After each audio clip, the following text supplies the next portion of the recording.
algumas empresas que oferecem esse tipo de trabalho aqui no Brasil. Trata-se de um serviço de assinatura em que uma pessoa receberá uma caixa com vários produtos, todos surpresa para o assinante. Existem inúmeros pacotes e temáticas, sendo que a maioria é enviada mensalmente. E esse primeiro caso envolve justamente uma caixa misteriosa comprada online. O problema mesmo é que a caixa foi comprada direto da Deep Web, que é aquela parte da internet que não aparece em mecanismos de busca comuns.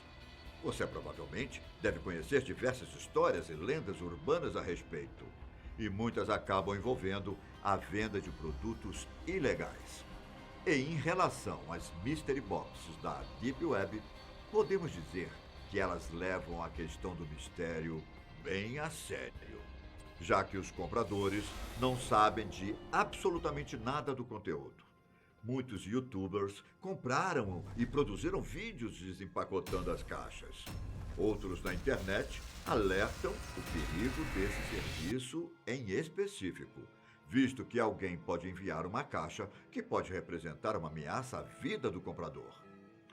Em determinado vídeo, um YouTuber americano encontra uma mensagem logo de cara: "Você não deveria aceitar encomendas de estranhos. Boa sorte." Ao abrir, ele se depara com uma fita adesiva, luvas, uma braçadeira e até uma ferramenta com uma broca. Se juntarmos os pontos, fica claro que os objetos foram ou podem ser usados para algum tipo de atrocidade ou tortura.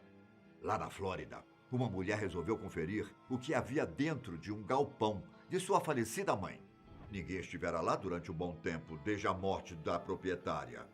E por se tratar de um local de armazenamento, todos imaginavam que haveria móveis, enfeites e caixas com documentos e recordações. Só que, em meio à poeira, uma mala velha chamou a atenção.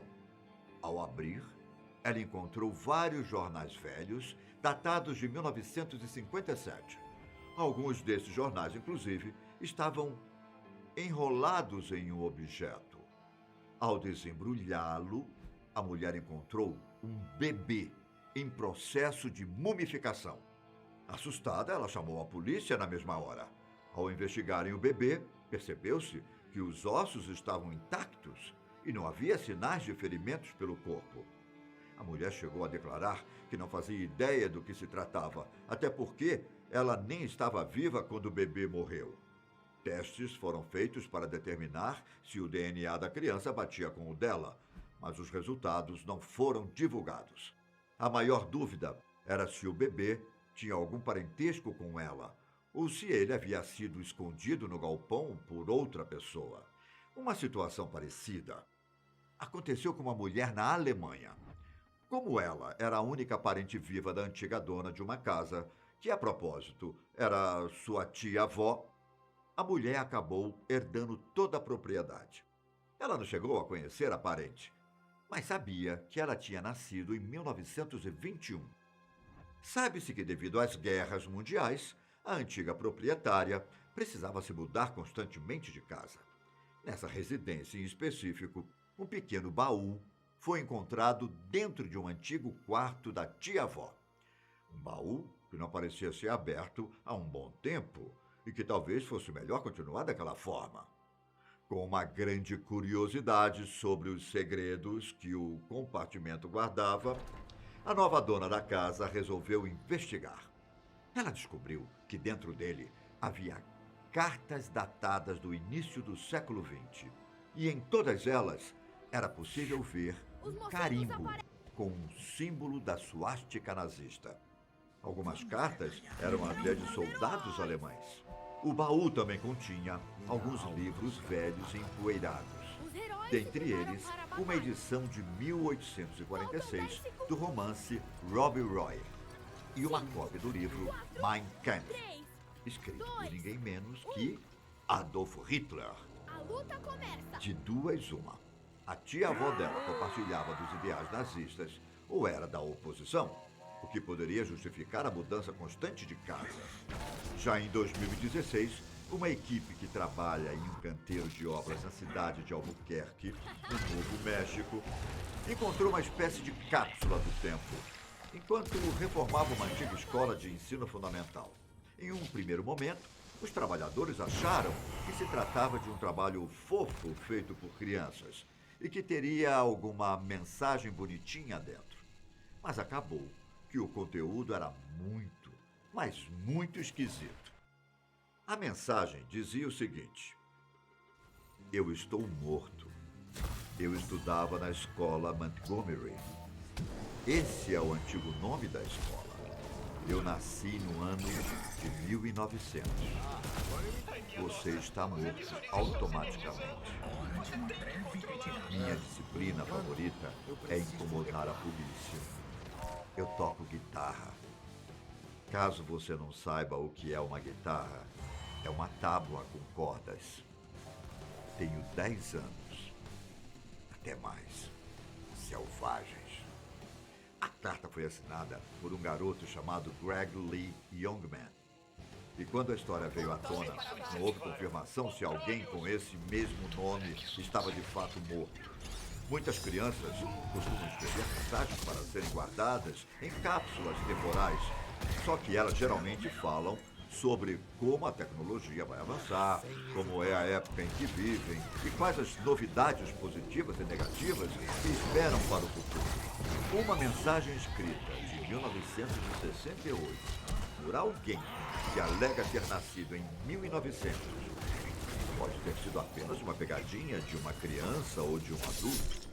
As pessoas até foram conferir a cápsula quando as notícias surgiram, com a esperança de que fosse a mesma feita em seus tempos de escola. Infelizmente, ninguém assumiu a autoria do texto e ele continua sendo um mistério até hoje.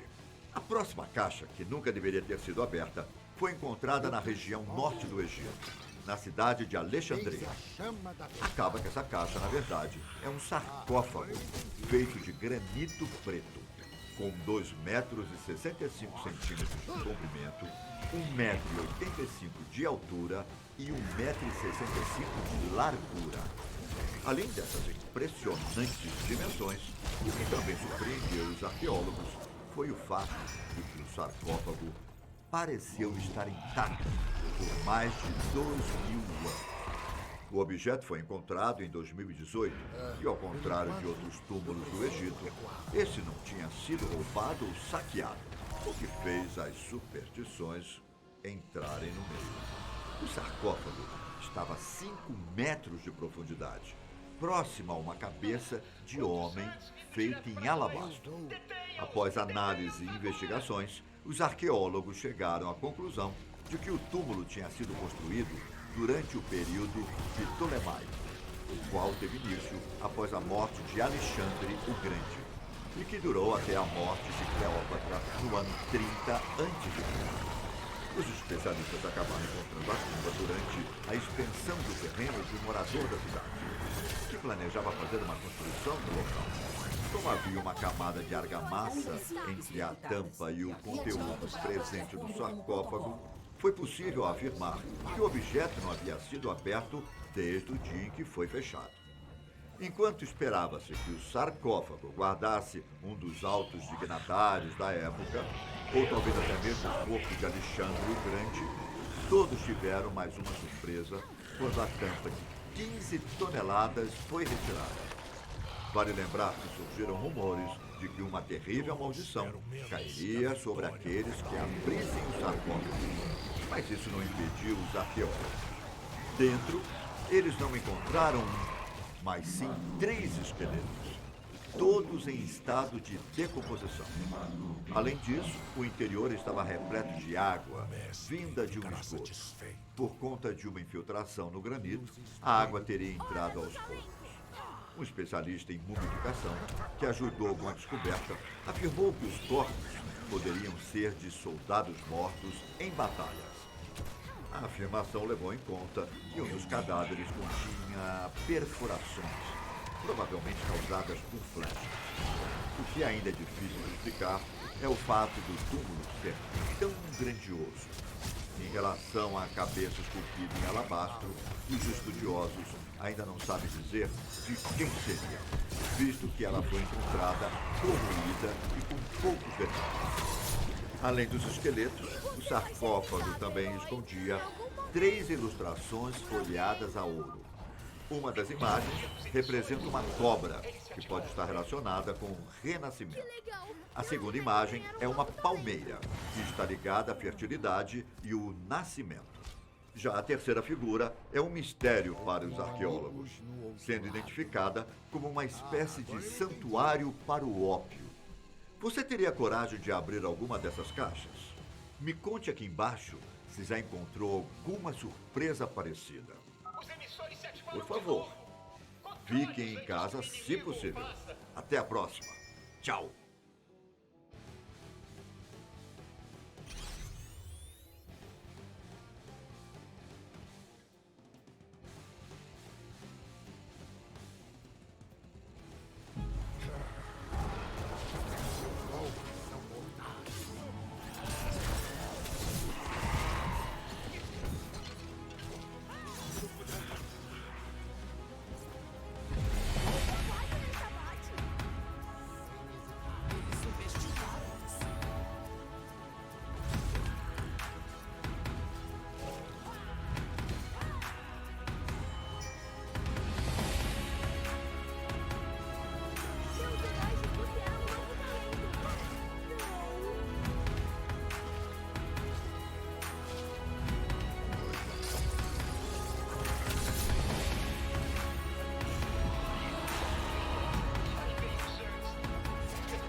Esse forte já era.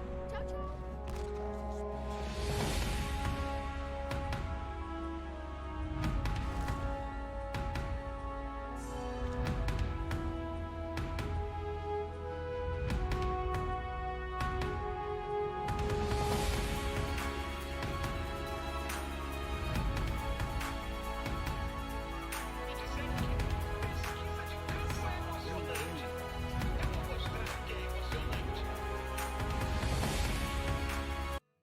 Sem sombra de dúvidas, as descobertas da ciência revolucionaram o mundo. Se não fossem os cientistas e suas descobertas, nunca teríamos as vacinas, os celulares, computadores e talvez vocês nem estariam aqui assistindo vídeos do nosso canal. Mas existe muito mais para descobrir. E alguns mistérios permanecem não resolvidos por cientistas. Ao longo do tempo, muitos objetos, lugares e coisas estranhas foram encontradas ao redor do mundo. E eu, Ivan Lima, quero mostrar algumas dessas coisas misteriosas para vocês. As gigantes Alright, hello everybody, Peter here once again with another episode of Peter's Content-Free Podcast. And as some of you may have noticed, it's been quite a while since I've made one of these. That I apologize for, okay? I apologize sincerely from the depths of my heart. A little update on me. I have just taken a shower. My hair is still wet. I feel okay right now. I've got a cup, a pint glass of cold brew here in front of me. I've been drinking that more than regular coffee these days. To be honest, I mean, this has always been a problem that I don't remember what I talked about in my previous podcast, but more than ever now, since it's been months and months since I made my last podcast. And if you want, I will tell you why I think it has been so long since I've made one of these podcasts. I think that is part in due to the fact that I have so many other places that I talk. externalize things in my head, and then I don't feel like I have so many things to say in a podcast. Maybe I should just... Alright, so also I'm using a different mic here, which I have closer to my mouth now, but the good side of this microphone is that it cuts out background noises better. So right now the air conditioning is on. It used to be my other mic that I wouldn't have to... I would have to turn off my air conditioning every time I wanted to record something. And I don't think the air conditioning... I don't think you can hear it as much with this microphone. The downside is that I haven't really perfected like which levels I have to turn this mic to in order to, and how far away I should have my mouth in order, for you not to hear me breathing into it and stuff. So I apologize if it's not perfect, if it's not ideal, if I haven't got it all, completely figured out right now. Excuse me. What I'm saying is, I have been talking, I've been doing a lot more streaming lately. I mean, not like the past couple weeks, maybe. That kind of thing kind of comes and goes. But when I do a lot of streaming, I'm just sitting there for hours and hours at a time, just kind of chit-chatting. And I get a lot of this kind of just random blabbering out of my system that way. And then I feel like I shouldn't repeat myself maybe on these podcasts, but relatively, these podcasts, thousands and thousands of people watch these podcasts, maybe between 10,000. I saw one of my podcasts that had like 60,000 views, which was crazy to me. That's just on YouTube, and then they're also available, on like iTunes, Google something, Spotify, I think, whatever. So there's a lot more people listening to these podcasts than tune into my Twitch streams, where I live stream the production of a lot of my art and stuff, so I really should not be afraid to repeat some stuff, because the small number of people that tune into both, it's just that, a small number of people. So, like I said, I apologize for not making one of these podcasts. But yeah, to return to the most important topic at hand that I always talk about in these podcasts, coffee. I've been drinking a lot of cold brew coffee. I just buy, have I talked about this before? I've been buying the 1 liter jugs of cold brew at the store. And it's nice because then you just pour it out and drink it. You don't have to wait 5 minutes for it to cook or brew, I guess. You can look, people, every time I pour out see right there, I popped the mic. Maybe I should get a pop filter. I'm sorry. Did that hurt your ears? That's why I'm touching the mic right now. Can you hear that? Anyways, people keep telling me, Peter, it's so easy to make your own cold brew. You know what's easier to make your own cold brew? Buying a jug of it. So I've been drinking it. I like it. It tastes good. It's very drinkable. And people keep telling me it's way stronger than regular brewed hot coffee. It's okay. The one time I did brew my own coffee is the only time I brewed my own cold brew coffee is when I made a pot of coffee with my French press and then let it sit overnight and then just drink it room temperature. That was about the closest I got, and it tasted fine that time. It is a lot more mellow, less bitter for some reason when it's not hot. Which is weird because sometimes when I drink it and it goes room temperature right in front of me, it's disgusting. Wait, I might have put it in the fridge. Room temperature coffee is awful. Cold coffee is alright, even if you brewed it hot. I don't know, there's some weird chemical reaction that goes on there. Something strange. I'm sure scientists have got a lot to figure out. Well, I've officially run out of things to talk about. I still enjoy wearing pants over shorts. The downside is that I'm sure my legs are very, very pasty white. But I guess, so in the event that I ever do wear shorts, everyone will notice how white my legs are. But I mean, that's not the worst thing in the world. Also, I don't think this is the case, but it could be that I am subconsciously very, embarrassed or shy, or that I don't like the fact that I have a terrible scar on my knee where I cut it with a chainsaw one time. Did I ever tell that story? It was my 21st birthday, and I was cutting up some trees with a chainsaw, and then for 1 minute, for a second, I was suddenly not cutting a tree, but I was cutting my leg. The chainsaw was winding down, and I was stepping over the tree that had been felled, and it just touched my knee for a second. I didn't even notice it at first. I thought it was just a branch that had hit my knee. It felt like just like a whack.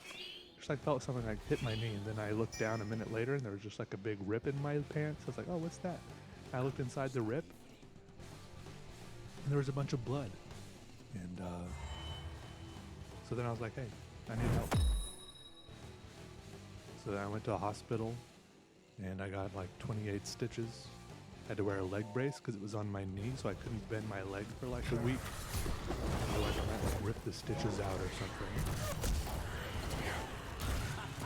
That was the whole thing. I think the wound wasn't any worse than it was because for two reasons. Three reasons. Okay. First reason, I didn't have my finger on the trigger. What's that called? Like the throttle of the chainsaw, so it was winding down. Second reason, the chainsaw had been freshly sharpened. So if it had been dull, it might have like caught onto the flesh a little bit more, as disgusting as that is to say. And the third reason is I was wearing camo pants. And everyone knows that gives you some extra level of protection. Obviously, I should have, for full protection, I should have been wearing Kevlar chaps or something. Maybe that's what you do if you're a professional, up to full OSHA standards or whatever. But, chainsaws are dangerous. You got to be careful. You do. You got to stay vigilant at all times because those things will mess you up. If you ever play a zombie video game, get your hands on a chainsaw. Although I would say a baseball bat is probably one of the most satisfying things you can use in a zombie video game. You can get overwhelmed quickly if you get attacked by a horde, but if you get attacked by just one or two or a couple or three at a time, baseball is pretty great. Pretty satisfying. I will say I'm pretty tired of zombie media. I feel like when did all that start? Like, was that one old movie, Night of the Living Dead or something? And then I feel like zombie stuff was just cruising for a while, and then suddenly there was all this zombie stuff, a sudden influx of zombie movies, zombie TV shows, zombie video games, and I'm just kind of tired of it, There's just so much of it. I'm ready for the next thing, whatever it is. And what is it? Is it mummies? We've had a bunch of vampires. Maybe we could have a few more vampires. I think I would like the next, modern take on mummies. Maybe. Like we have with zombies. We could refresh that maybe. I don't know what else there is though. I'm sure there's a lot of other cool things we haven't really dipped into and really exhausted like we have zombies. There's that new Edgar Wright movie coming out with zombies. He has a zombie movie coming out, which is as tired as I am of zombies. I will probably go see that because from what I can tell with the trailers, for some reason it also seems like Edgar Wright is tired of zombies. So it might be kind of a tongue-in-cheek thing. I'm not sure. I'll probably go see it just because I love Edgar Wright, his movies and stuff, But I mean, World War Z was cool. I like that take of it, like the swarming masses of zombies climbing up walls and stuff like piles of ants. But one of my big problems is, I'll tell you this, right? I'm very paranoid and scared and anxious about my teeth. I mean, I brush every day. I don't know if I brush well enough. And look, I don't even brush twice a day. I brush every night before I wake up. I don't brush in the morning after I wake up because I don't see the point in that. If anything, brush after you eat breakfast. What's the point of brushing before you eat breakfast? You brush your teeth before you go to bed, and then you wake up. Nothing has happened to your teeth. You haven't put any more food on your teeth between the time you last brushed, and then sometimes people brush again. I'm assuming that's just to get rid of the morning breath, right? So just swish some mouthwash or eat a piece of gum or something until breakfast, if that's what you're doing it for. If anything, eat breakfast and then brush your teeth, and then go on with the rest of your day, and that way your teeth are clean, and there's not stuff on your teeth, cavitying your teeth all the way until lunch. Anyways, I only brush once a day. but I need to go to the dentist again. But I am terrified to go to the dentist. Last time I went to the dentist, they told me I had 9 cavities, and then I went to go get my filling. Before they told me I had 9 cavities, for the whole previous part of my life, I never had any cavities. And they told me I had 9 cavities. They even showed me the x-ray, and they were pointing out all the points on my x-ray. They're like, there's a cavity here, here, and here, and I didn't see anything. I was like, where? I was thinking about the spots they were pointing to, and I couldn't see anything. I was like, there's a cavity here? This looks like exactly like this other spot where you didn't point to. I felt a little bit like I was being scammed or something. So, anyways, I finally called around like a few weeks ago, found some other dental office that would take my janky form of insurance or discount, dental discount card that I got for myself so that it wouldn't cost me an arm and a leg just to get a checkup and maybe fillings or whatever if I really needed them. Because I finally got like paranoid about them. Like, do I have a bunch of rotten teeth in my mouth? Like every now and then I just feel like a tiny, I don't have like a toothache or anything. But every now and then I just feel like a tiny twinge or something in my tooth. And that's probably just part of being alive. You just feel random aches and pains in your body sometimes, just like something a little twinge here, a little ache there. Sometimes they're in my mouth somewhere. Sometimes it's in my leg or my arm or my hand or somewhere in my chest. Those are the worrying ones. Also, I have tons of headaches. I'd probably be more worried about those. There's probably like a tumor in my head somewhere. Maybe I have a tumor, and if I ever got taken out, I would be a totally different person. I would start liking math and Naruto. Who knows? I made the dentist appointment, and then I slept through it. And now I'm afraid if I called it, because this is one of the only places I called that had an appointment I had to spend a week. All the rest of the places I called either didn't take my discount card or had appointments that were filled for like a month or two. So I would have had to wait, and I didn't feel like waiting. Maybe I should just wait. I don't know. I'll probably forget about it. I mean, I even put it in my phone and everything, but I slept through it because my sleep schedule's so weird. I'll talk about that more later. I slept through it, and then I'm afraid to call back now. Like, will they be like, no, you blew your one chance. We can't have people, scheduling appointments, not showing up. It throws off our whole business or whatever. So I didn't go, and I just need to call back again. I can't even remember which place it was. I'll have to start my whole research over again. I was expecting them to send me, they usually send you like a reminder text or a reminder call or a reminder email or something. They didn't send me any of that. So I would like to place maybe like a tiny bit of the blame on them. I don't know if that really would have solved the problem, but it might have helped. So I need to overcome my fear and go to the dentist, just in case there are, cavities in my teeth. I'm very afraid of finding out the awful truth. But I need to face my fears in that regard. I do. I would like to live on in blissful ignorance. A big part of me would like to live on in blissful ignorance about the condition of my teeth. But I don't think that's the best thing for me. I just don't like going to the dentist. I don't like when they scrape and poke and prod and drill and at my teeth and stuff. It's just a terrible, terrible experience for me. I'm just like, it's probably one of my phobias, the dentist. I don't know why. It's awful for me. But more about my sleep schedule. I think I figured out a way to explain why my sleep schedule is so weird. Look, most people, they sleep for, I don't know about most people, but a lot of people probably sleep for a set amount of time. People who have like a set sleep schedule, they're in a rhythm, right? Say you sleep for 6 hours every night. That means you're probably awake for 18 hours every day, right? This is just hypothetical, because people sleep for some people sleep for 4 hours a night, some people sleep for 6, some people sleep for 8, or whatever. But say you sleep for 6 hours a night, this means you're awake for 18 hours during the day. and then your life goes on. My deal is I sleep for 7.5 hours every night. Every night I sleep for 7.5 hours. I set my alarm. No, I don't set an alarm. I set a timer, 7.5 hours. But the amount of time I stay awake does not add up to 24. The amount of time I stay awake can be 10 hours or 16 hours or 20 hours or 24 hours. So that's what messes up my sleep schedule.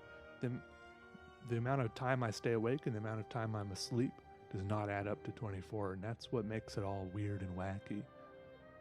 Does that make sense? That's why it's always, I call it rotating around the clock, my sleep schedule is. Usually I think I'm awake for more than my allotted, wait, what is 24 minus 7.5? 24 minus 8 would be 16, right? So 16 and a half.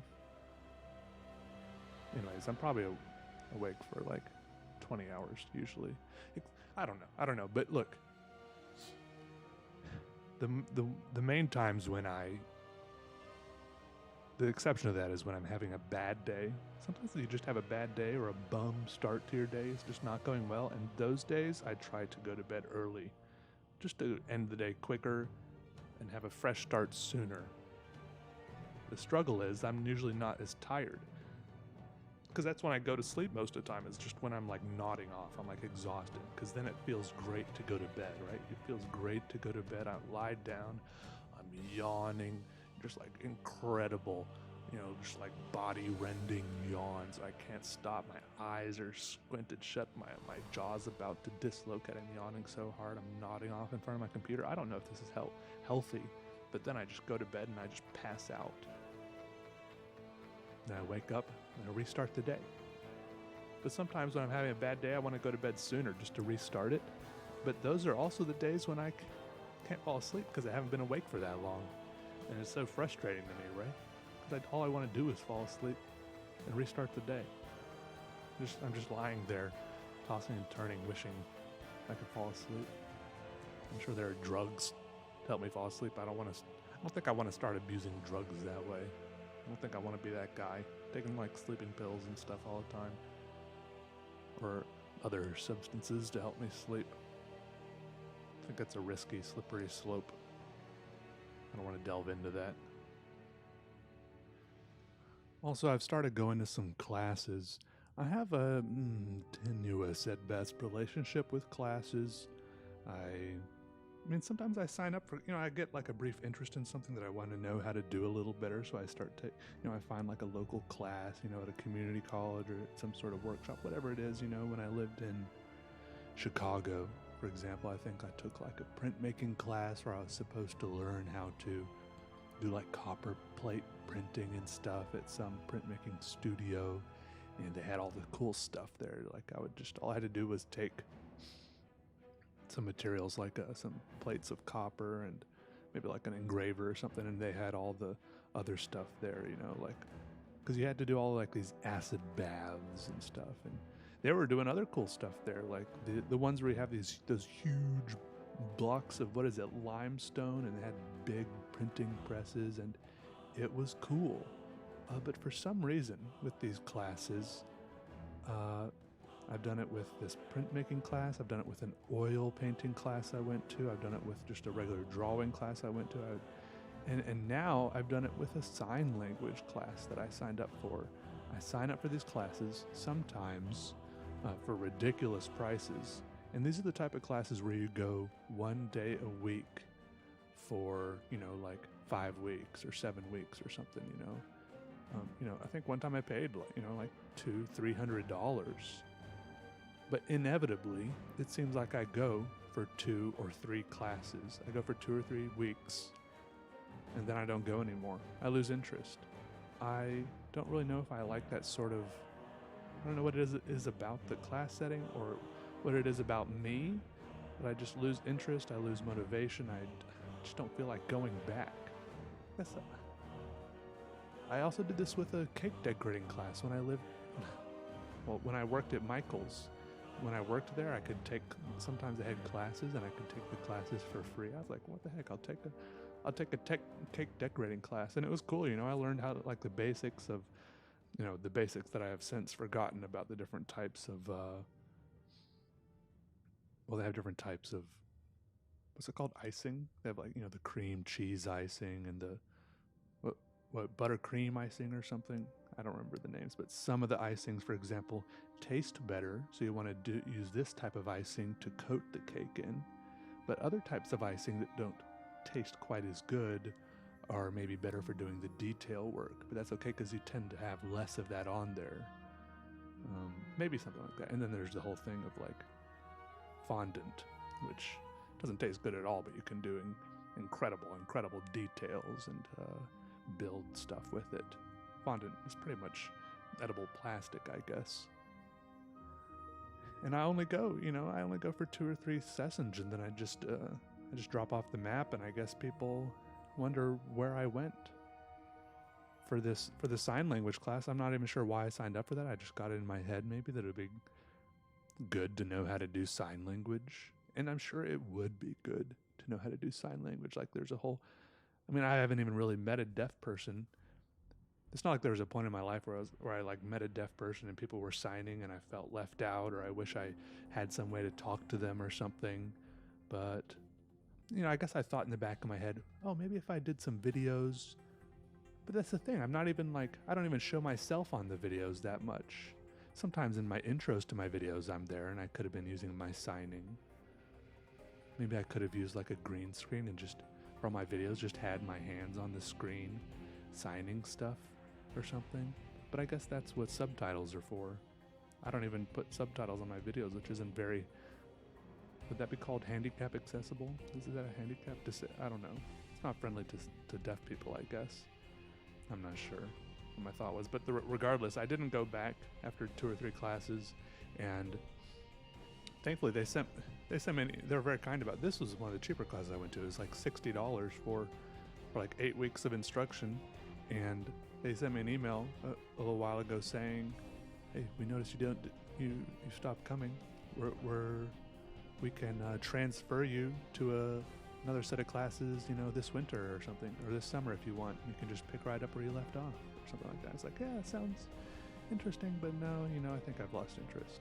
Maybe that's just what happens. I just lose interest. I get little like urges, you know. I send out feelers in directions, see if it's what I want to do, and usually it ends up not being what I want to do for some reason.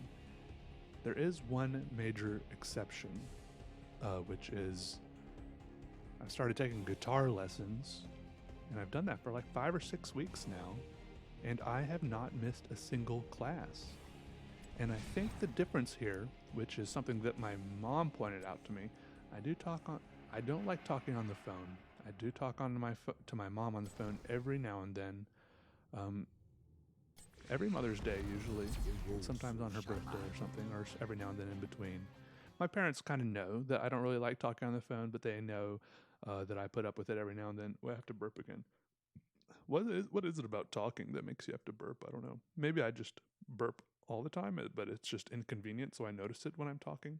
Anyway, so I was talking to her, and I mentioned this problem to her, and she's like, maybe it's because the guitar lessons, this is a one-on-one class, and all the other classes I've been signing up for and dropping out of, those have been group sessions. Maybe that's what I need, you know, that one-on-one attention. You think so? I don't know. But I've been going to the guitar lessons. I like them. I haven't missed any of them. I'm going to miss one soon because I'm going camping in Yosemite. We're going to fly into San Francisco, which doesn't look good because apparently on the forecast, we're having like a bunch of snow, having like crazy snowstorms all of a sudden. I thought it was going to be like hot summer, like everyone always tells me, California, you know? It's always amazing out there. Everyone's always like bragging about the weather in California, how it's always amazing and never this, always that, so on and so forth. And then I look up the weather for when, and like a week before we're going, snowstorms. I think the days for when we're going to be there, it's going to be okay, but still, it's just like, I was planning on it, walking around in shorts and a t-shirt the whole time. Am I going to have to take like 3 sleeping bags to bundle in up at night, you know? But yeah, the guitar lessons are going well. I'm kind of having fun with the music right now. It's like fresh, new, unexplored territory. I've been having fun making songs. You know, I put out like a little album on Spotify. It's terrible, right? It's like not good music, but that's okay because it like feels new and different. I don't want to say that I'm getting bored of drawing, but you know, I've been drawing for like 10 years. So, I don't know, maybe I need to find out some different way to mix it up a little bit with drawing or something. I don't know. I don't want to pressure myself with it too much. I've never been one to make myself draw when I don't feel like drawing, which is a little bit of a struggle for me when, like, you know, I support myself with posting drawing content on YouTube. That's a little bit tough. I don't even know what I'm going to do for this video. I'll probably draw something. I mean, I can still draw, and I like drawing. Sometimes I feel like drawing a whole bunch, and then sometimes I don't, and I don't. People ask me, you know, Peter, do you draw every day? And no, I don't draw every day. I don't draw all the time. You know, there's lots of times when I don't draw, and that's okay. I think a good way to ruin something for yourself is to, like, force yourself to do it. I don't know. Maybe there's... You know, it depends on your motivations and what your goals are. But the guitar is fun and the music, and you know, I have like some little synthesizers and keyboards I've been messing around with, making dumb little songs that are fun. I make the songs, they like sound good to me while I'm making them, and I post them on SoundCloud and then tweet them out, and then I like listen to them the next day. And I'm like, oh my goodness, this is like so bad.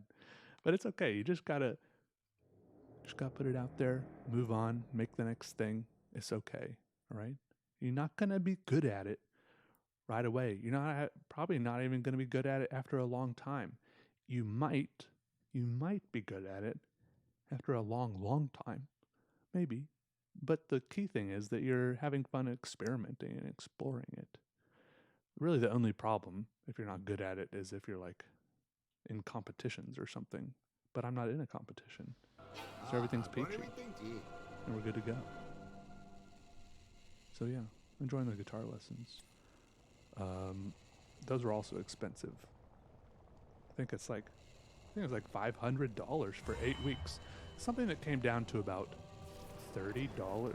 It came down to $30.50 per class, per session, right? Which really bothered me because they're half-hour sessions, and like I feel like we all have a little bit of a perfectionist inside of us that if you take a 30-minute class, wouldn't it just be kind of satisfying if it was an even $30?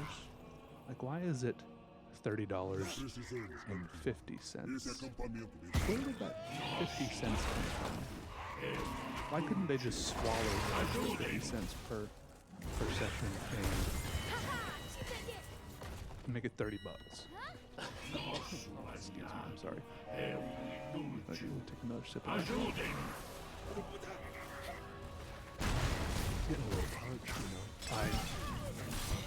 I think it'd be even better if it was $31. 50 cents seems so ham-fisted. Like, they probably calculated the overall price, but the overall price, you know, the whole buying all 8 weeks or whatever is not rounded out either. I don't know how they arrived at these numbers, but I'm not happy with it. I'll tell you that much. I would rather pay $31 per session. I mean, that's not satisfying either. Sometimes, you know, numbers don't always have to be, you know, perfectly rounded out. Like when I set my my timer for falling asleep, I set it for 7 hours, 27 minutes, and 14 seconds. Like, that's a really satisfying number to me for some reason. I could never set it to 7 hours and 30 minutes and 0 seconds like that. I think it's because if I set it for 7 hours, 30 minutes, and 0 seconds, then I would feel like it was some perfect amount of time that I had to sleep for, and I would feel stressful about getting, you know, set the timer, and then I feel like I have to fall asleep right away to get that 7 hours and 30 minutes. But if it's like not an exact amount of time, 7 hours, 30 minutes, then I feel like it's a little bit less. The stakes aren't as high, right? But even then, some of the numbers matter a little bit more because 7 hours, 27 minutes, 14 seconds is far more satisfying to me than 7 hours, 26 minutes and 14 seconds. 7 hours, 28 minutes and 14 seconds is okay. 7 hours, 29 is also really good. 30, no. 31, okay. 32, no. 30. I think for the minute column, I really need an odd number. And then for the seconds column, I need an even number for some reason. I don't know the logic behind this. 7 hours, then I need an odd number for the minute. Essa foi legal. I'm just trying, I have my phone out right now, playing with the timer. Trying out different combinations of numbers. 7 hours, 21 minutes, 12 seconds, that's fine with me. 7 hours, 22 minutes, and 11 seconds, not nearly as good. First of all, it's putting the repeated numbers there. Você foi eliminado, vilão. 34 minutes, 40 seconds, could be worse. Try go back to, let me find a new combination that works good, maybe over, I can't do over 30 minutes because I already feel bad about sleeping for so long. Every time I lie down and go to bed and I set my timer for 7 hours, 27 minutes and 14 seconds, which is what I'm setting it back to Eu now. nunca me diverti tanto. I feel, for like when I press that start button on the timer, I'm filled with a sense of dread that I'm signing part of my life away. The whole 7 hours, 27 minutes, and 14 seconds of my life is just going to be gone, irretrievable, uselessly spent unconscious and immobile in my bed. It really bothers me. I'm sure I've talked about this before, but I love sleeping. I love the feeling of sleeping. I love falling asleep when I'm really tired, but the knowing that that's like 7 hours, I feel like I'm wasting it. I know I'm not wasting it because you need to sleep. The body needs sleep. You function better when you've had rest. But it really bothers me. That's probably why I stay up for so long sometimes. I just try to put off the inevitable for as long as possible. It's not healthy, I know, but if there was some, in the future, if there's like some sort of augment, you know how like in video games you can get like power-ups, you know? There's like, I have been playing Stardew Valley a little bit more. For a while, Stardew Valley bothered me because it was like so heavy-handed with the passage of time. You know, it's got like, the whole game is built around the clock. It's built around the seasons passing, the years passing, which is something that already makes me anxious in real life. So then it was bothering me. That was also a core mechanic of the video game. For some reason, it's not bothering me anymore. I think I'm just mostly ignoring it. I think for a long time I thought there was like an end objective to Stardew Valley, but I had to get stuff done by a certain time or something. Maybe there's a little bit, but I don't think there's a but anyways, it's mostly not bothering me anymore. I don't remember what I was saying. Oh, I think like if in that game there was a way to buy some sort of upgrade that would make it so that you could wake up earlier or go to bed later, you know, have more hours in the day, I would definitely do that. Just like in real life, if one day we get augments, you know, people, and we already do a little bit, you know, with like laser eye surgery and stuff like that, but if we get more augments that makes it so we don't need as much sleep, like if I could get some sort of thing in my brain that would make it so that I could get 4 hours of sleep and feel like I got 8 hours of sleep, I bet so many people would go for that. There would probably, the main thing that would keep people from going for that is there would probably be some awful, it would probably be very expensive, and there would probably be some awful side effects. People would be very hesitant to adopt this new technology at first, depending on how it was marketed and who it was marketed by. If it was an Apple product, they'd probably do okay, despite the public outrage. And then like 10 years later, it would probably turn out that this thing was giving everyone cancer or something. You know, like how, like after cell phones were invented, like a while later, years later, everyone, there was like this huge thing about how everyone thought cell phones were giving everyone cancer, right? I don't think they really were. Maybe they are. Everyone holding all these cell phones next to their head for hours and hours every day with the cell phone signals going right through their head. And then there was the whole thing about people, all these men holding laptops on their laps in the heat of the laptop, taking their balls and making everyone going. What's the word? Not insensitive. So they couldn't have kids or whatever. Too much heat for too long. I also get paranoid about that. Like, the same thing happened if you sit in a hot tub for too long or stay in the shower for too long. Sometimes I stay in the shower for so long, the water's so hot that I give myself a low-grade fever. I step out of the shower and I'm like lightheaded. Like all the symptoms of a fever, really. But sometimes, that's the main thing I do. That's my main form of relief when I have a headache, is to just stand in the shower and put all the hot water. But yeah, it seems like these days, there's ups and downs to everything. And with every good thing you can do, it seems like there's also a downside. Whenever I try to eat healthy, whenever I tell someone about this new healthy thing I'm trying to do, the new healthy food I'm eating, this, that, I was like, no, but it actually has a lot of this in it. I actually will give you that. This will do this. This will do that. And then I just feel so defeated all the time. Everyone has a downside to everything. I just feel like, well, I'm just gonna go back to eating whatever the heck I was eating before.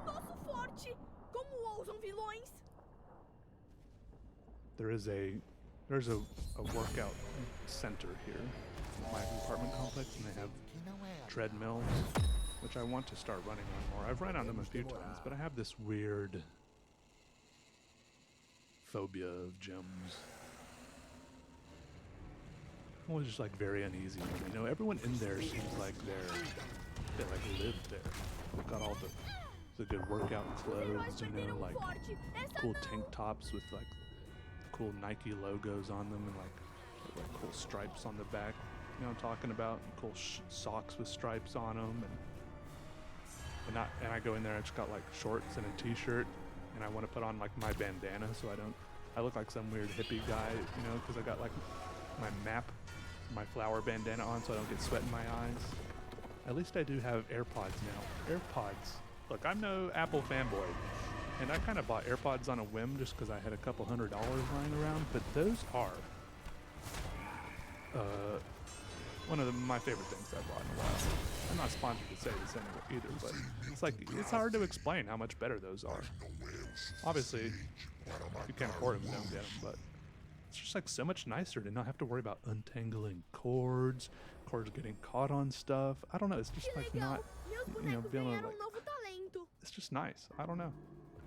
I won't go on too long about it because I feel like I'm a sellout or something, but I like my AirPods. They work good. They charge fast, and they're good for working out too. Some people, like my sister, Apple AirPods, they don't fit in her ears. She puts them in there, and they just kind of sit in there, and they fall out so easily. I don't know. Some people's ears are just different, and thankfully, AirPods stay in my ears very easily. I think my ears they have deep notches, deep caves for the AirPods to sit in. So they stay in there good. They don't fall out when I'm running or anything. Some people, they get those nice Bluetooth ones, that hook around the outside of your ear and everything. Yeah, but I go running sometimes. That's pretty much the only time sometimes I listen to a podcast. So when I'm running or when I'm driving, sometimes I listen to podcasts. I've been listening, really the only podcast I've ever listened to is some Dan Carlin, Hardcore History. That stuff's pretty interesting. The rest of the time I can't really listen to podcasts. It'd be great if I could listen to podcasts while I'm doing video editing, because I spend so much time sitting around doing video editing. And really my go-to is I just put, I have so many subscriptions. I have a Netflix subscription. I have an Amazon Prime subscription. I have a Hulu subscription. And then I watch Twitch, and I subscribe to some channels on Twitch. And then even on Amazon Prime, you can subscribe to more channels on Twitch, HBO subscription, Showtime subscription, Cinemax subscription. I don't even want to think about how much I spend per month on these subscriptions, but I think it's worth it for me because I spend so much time watching TV and movies while I do video editing. It's not the most... I edit videos faster if I'm only listening to something and not watching. So every now and then I muster up the willpower to just listen to music while I edit, and I really focus in, and the editing goes like... I'm not good at saying percentages, and maybe like 100 and maybe like 75% faster. One and I don't know. Is that faster or is 75% faster or slower? 100% faster twice as fast? Is 0% faster the same speed, or is that no speed at all? It's not quite twice as fast is what I'm trying to say. If you say half as fast, that means you're slowing down. 1.75 times as fast, I think, is a good way to say it if I'm just listening to music. But see, that would be a good time to listen to podcasts, but my brain wanders too much. And I don't know, I think I could listen to podcasts, but I get bored for some reason. Maybe I could. I listen to some audiobooks. I can't do audiobooks as much because my brain really does wander, and I keep having to rewind, and I can't remember how long I've been daydreaming for and how much of the story I've missed. Podcasts are better in that regard because there's usually not as much of a storyline depending on the podcast. You can miss a couple things, and you can just keep listening, and it's okay, right? But most of the time, I've watched a lot of movies, okay? I've watched a lot of TV shows, just kind of out of the corner of my eye on the other monitor while I edit videos. It slows me down a little bit, because every now and then I get distracted by, if it's like there's a really interesting scene or a fight scene or something, I look over and watch it. But, I just try to figure out the best way to do it. It keeps me sane. For a while, I do have a video editor that I pay sometimes to edit some of my videos, just the boring parts, because I record myself editing. I record myself drawing while I stream on Twitch, which makes it so that there's a lot of tiny little breaks in my recordings when I stop to talk and chat. And if I didn't edit my videos at all, it'd be very jumpy and stuttery. So I spend hours and hours going through my video footage, taking out all the spots where I take my hand off the paper. Sometimes it feels like it takes almost as long to edit the videos as it did to draw the drawing in the first place, and sometimes I spend, like 20 hours drawing a drawing, and it's so much footage to go through. Sometimes I cop out a little bit and just like cut out a couple hours of footage here and there just to make my work a little bit easier for me. I don't think people really notice. It's not that big of a deal. People don't mind a little bit of fast forwarding. It's fine. You don't got to show everything. Just like in movies, they don't show everything. That used to really bother me in movies. I'm like, this is supposed to be a realistic movie, but they never show this guy go into the bathroom. When and where does this guy go to the bathroom? He's been trapped in this room for 3 days. There's no poop in the corner. It's so unrealistic, and it would really bother me. But I'm just like, no, actually, it's probably better that way, isn't it? Yeah. You got to make creative decisions like that sometimes. In some movies, it would be. There are some movies, where they would have the poop in the corner, but that's fine. Those movies probably don't do quite as well in theater. Just artistic choices, I guess. But like I said, sometimes I do have this guy who I send the video footage off to, who does the really painstaking video editing for me, cutting out all the little pauses for me, and then he sends back the footage to me, and then I edit it back into like a whole completed video. Like, he doesn't make the whole video for me. I still have my creative vision, I still put in my intro in there sometimes, and put in my ending, and put in my commentary and everything. And I don't know. Also, this one guy messaged me on Instagram saying he was a computer science major or something, and he's like, I think I can make a program where I can make it automatically edit out all the spots where nothing is changing the video, make it automatically take out these sections where you're not drawing. And it's like, that's awesome. He's like, I just need you to send me, like a little section of video where you draw and then stop drawing and then draw again. I was like, that's awesome. All right, I'll do it. And then I just never did it. And I feel like it's probably too late. That's like the story of my life now. I feel like there's been so many great opportunities I've just been too lazy to follow up on. I wonder how many great things I've passed up just because I was like, yeah, I should do that. And then I just didn't. I try not to think about too much. That's very, very anxiety inducing. All the what ifs, right? Don't go there, okay? That's not healthy mentally. Just keep your eyes open. Try to do better for the next time, okay? Be good to yourself as far as your future life goes. But, you don't got to do everything either. Life's not all about being the most successful person in the world, okay? It's better to just find a way to be happy, maybe with the way you are right now. I don't know. I don't have all the answers. I won't try to spew a bunch of weird philosophical stuff at you when I don't know. I was thinking maybe I can still send him the footage, but this is graduation season right now, and I keep thinking he probably just graduated and he's not doing this stuff anymore. It would be so easy for me to send him the footage. Just like a little video clip. I should do it. I'm going to do it after I record this, okay? Probably. I'll probably do it. Probably I will. Anyways, what else is there? What else happening in my life? One thing I enjoy is when it... This is worth saying. One thing I enjoy is when it rains. I mean, rain in general is pretty great.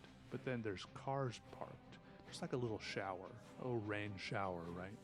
There are cars parked. Parking spots. Or by the side of the road is even better because, the road... I think this is how the Romans designed it.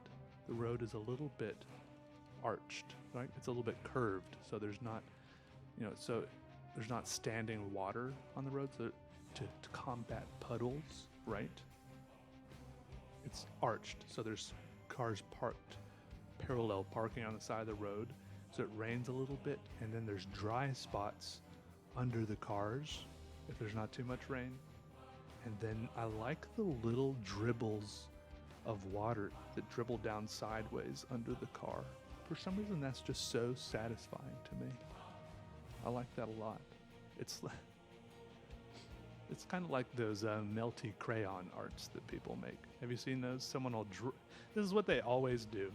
They draw a person at the bottom of the paper holding an umbrella, and then they put a bunch of crayons at the top, and then I don't know, what do? Hit it with a hairdryer or a heat gun or put it in the oven or something and it dribbles down and somehow goes around the umbrella and you made a colorful rainstorm? How many times have I seen that? I'm not trying to insult anyone's art. It's pretty funny. Hey, if you want to go make melty crayon art, go do it. I'll probably do it someday. I probably won't do the umbrella thing. But I mean, it's cool. I'll have to figure out, I might do it if I could figure out a way to combine the crayon art with another medium, Once you've melted the crayons across the paper, I feel like it's hard to draw on top of that because the crayons are so waxy. What can draw on top of wax? A paint pen, maybe? I feel like that would even be a little bit difficult. Spray paint, maybe. You could do a stencil, perhaps. I don't know. You could, if you did a certain color, if you did colored paper under the crayons, you could scrape it away like a scratch board, scrape away the art, the melted wax. If you had a consistent layer of it, that could be interesting, couldn't it? I think so. I bought a couple of watches on the internet. I'm not really a big watch wearer. There's a big trend these days to, buy those Apple smartwatches. I know I'm talking about Apple a lot this episode. Sorry. Apple smartwatches are a big thing, but I haven't gotten one yet. I mean, I considered it, but I don't really know what I would use it for. A lot of my friends track each other's steps with these watches, which I think is, that part might be good for me. I do go on walks pretty consistently since I live downtown. If I want to go buy a sandwich or some Chinese food or something, I gotta go for a walk. I think that's good for me.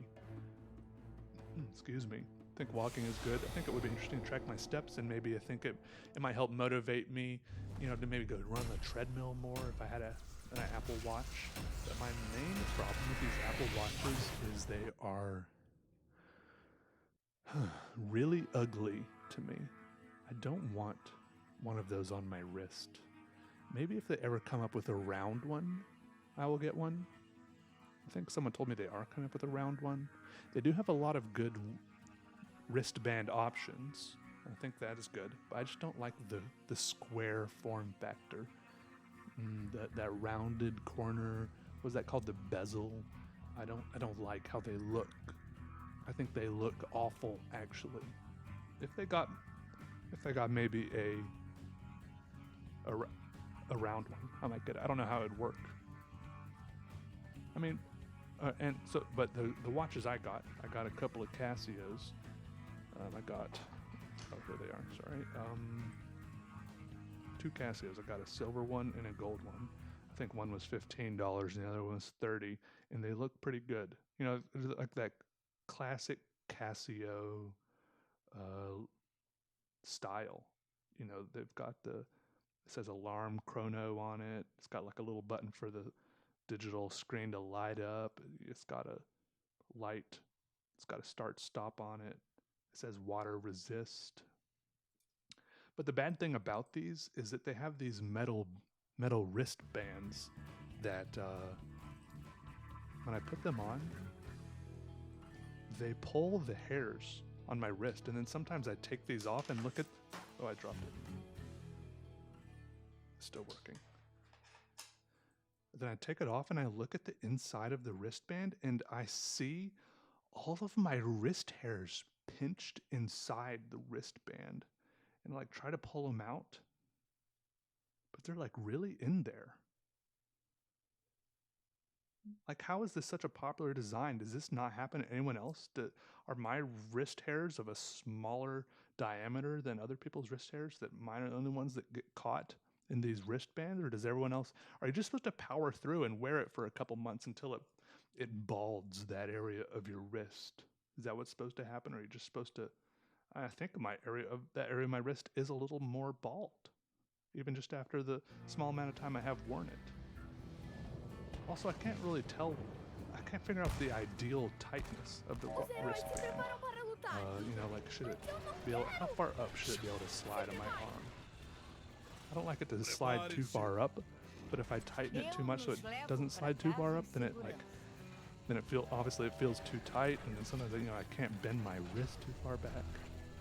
Also, this is the first time I'm wearing my watches on my non-dominant hand. I'm wearing them on my left hand.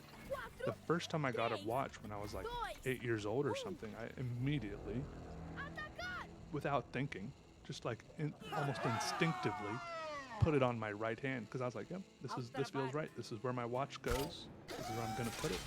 And then, like, whoever was with me, like my mom or my dad or something, was like, no, you put it on your other hand. I'm like, no, I don't think so. It goes. I even tried putting it on my left hand. I couldn't even figure out how to do it. My brain didn't work that way. Like, even though I was like latching it up with my right hand, my dominant hand, I was gonna do it. Then once I got it on there, it felt all weird. I felt like I had like some weird foreign object attached to my wrist. But when I put it on my right hand, I'm doing it right now. Let me see. I mean, yeah, that feels good. That feels good. The major downside to wearing a watch on your right hand is that I use my right hand for things like writing, drawing, and so you rest it on the desk with a paper a lot, and sometimes it can kind of feel weird when you're resting on stuff. And my dad said his favorite reason for wearing his watch on his left hand is that when he's writing dates, if he has to date something, I guess it was when he has to date things a lot.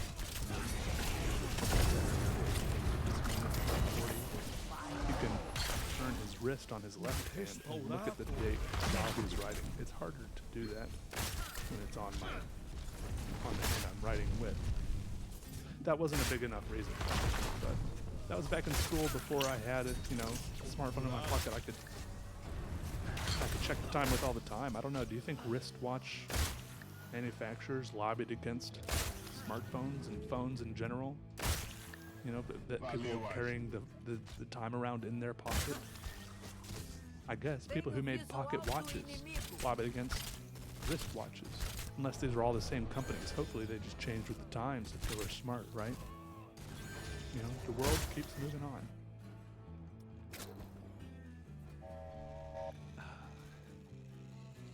Also, I have an old water bottle, an old Nalgene that I've been using for years. It's got all sorts of stickers on it. It's disgusting. Like, I hardly ever wash it, but I keep drinking water out of it. The water tastes fine. You know, every now and then I look inside it, like the little lip, the inside of the neck, you know, wipe it out and it looks weird. But I wash it every now and then I lost it for like 3 days. I didn't know where it was, so I ordered a new water bottle, same size, different color. It looks nice, but then immediately, it's like the same day the new water bottle got here. Of course, I found the old water bottle. It was under one of my car seats, of course. So now I have two water bottles. Let me take a sip from the new one. I see the new one. It smells weird. I think it's a different type of plastic, or do you think it's just because it's newer? Let me see. This one says Nalgene, BPA free, 100 milliliters.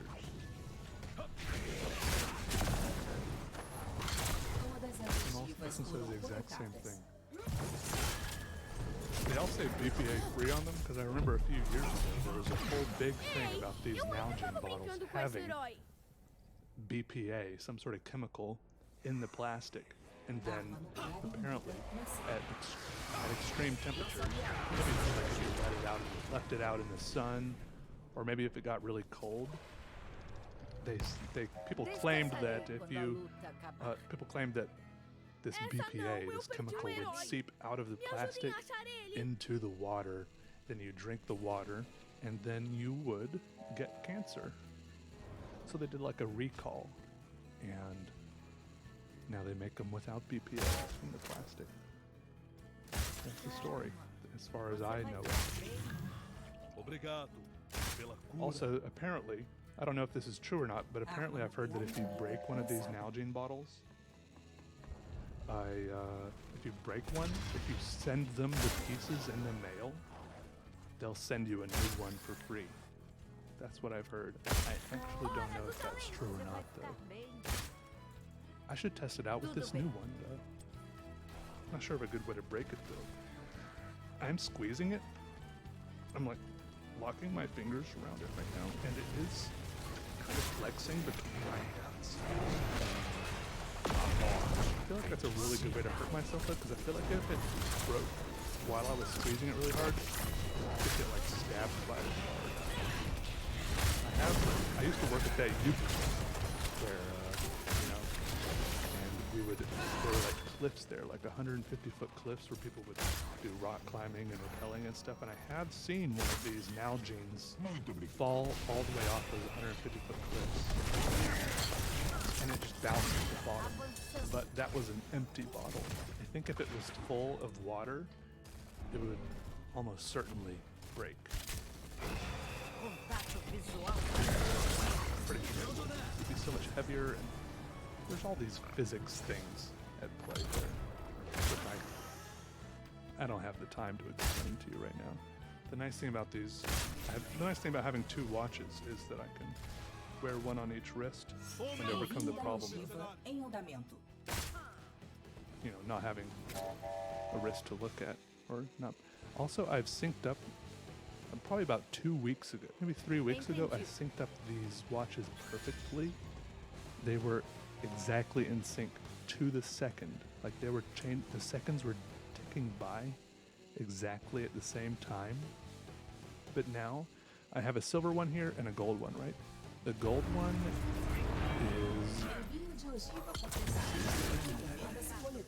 is Let me wait till it gets to exactly a minute, and I'll tell you in 10 seconds. I can tell you, so I can do the math very easily in my head without having. It's hard to do this subtraction math when the numbers are changing constantly.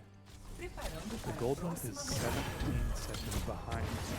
Era o meu herói favorito. Or another way to put that is the De silver novo, one eu vou quebrar um dos is seus. 17 seconds ahead. I don't know what to make of that. Should I be worried? Are these inaccurate watches? They say the man with 2 watches never knows what time it is. I know it's 12:45. I'm not sure.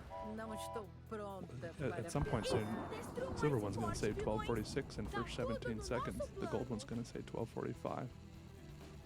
That's true. It is a little bit torturous to have 2 watches that don't say exactly the same time. Meus tiros encontram seus Yeah, alvos. so like I said, I don't really know what number of podcasts this is. I do make some other videos that are pretty similar to podcasts, you know, like I have some real-time drawing videos. I have some other kind of long videos, but I guess the downside to those is I don't post the audio on like other streaming services, so I apologize for that. Let me know what other kind of videos you like. I don't know what the heck is up with my YouTube channel, to be honest. I feel bad complaining about it, you know. It feels like kind of whiny for someone who has like such a great, you know, opportunity to do this as a living. But you know, like what? I don't really know. You know, I've never done this before. I've never had like, I don't have like a lifetime of experience having a YouTube channel. I don't know what I'm supposed to do.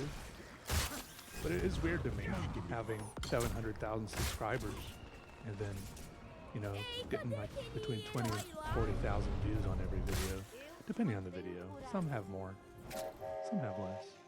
Most have more, I guess. It's like it's very easy to start overthinking things and getting like overly critical of myself and wondering for Afirmativo. far too long and far too seriously, like, am I doing something wrong? Should I be really doing this at all? What am I doing? You know, what did I do to reach that level of disparity between subscribers and viewers? I mean, as far as I can figure, it's just because a few of my videos went viral, according to. And it happens every now and then. Some of my videos go viral just because of YouTube's weird algorithm. It's always just some random old video I uploaded a while ago that YouTube just seems to lock onto. It's never like my new videos, and I like pour over these videos trying to figure out what magic powder these have attached to them that makes YouTube like them so much. And I've tried recreating them, doing things again similar to them, but they don't never do quite as well. So I just have to kind of step back, let go, stop tearing myself apart about it, you know, just kind of try to keep making videos. I don't know. I'm thankful. Look, I'm thankful for what I got and how it's going. I don't mean to suggest that I don't want to be like that whiny guy. Well, I mean, I'm more towards. God, I hope you understand where I'm coming from. I feel like every YouTuber, to some extent, is like constantly Você pode se vingar se quiser. looking at their stats and there's like a whole channel, like a whole tab here where I can click on that says analytics, and it's probably to my own demise that I don't really ever click on that because it's very overwhelming. It tells me all about my like watch time, views, Não estou view pronta para average view pendurar as duration, luvas. estimated revenue, likes, dislikes, comments, shares, videos, playlists, subscribers, and stuff going up and down, Afirmativo. stuff like that. So all your geographies, gender, it's like really easy to get way too deep into this for me. I feel like that's not really my strength, you know, gaming the system in that regard. Because that's not ever how I was successful in the past, you know. Those videos that I have, I mean, maybe Herói, nosso núcleo está sendo atacado. maybe I just gotta dig deeper, you know, that some of those videos are really whiny. Just tell me the secret to the algorithm.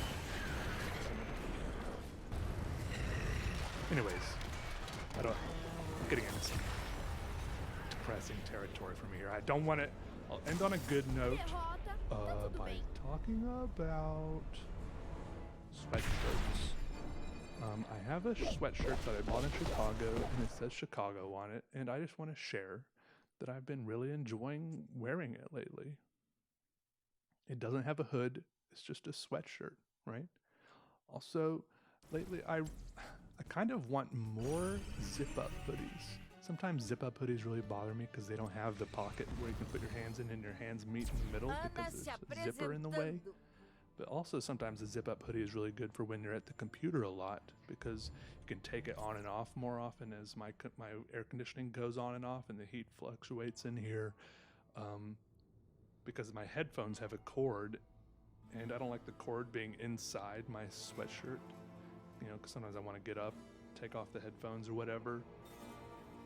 So if there's no zipper, then I have to take off my headphones to put on the hoodie. So it's a whole thing. But all my hoodies I like the most are zipperless hoodies. Pullovers, I guess you would call them. Except for my favorite hoodie, my zipper hoodie, is in my car, and it's been there for like 5 months, and I don't know why I keep on not bringing it up. And it's got a zipper and everything. I think it's like in the floor of the backseat of the floor of my car, and I'm like afraid to touch it because I feel like it's got like, you know how stuff you leave in the car for too long, it gets like a weird funk to it or something. I don't know, maybe it's just my car. It's got like, my car had like a little leak in one of the doors for a while, and every time I'd come out after it rained, there'd be like a little puddle in the floor of the back seat, and it was disgusting. But for some reason that seems to have fixed itself. As well as every now and then my there's a little light on my dashboard that comes on. It says check engine soon, I think that's what it says. Oh, service engine soon, I think. And whenever that comes on, I'm just like, oh, I probably need an oil change. So I go and get an oil change, and then I get a little, for the next few weeks, I get a little bit more stressed out as that light stays on, and I keep on wondering, maybe it's something more serious, like I really should take it into the shop and worry about getting shafted, as they tell me it's like I need a new drivetrain or something. But then eventually the light goes off again, usually like 3 weeks after I get an oil change. Also, I had to get new windshield wipers last time. I ordered new windshield wipers on the internet, and then I went in to get an oil change, and then they replaced my windshield wipers for me. So now I have a backup pair of windshield wipers in the trunk. So that's good, I guess. My windshield wipers were doing very poorly. Like the rubber strip had like worn off halfway on both of them. Every time I tried to turn the windshield wipers, it was like flapping around. I just couldn't turn them on anymore because I was afraid of like scratching my windshield. So every time I drove somewhere, I was just relying on the rain necks on my windshield to just like make the water bead up and roll off. But for it to really roll off, you have to be going like 40, 45 miles an hour. And the Rain-X was like wearing off because I had only been applying the Rain-X through my windshield wiper fluid, which I think is a great way to apply Rain-X, but you can only do that if you have windshield wipers, you know, to kind of spread it around. I didn't have windshield wipers, and my windshield wiper fluid was running out, so I need to go to like an AutoZone or something and get some more Rain-X windshield wiper fluid. So it's like a perfect storm of all of my windshield wiper paraphernalia wearing out at all the same time. And so for like a couple weeks there, every time it rained, I was just like squinting through all these beads of water on my windshield, driving around very dangerously. I mean, I could see, but it was like camouflaging everything on the road. Like if there was like a person at a crosswalk or something, that would kind of like make them blend in with the background. It was not safe. It was not good. I'm glad I got my windshield wipers fixed. Anyways, I think that's all I have for today. Thanks for listening, everybody. Hope you're doing well. I hope this mic was okay. It's a little scary switching up microphones. Apologize if you could like hear my nose breathing or too much or something. I'm sorry, okay? All right, bye. Love you, okay?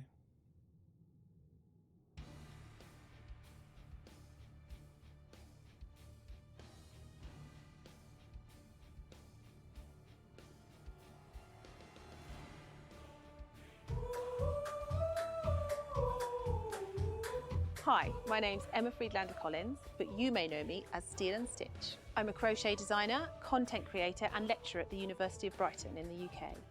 I'm the author of a bunch of crochet books, and the latest is called Crochet Hacking, Repair and Refashion with Crochet. I also write lots of articles and create different patterns for magazines like Molly Makes, Simply Crochet, and Inside Crochet. Crochet is an amazing tool that we have to help us remake, reuse, and reinvent the things around us, and I want to share that passion with you. I'm an upcycling and remaking champion. My purpose is to try and find positive ways to use my craft powers to live more sustainably. Whether it's from repairing tears or holes or completely restyling a garment, these fun crochet ideas and techniques will help change your perceptions about upcycling. With the help of crochet, unloved, unworn garments can be kept out of landfill and brought back to life, becoming your new wardrobe faves. In this Domestica course, I'm going to teach you how to crochet a traditional granny square and half square. In the final project, you will make a pair of contemporary upcycled slippers from old flip-flops. I will talk to you about my career path, the artists that have influenced me, and the things I take inspiration from. I'll show you how to choose the yarn, hooks, and materials that you'll need to get you started on your crochet hacking journey. You'll learn different types of stitches. We'll do slip stitch, chain, double crochet, treble crochet, increasing and decreasing, and how crochet can be used for upcycling. In order to design our final project, I'll give you tips on choosing colours and show you how to read a pattern so you can understand the symbols used in a crochet chart. You will learn how to make a granny square, a half square, and how to assemble all the pieces together to make a marvellous pair of upcycled slippers. I will also teach you how to customise your slippers using pom-poms, mini pom-poms, and tassels, and I'll also teach you how to care for them. By the end of this course, you'll learn the foundations of crochet and upcycling that can be used to make everything from blankets to clothes. This course is aimed at those new to crochet, as well as those new to upcycling and working crochet into new materials. The materials you'll need for this course are crochet hook, suitable size yarn, a yarn needle, a pair of flip-flops, strong scissors, a bodkin or a sharp stabby tool. Give new life to your clothes and create new pieces with this innovative crochet technique.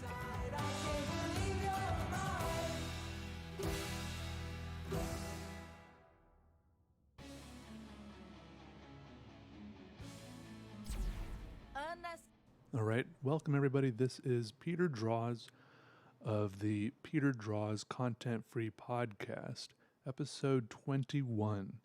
Now, at this point, if you haven't listened to all 20 of the previous Peter Draws Content Free Podcasts, you may be wondering, Peter, do I need to go back and listen to those previous 20 episodes to get caught up on the story or the current state of the podcast? You know, you might be wondering, you might be worried if you're going to be, out of place or lost. And the answer is no. You don't need to go listen to those. You probably should. You don't need to, because I don't even remember what I talked about in the previous 20 episodes. But we're here now, and this is it. So welcome to episode 20 of Peter's Content Free Podcast. This episode is sponsored by you, the listeners. Thank you. And the watchers. I appreciate you all being here, tuning in today. You make it all possible. Just a big shout out to all of you for choosing this, tuning in with your little ears. You're doing great. And thank you. Yes. If you really do want to support me in a larger way, if you're looking on, if you're on YouTube there's links below the video there. And you can buy my books on Amazon. I get like half the profits from those. So if you buy like a $14 book from me, I probably get like $7, which is a pretty good split compared to like those prints I sell on Amazon. On like Society 6 or whatever. Okay. Sorry. Anyways, enough capitalist nonsense. This is not what this podcast is about, okay? Because we all know this is the raunchiest, most uncensored, off-the-wall, craziest podcast out there today on the market that you can get to for free. And I need to update you on how my coffee habits are doing. Basically, I drink one coffee. Actually, yeah, I'm on the cold brew train right now. Okay, I haven't had a hot cup of coffee in quite a while, I don't think. Actually, yeah, I don't think I have. I'm not saying I don't like hot coffee anymore, but I just haven't had one in a while. I've just been enjoying the cold brew. Actually, someone told me a while ago that they couldn't get into cold brew because they thought it was just so bitter. But in my experience, cold brew is way less bitter. Not to say I don't like bitter. I enjoy black coffee and how bitter it is, and I've become accustomed to O that. que a gente vai jogar? But in fact, let me give you Esse é aquele a com os bonecos like a short gerais? run through of what Que máximo! a typical Adoro day esse jogo. is like for me now. Apostos And this para is just buscar as of like 3 weeks ago that Darei uh, cobertura, I went on a mas trip tenham cuidado. with some friends for about a Isso week é out tudo. west. We went camping in Yosemite and like Sequoia National Park, some places out there in California. Faltam 10 We went out there, we came back, and after that I kind of restructured, reinvented my life a little bit. Reinvented might be a little bit drastic, but that's what I attempted to do.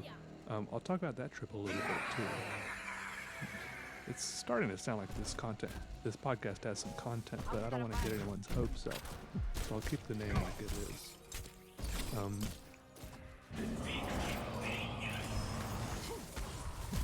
Hi, my name is Marcia Takara and I'm a comic artist. In this Domestica course, you will learn the process to draw a female comic character.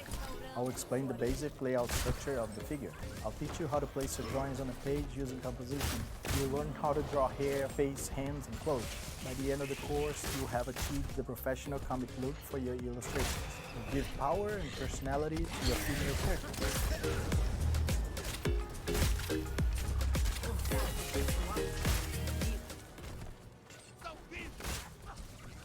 Afirmativo.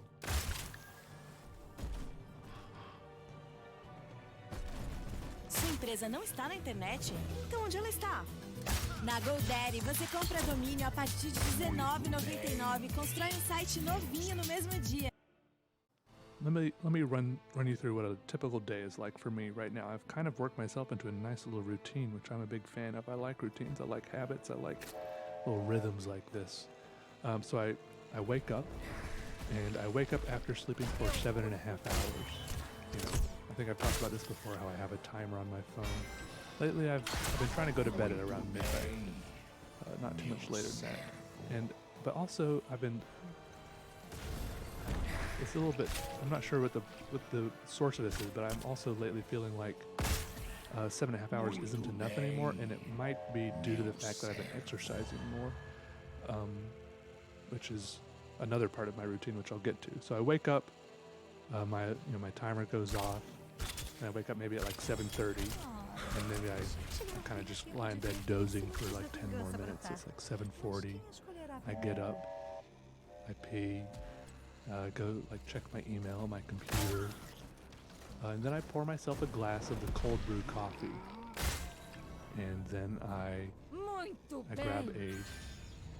one of those chewy Nature Valley granola bars out of the box, the almond kind, and these are the ones with like the little layer of really nice, tasty peanut butter on the bottom. So that's my breakfast: the glass of cold brew and the granola bar. Te peguei! And I take my breakfast out on the front balcony, my only balcony actually, and I take it out there and I eat that, consume it, while I read. São 3! Oh my goodness. Last night, I just noticed something actually. Last night, I woke up in the middle of the night, I heard something fall. And I assumed it was like, actually I haven't figured out what it was yet, but I just now figured out what it was. I'm looking over at my wall and I see an empty picture frame.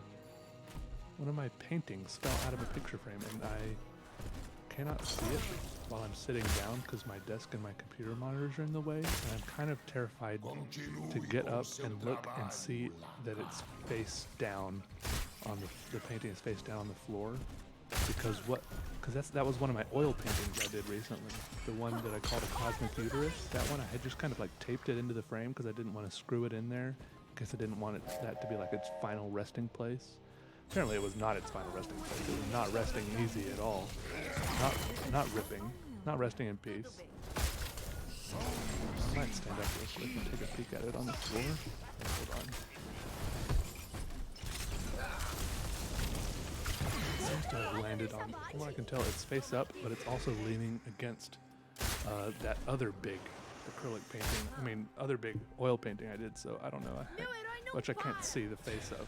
So I don't know. There's an untold amount of damage. It could be good or it could be bad. I don't know. Everything's fine. Also, I feel like I have to burp right now. Alright, I burped a little bit. Anyway, so I got on the porch.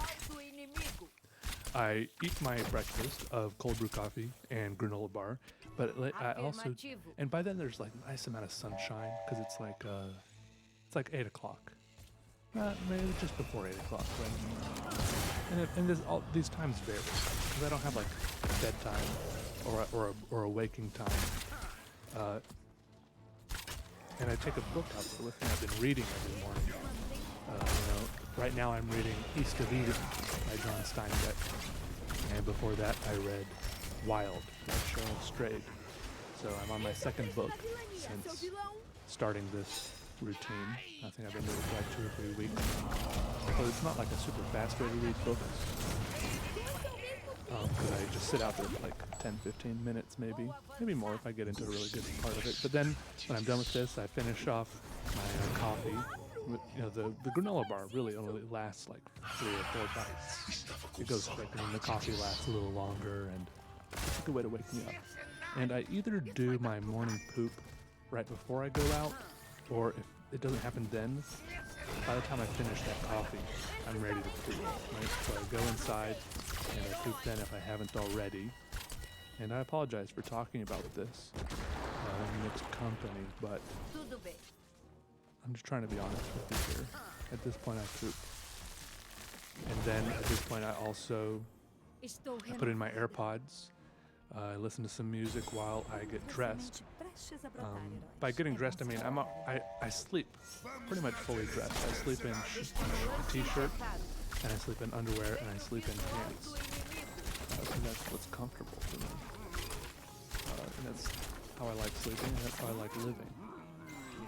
But I take all of that off, and I put on compression shorts, and I put on gym shorts, or like running shorts or exercise shorts or something.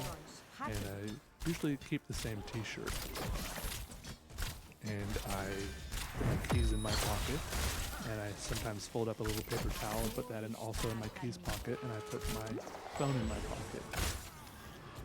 And then I put on my running shoes, which are some Adidas Boost shoes, which I've also bought another pair recently, just because they're so comfortable. Because I never expected to wear these shoes out and about. I thought I was just buying them for running, but then I started wearing them as just like general, like my daily drivers. They're very comfortable. So I bought another pair to wear out and about, and then I wear these ones to run. But they're very nice. They're very comfortable, and I got all sorts of compliments on them, which feels good. But that's all. The compliments are only like half the reason I bought them, of course. It's also because it feels good to walk in them, and then also to run in the ones I run in. Anyways, so then after I'm dressed, my pockets are full. I grab my water bottle, my Nalgene. It needs to be at least half full, but it doesn't need to be all the way full, because it's kind of heavy when it's all the way full, because that's like 38 ounces, or maybe 32 ounces, or maybe 36 ounces. It's just a lot of water. And then I go down to the workout center at my apartment complex, and I start running on the treadmill. I go to the treadmill. There's one I've learned, there's probably like 8 treadmills. And I think that's why I use the treadmill, because there's the most of it.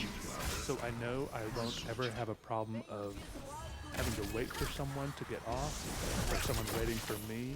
And also, it's more likely that I will be able to have space between me and other people, right? Because there's like some ellipticals and like little exercise bikes and stuff, but for some of those, depending on the variety of the machine, there's only one of them, or there's only 2 of them, which is like that's like nightmare fuel. Like, that's just asking for trouble. What if I was riding a bike, one of those exercise bikes, and someone else came on and got on an exercise bike right smack dab next to me? I would have a hard time being comfortable in that situation, I think. Have a hard time concentrating on my workout. It's difficult enough when I'm running on one treadmill and someone way down at the other end of the row of treadmills is running. It's like they're constantly in the corner of my eye, and they're running. They're never running exactly the same speed as me, and I'm always like comparing myself to them and thinking that they're thinking about me. And I usually do feel pretty good about it because I usually run longer than everyone else there, with a few exceptions, but it does help. Look, I used to not even be able to go in there to any gyms, right? I have major gym phobia. I fixed this by lying to myself, and I tell myself now, actually I don't need to do this now, but at first I told myself, this is my gym. Like that's how I got over it. Like, this is my personal gym. I own it. I own all the stuff in here. And yeah, I do let some other people come in here and use the machines if they want to. Like, yeah, I'm nice like that. Like, that was how I overcame my phobia of going in there and using the machines or around other people and stuff. For some reason, that's all it took. That's the same mental trick I use to, you know, when I have to like walk into a room with a bunch of people I don't know and I'm feeling nervous or anxious. Except in that case, I just tell myself I'm the king of the world. That seems to work.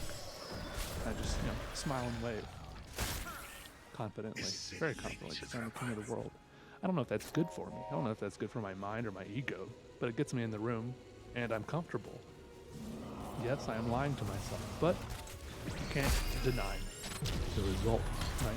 Anyway, so I run on the treadmill for at least 30 minutes. Lately, I've been managing to run for 45 minutes a lot of the time, and but I'm not running really fast, right? I set it to 4 miles an hour usually, and I set it to a 4-degree incline, which I guess is almost nothing, but it's more than nothing, which is key. I think the default incline is 1 degree anyways.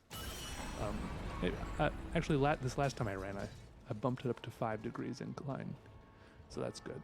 And sometimes, a couple times I have run at 4.5 miles per hour, which was really pushing it, right? Especially when you're doing it for tens of minutes. And I also want to take a minute to talk about my Apple Watch, which I don't think I had the last time I made a podcast. I'm not super proud of this thing because I think it looks really dumb on my wrist. I feel kind of like a jerk when I wear it, but it's been helping me so much become more healthy, I think, as far as getting more exercise. Because first of all, I think it has like all these like rings on it, these movements, these meters that show you like how many calories. It thinks it knows how many calories you've burned today, how many steps you've taken, or how many hours, if you've stood up for a few minutes every hour, all these little metrics like that. And I feel like over the years of playing so many video games, I've been like reprogrammed to want to meet these little goals like this every day. I want to meet these little goals and make these little bars fill up. So I don't know, it's really been working for me. Especially also there's a cool feature where you can, and there's awards you can win too. So it's just like a video game, really. Because I can like collect little achievements and stuff. I gotta admit, it's working for me. I don't like wearing it, but I keep wearing it. Because like I said, the results are there. And you can do these competitions with your friends. They also have an Apple Watch. I'm in my second week with one of my friends doing a competition. And I think that's making me push myself even more because I get a little bit competitive. Sometimes, that has been one thing that's pushed me to run for 45 minutes instead of just 30 minutes. And then even later in the day, I'll go for like a 1 mile walk down in the town or something just to get some more points. So I don't know, I think it's pretty cool.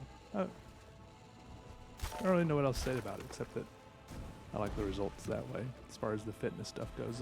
When I told my dad about it, I was like home for some family thing. I was like, I got one of these Apple Watches that tracks all my steps and calories and stuff, and he's like, yeah, it's like he started going on about all the data we're sending off to the companies and the government and everything. I'm like, yeah, well, he's like, yeah, now he's like, now they know when you go to bed and when you get up and when you go to the bathroom and when you eat lunch. And I'm like, yeah, well, maybe they know all this stuff, but at least I'm healthier. I mean, they're not using it against me yet, I don't think. I mean, maybe they are using it against me and I just don't know it, but I think I'd rather them use it against me and I be healthy than them not use it against me and me sit around, you know, slowly getting fatter. Obviously, it would be better if I didn't have this watch and could think up some way, you know, maybe have like some sort of better mental or moral fiber where I can make myself work out without this dumb watch. That would be ideal, but it hasn't been happening. So I'm just glad that it works with the watch.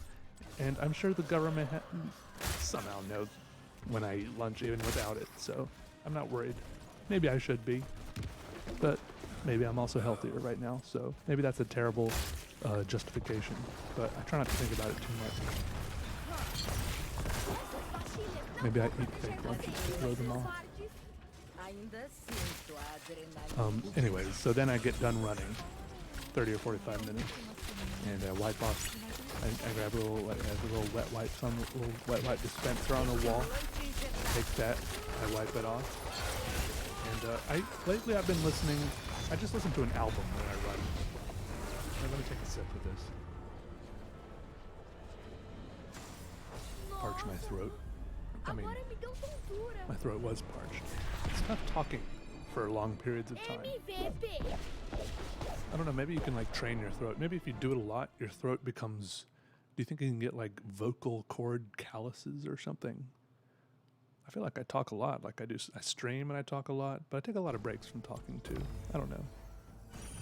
Anyways, I usually just listen to an album. The past few days I've been listening to some Green Day album, which has been good. There's a few songs in there that really like get me going, like the tempo and the beat really help a lot. Before that, I was listening to, I started out listening to some AFI, December Underground album. After that, I was listening to some King Crimson. After that, I was listening to some Lupe Fiasco. And then one day, I listened to some Rammstein. How do you say that? Is there a more authentic way to say that? Rammstein or something? Anyways, I listened to Rammstein, and I Googled. I went on Google before I went running. I Googled best Rammstein album because I saw there are a bunch of them. And I didn't want to accidentally listen to like a bummer album, because every now and then an artist will have a bummer album. I wanted to listen to a good one, since I had the option. Excuse me. So, whatever random website I found said that this album, Mutter, is that how you say it? In English, you'd pronounce it Mutter, but I think it means like mother in German, maybe. I listened to this album, and it's especially perfect because it's exactly 45 minutes long, which is how long I wanted to run for. So I pressed start on the treadmill, I pressed start on the album, and I started running, and it's just like, it's like metal music, right? And German metal music. I don't really understand any of it, but that's fine. I don't really need to understand it. And then also in front of me, you know how these gyms, they have like big TVs on the wall, especially in front of the treadmills. Well, the big widescreen TV smack dab on the wall in front of my treadmill was kind of broken, in the sense that it mostly just had a flat, like a blank black screen, except for like every 3 seconds, for about 1/10 of a second, an image from the TV, from the channel that it was on, would flash on the screen, just like a strobe of an image. And it would every 3 seconds the image would change, because it was just whatever was on TV at that split second. It would just be like and I felt like I was undergoing some sort of maybe like stress therapy, or like a stress test, that they make like special agents or astronauts undergo, because first of all, I was running on a treadmill, gasping for air, sweating, and I was also listening to like this industrial metal music with German, like indecipherable voices screaming at me. And because you see that in the movies too, they like put someone in a box or something and just play metal music at them to test how strong their minds are or something. So I felt like that angle of it was going at me. And then also I had this huge TV in front of me, flashing random split-second images at me, and then also like the rest. This is like one of those, you know how that style of design is, where it's just like kind of an unfinished, grungy design, where it's just like an unfinished brick wall, and the ceilings are like exposed rafters, and there's like metal conduits going everywhere. That's like the style of the gym, you know. And I'm just like looking around, and it's like all coming together, and I'm just like, but it was like really weird, but it was like also hyping me up, because I was imagining that I really was like an astronaut or a special agent undergoing this stress training, and I was imagining that there were all these like, they had all these like wires and stuff hooked up to me, you know, like testing and reading, you know, like my pulse, my blood pressure, and my breathing and everything, and who knows what else. And yeah, there's just like all these images flashing across the TV screen. I would just like slowly watch them and try to figure out what's going on. You see an image of like a man in the air with a basketball. And you see an image of a man on the basketball court clutching his ankle. Then you'd see, it says 50% off, bathroom, all installations, 18 months free. And then there's a cabinet, a counter, a sink. There's some smiling news anchors. You know, the images keep flashing. There's some news bulletins. There's a smiling picture of an abducted girl. There's a smiling picture of an abductor. There's a police bulletin. There's police officers. The images keep flashing by. I don't know, it just kept going, and I felt like I was getting like reprogrammed or something. A smiling lady on a game show. I think she got it wrong. Then, an attractive woman in a red dress, pointing at what the weather was doing or might do soon. And then, maybe happy-looking people after they just did business with Geico or True Liant or something. Mostly everyone was smiling, even if something bad had just happened to them or was about to happen to them or had just happened to other people. There were no frowning people on TV. I noticed that much. Even if they were in great pain, they were at least grimacing into a smile. Anyways, at any second I was ready for there to be some sort of like secret code to flash onto the screen, or maybe it was being flashed into my mind right then to wake me up. Maybe I was a sleeper agent and I didn't even know it, or maybe I was being turned into a sleeper agent right then. Maybe I am one right now. Anyways, so after I finished my reprogramming, I go back home, walk back to the apartment, take a shower, and actually, sometimes it takes me a weird amount of time to get into the shower after I get back. I just like, because I like, maybe because I'm like all hot and sweaty, and some people talk about taking cold showers at some times in their lives, and I could just never take a cold shower for some reason. No matter how hot and how sweaty I am, I can never take a cold shower. That is like torture to me. Do people really mean they take cold showers, or are they really saying they take less hot showers? Like showers that just aren't quite as hot. Maybe like room temperature shower is maybe tolerable in the most extreme circumstances. But no, I like taking hot showers all the time. So maybe I don't feel like hopping right in the shower immediately when I get back, because I'm already hot and sweaty. So I sit down on my computer and just kind of sit there dripping sweat. You know, I check my email or whatever or something, who knows. And then eventually I get in the shower. And I feel like now that I'm working out, you know, I'm going through so many more clothes this way, so many more shirts, so many more pairs of underwear, so many more pairs of compression shorts. I had to buy like more packs of this stuff. I have 2 pairs of like gym shorts or whatever you want, running shorts or exercise shorts. I don't know what they're called. They don't feel like gym shorts. I guess they are gym shorts. I don't know. I have 2 pairs of those. I just wash them sometimes. Like I know I'm pretty much only wearing them to the gym.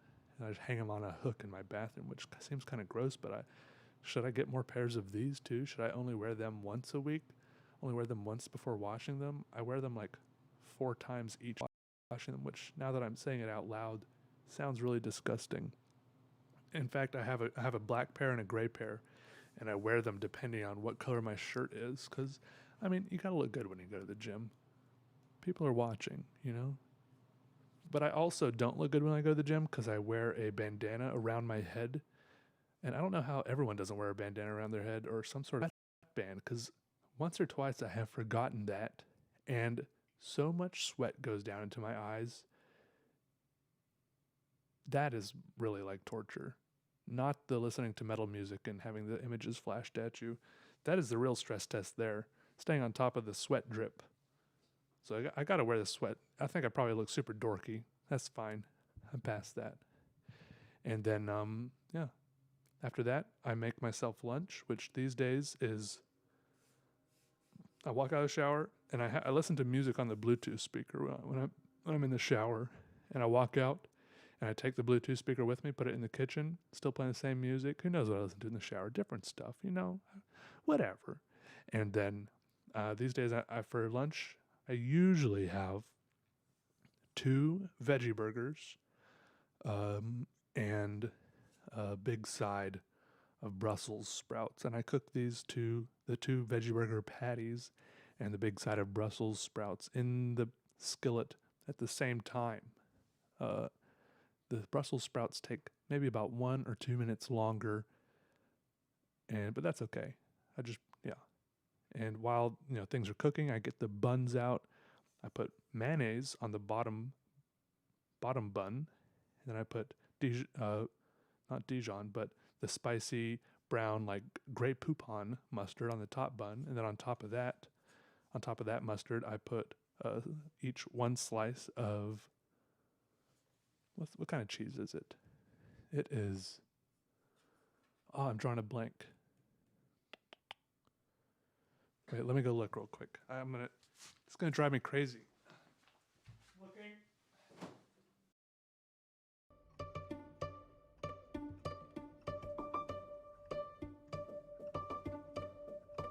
Hola, me llamo Diego Catalán y soy pintor, dibujante y profesor de anatomía artística.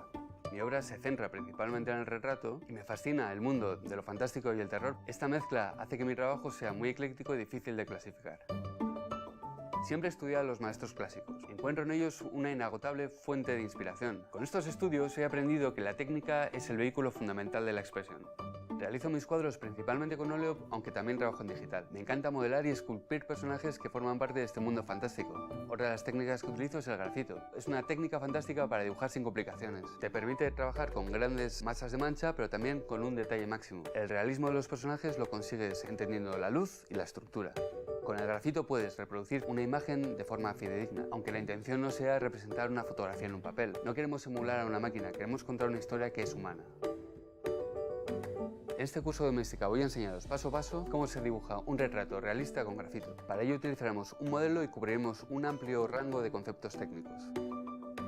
Comenzaré el curso enseñándoos algunos de mis artistas favoritos, continuaremos con una breve historia del retrato, haremos un repaso de los materiales más importantes para el dibujo y pasaremos a explicar los aspectos necesarios para elegir bien a nuestro modelo. A continuación hablaremos de cómo hacer una buena fotografía del modelo y explicaremos cuáles son los conceptos fundamentales del dibujo académico. Seguiremos con un primer boceto del encaje del dibujo, veremos una lección teórica acerca de las proporciones de la cara, dibujaremos el interior de la cara, haremos un análisis de la estructura ósea de la anatomía del cráneo, seguido de otro análisis, esta vez de la estructura muscular. Culminaremos esta fase con el detallado de las facciones de la cara para introducir después una sombra en patrón bidimensional. En la teórica de la física de la luz explicaremos cuáles son los principios que rigen el funcionamiento de esta, para poder en la siguiente lección explicar el modelado sobre la superficie que habíamos dibujado. Tras la fase de modelado estaremos preparados para la de texturizado, donde incluiremos pelos, arrugas, poros, etcétera, etcétera. Una vez con todo terminado, habremos dibujado un retrato realista. Para hacer este curso lo más importante es un lápiz y un papel, pero te vendrá bien tener un caballete o tabla, lápices de distintas durezas, goma de borrar, un palito y un espejo, y por supuesto un modelo al que dibujar. Este curso puede interesar tanto al principiante como al iniciado en dibujo. Ambos encontrarán información fundamental y descubrirán detalles desconocidos acerca del proceso de un dibujo realista. Cuando queremos representar algo del natural en un papel, es muy importante conocer cómo vemos para dibujar lo que queremos. Con este curso aprenderás a ver para dibujar lo que quieres.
provolone cheese. Provolone cheese. So my buns are all ready. The whole sandwich is ready except for the patty. So eventually the patty's ready. I even put a little bit of like Montreal steak seasoning on the patties, and then I put those on the buns, flip the buns over so the cheese is resting right on the nice hot patty. And then the Brussels sprouts stay on for just a second or two longer, and I dump those onto the plate next to my 2 veggie burgers. And boy, that's a good lunch right there. I drink it.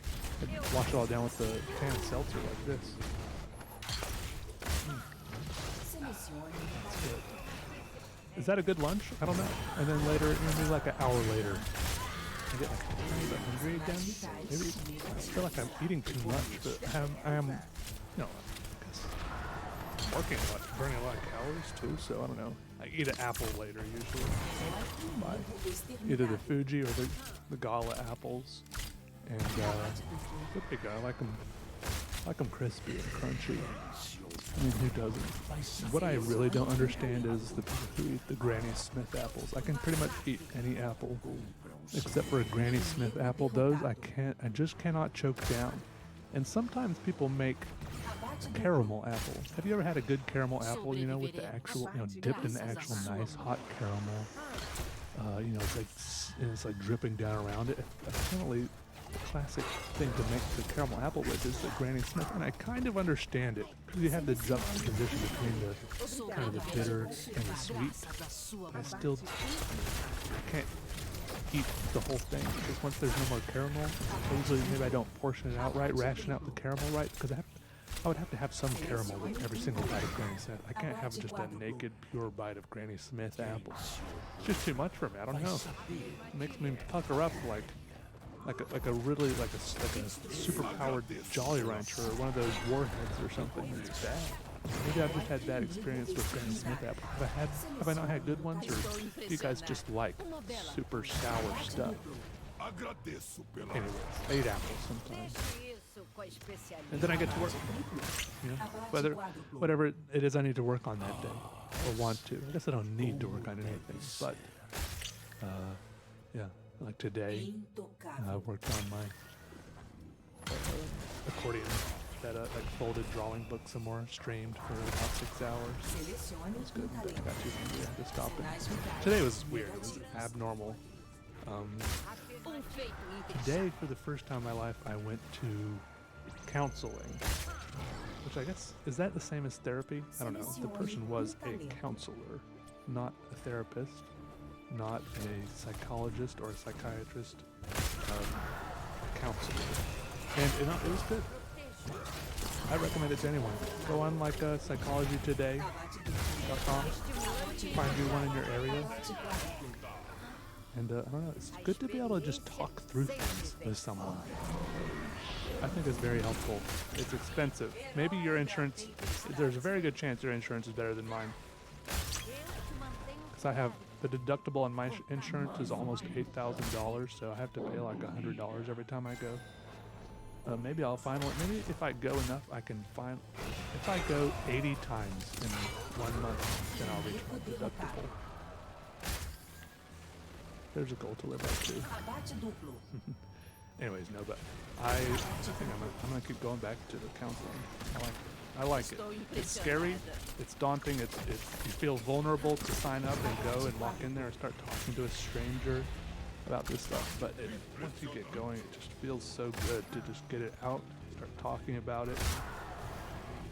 I mean, you don't just like magically solve all your problems or anything, but if there's anyone out there who's wondering if they should or hasn't considered it before, I think you should. I think counseling doesn't sound as bad as therapy. I feel like when you say you need, get some therapy, that implies something is wrong with you. But I think everyone can use some counseling. And what is there someone out there who's perfectly happy and their life is perfect and they're doing everything is just ideal and everything is how they want it and they handle everything just perfectly? I don't think so.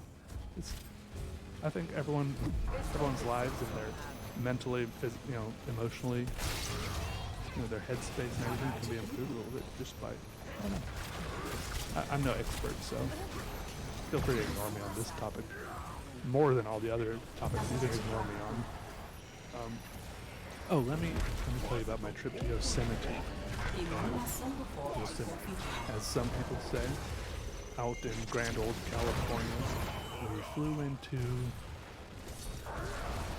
San Francisco, and we immediately didn't drive across the Golden Gate Bridge. To get out, we drove across some other bridge, which didn't look as cool, but it seemed like it was about between 4 and 8 times as long.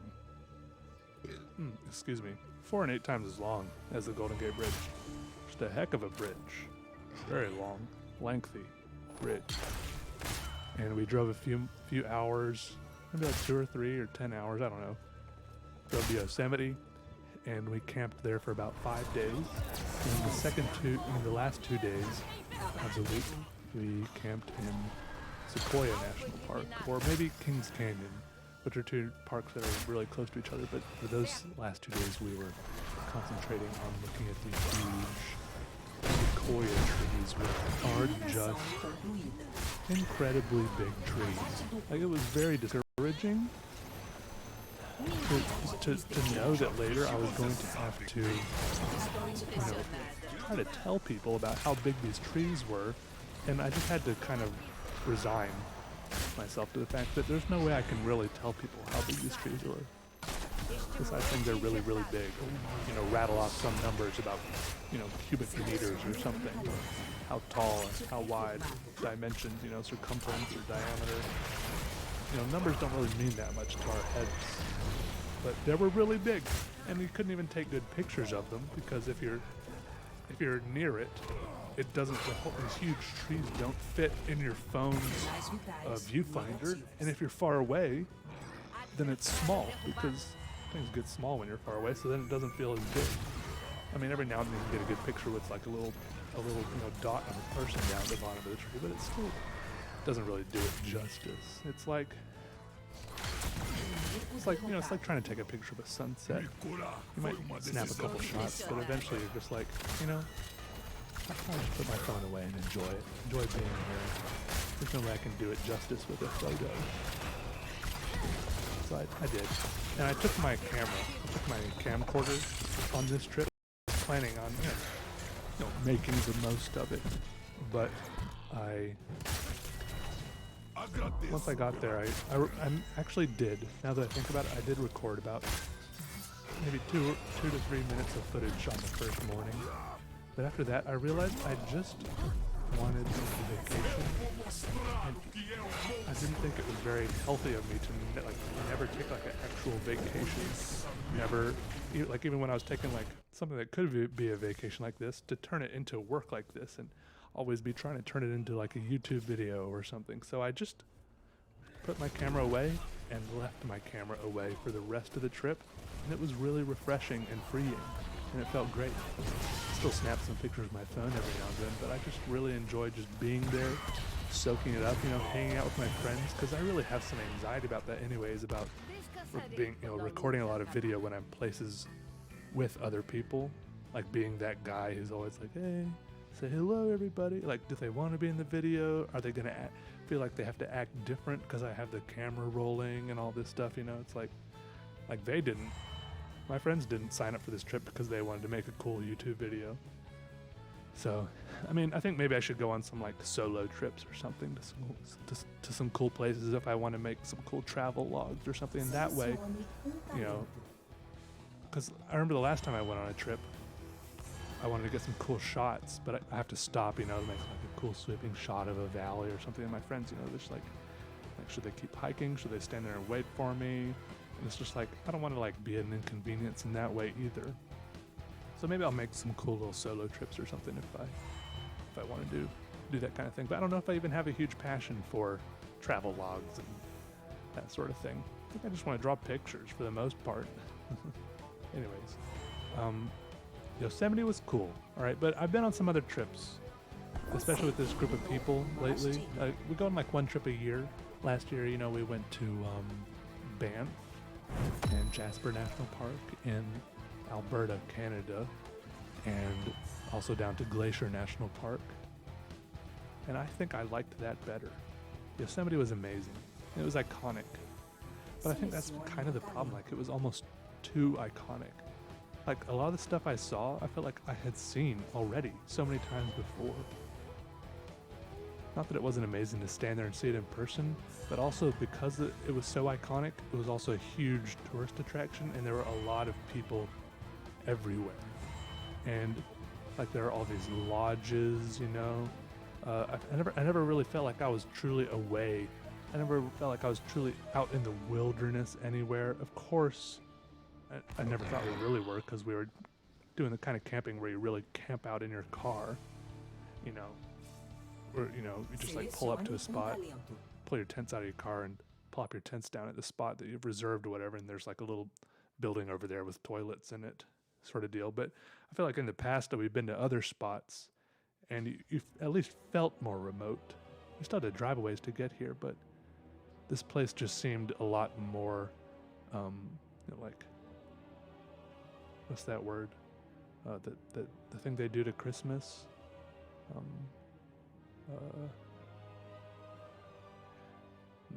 What's the word? Do you guys ever forget words?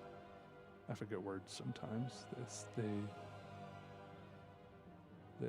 Anyways, it's like in it for the money, you know? And they're not crazy to do that. It's definitely a beautiful place, and I loved the clouds. There were some great clouds there. Great waterfalls and great rocks. But also, it's kind of small too. Yosemite. It's just like this one little valley. To be honest, it seems like not that big of a place. I did see the big cliff. I think it's called El Capitan, where that guy Free Solo, cool guy Free Solo. I never got to meet him. Didn't even see him. We did drive by it, and we're like, oh, I wonder if anyone's climbing it. Doesn't look like it. But then we looked. If you stop and look closer, you see like little dots on the side of it. You're like, people are climbing it. They look like smaller than ants, you know?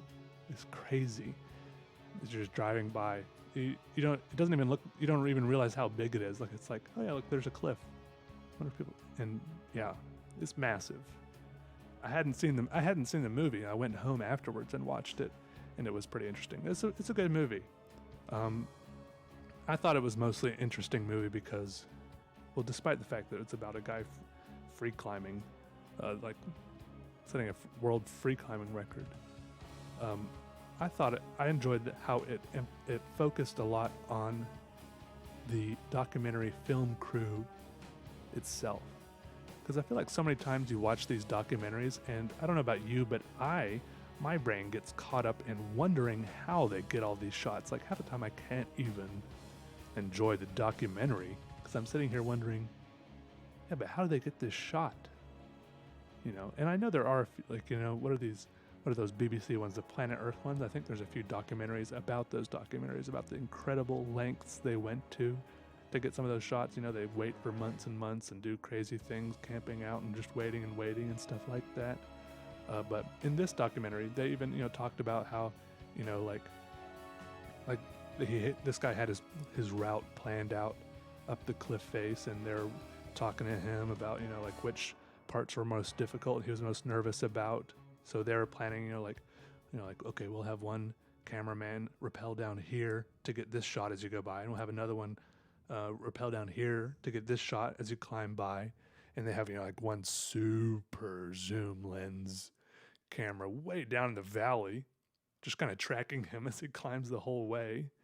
And then for like the really stressful parts, the parts where he thought he could fall and die, I guess, where that was likely, they had remote cameras just like bolted onto the side of the cliff, because they didn't want like a person there distracting him.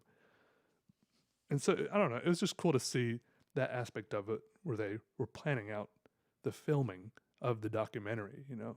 And even, yeah, I don't want to spoil it too much. I mean, there's much to spoil. The guy makes it. You know that he does, because they made a documentary about it, and it's not like a sad thing.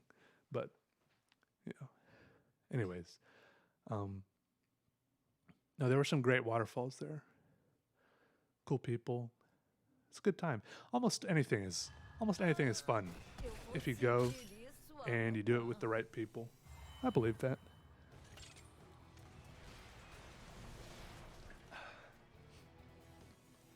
Sorry, just drinking a little more. I feel like I'm losing my voice through this.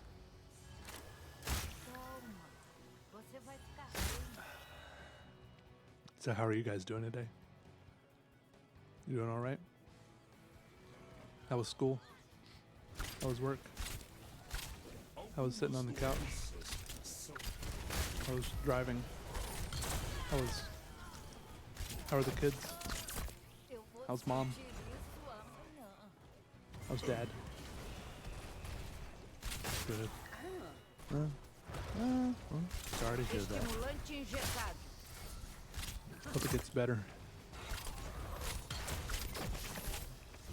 Nope, goes like that sometimes. Also, you want to hear something weird? Lately, I've thought that I've very casually suspected that maybe I have some form of multiple or split personality disorder, and I think that now take this with a grain of salt, because 100% of what I know about these disorders, all the information I have and knowledge about these disorders is gleaned straight from movies and television. All right, so I know right off the bat that I'm probably completely wrong, and I'm just entertaining myself with these notions. But a friend of mine, who I don't see all the time, maybe I see him like at most once a week, maybe once a month. Lately, more often. Lately, sometimes even twice a week. A friend of mine, he got a new roommate. And his roommate's name is Peter.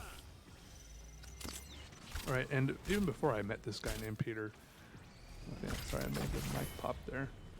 I haven't figured out all my mic set up yet. Hope the sound has been all right. Anyways, so before I even met this new roommate named Peter, I was a little bit apprehensive because I haven't met in fact, I don't even remember ever meeting another Peter in my whole life, which is weird because you hear the name Peter and Estimulante injetado. the first thing you think is, wow, what a weird, uncommon, rare name, right? You're like, oh, Peter.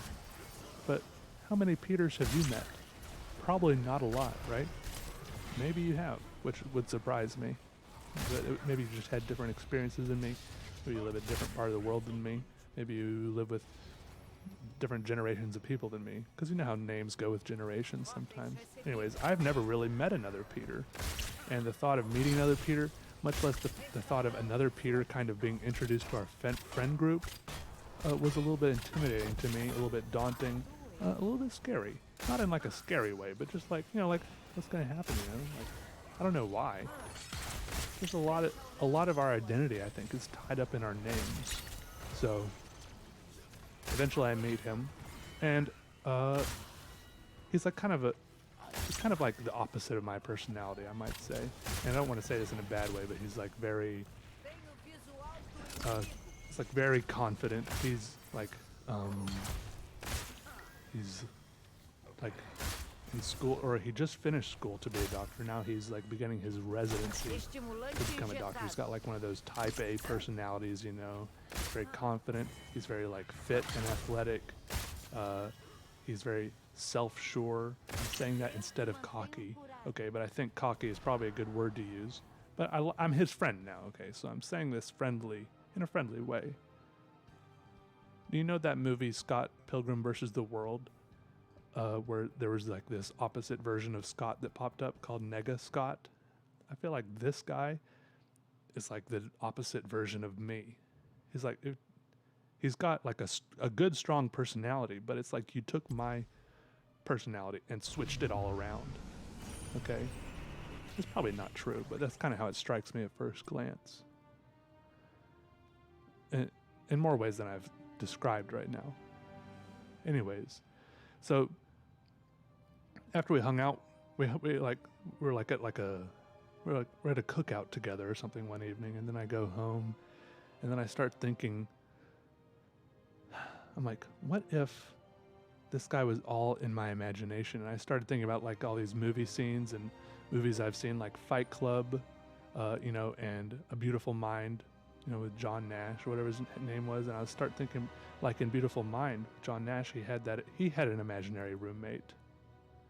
And I started thinking all those scenes where he thought everyone else could see the guy, nobody actually could. I'm like, is that what it was like at the cookout just now? Like, in every situation at this cookout, every time I've seen this guy, maybe he hasn't actually been there, and it's just been me.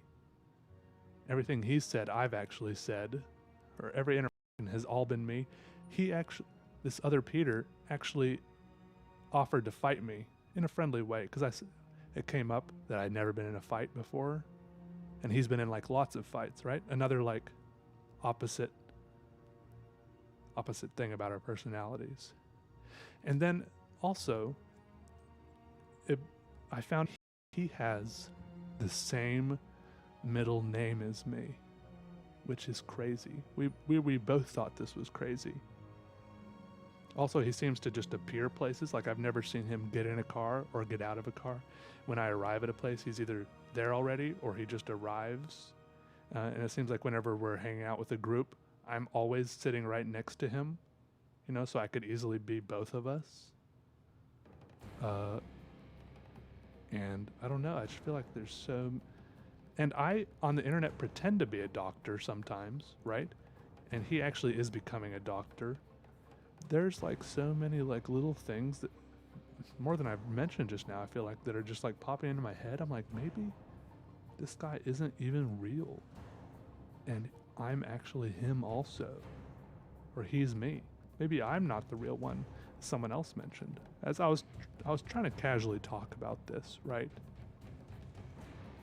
On Twitch chat.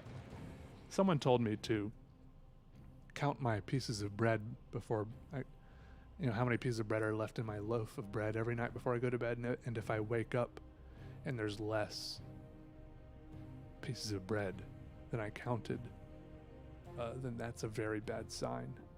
But that sounds terrifying.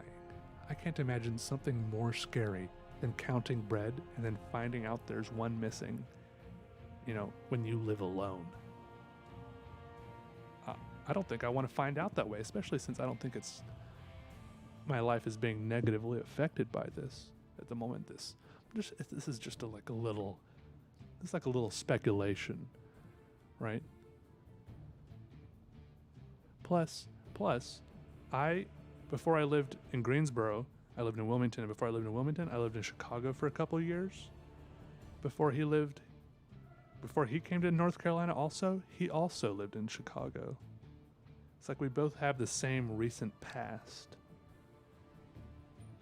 It's weird. Like, I keep on finding more things that make us either more similar or absolute opposites or something like that. I don't know. It's just like, it's weird in a good way, because it's making it very amusing for me to think about and toy with in my head. Just for the record, I don't think I actually think that he is me. I don't think so. I haven't had the guts, to ask another person in my friend group, do you see that guy over there? Actually, I think I did. No, actually, I said it to Peter. And then he pretended that there was an invisible person next to him. Maybe that was all in my mind. I wonder if and I feel like this, as an artist, maybe I act weird all the time, and nobody to me is, how like in Fight Club, what's her name, Marla, was always like getting mad at, what's his name, the main character, for, like acting different all the time, like, oh, you're this way one day and this way, the next morning or whatever. So far, no one has said anything like that to me, I don't think. I don't think. Maybe they say it to the other Peter. Maybe I should count my loaves of bread. My slices, but actually I don't have any bread right now. The last loaf of bread I bought, I didn't eat it fast enough and it got moldy, so I throw it away. Maybe I'll count my apples. Actually, I do have bread right now, but it's hamburger buns. I bought four different types of veggie burgers today at the grocery store to try them all out, see which one was the best. And then when I got home, I was talking to everyone on my Twitch stream as I was drawing. I was talking to them about all my veggie burgers. And then they told me about the Impossible Burger. Is that something you can buy in a grocery store, or do you have to order that at a restaurant, or where do you get that? Because apparently it's the best, and I feel like I feel bad for not getting that also. So I have like 16 veggie burgers right now I need to try of 4 different types. Because I think you usually get like 4 per box. I don't know. The ones I tried tonight were okay. They tasted like, to be honest, they tasted kind of like Salisbury steak, which isn't that high of praise, but it's, pretty good for a veggie burger, I guess. I don't know what they make them out of, soy or garbanzo beans or something. Who knows? Yeah, and I ate them with the Brussels sprouts, just like always. Yeah. And then the other day when I was sitting out on my balcony, did I tell you I don't wear pants sometimes? Yeah, I sat out there for lunch too, or right after lunch, reading some more. I got the worst sunburn on my legs, just on the top of my legs. And I'm worried about tanning my legs because I don't really know how to tan the back of my legs because I can't lay down on my stomach. I guess I'll just have to go to the pool.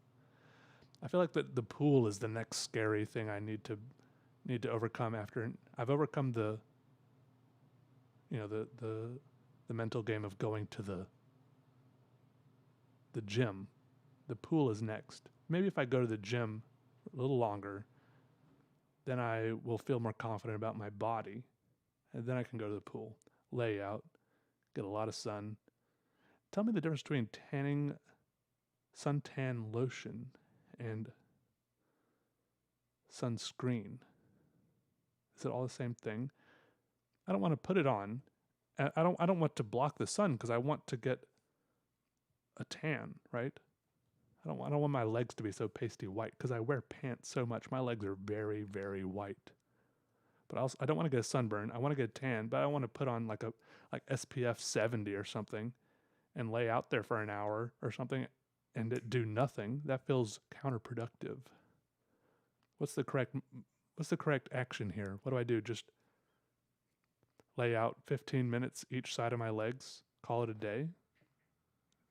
Err on the side of caution so I don't get a burn, don't get cancer. I think maybe the secret for not being nervous at the pool is, once again, just to tell myself, this is my pool. These people can come hang out here if they want. I think that'd probably work. I can feel it working already. I should probably go hang out at my pool sometime, get some sun. I already found my trunks. I was unpacking stuff for the summer. They're nice trunks, bright orange. I like them. Probably super dorky. I don't care. I feel like there are not a lot of good trunk options for guys. They all kind of look kind of dumb unless you're wearing board shorts or something. I'm not sure. I don't really know what's in. I don't really know what trunk trends are in right now. Maybe I need to go scope it out. I'll wear my dorky trunks a couple of times till I see what the other fellas are wearing. Yeah, or I'll just wear my dorky trunks forever. Maybe I'll set the trend. Maybe they'll come around to my way of thinking. Yeah, that's more like it. They'll see how it's supposed to be. Yeah, I don't really have anything else to say. I almost made it to an hour too. Also, if I talk about how I don't have anything to say for long enough, we'll make it to an hour. Also, I have no idea what this drawing is. It's kind of weird that you're listening to me talk and you're watching the drawing right now. Maybe. A lot of you don't look at the drawings because you're just listening, or you're falling asleep, or you're driving, or you're listening on Spotify or some other platform that doesn't have the video content at all. But some of you see the drawing, and for me, in my timeline, this drawing doesn't exist yet. It doesn't even exist in my mind. I don't even know what kind of paper or pen I'm going to use or what it could be. So what do you think? That's pretty weird. That messes with me at least a little bit. But I should probably wrap it up now because it's 10:17 p.m. Getting tired. I'll do the drawing tomorrow. But I also need to work. I'll also need to stream working on that sketchbook drawing. So maybe I'll do 2 drawings tomorrow. We'll see. Depends how energetic and productive I'm feeling. But thanks for listening, everyone. It's been great. Glad to have you. Thanks for tuning in to episode 21 of Peter's Content-Free Podcast. 5, 4, 3, 2, 1. Combate localizado começando agora. I really want it to be 1 hour. I feel like it's just at like 59:44 right now. Really want it to be 1 hour long. An hour long podcast.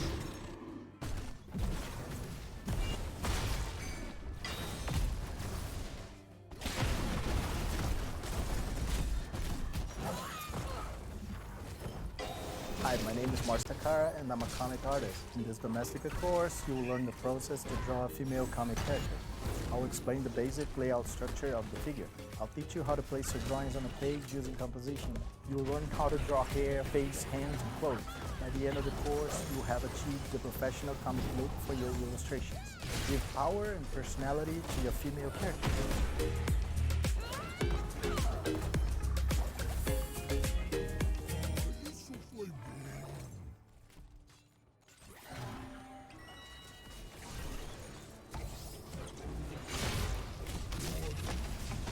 Sua empresa não está na internet? Então onde ela está?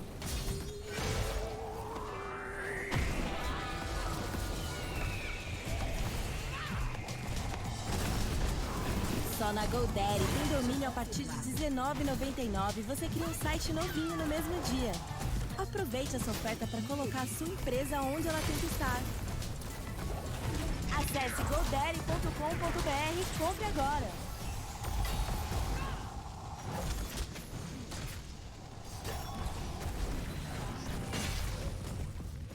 All right. Hello, this is Peter Draws with the Peter Draws Content-Free Podcast, episode number 18, Season 1, Series 1, Volume 1. Still, you know how we go at it. I know it's all my fault.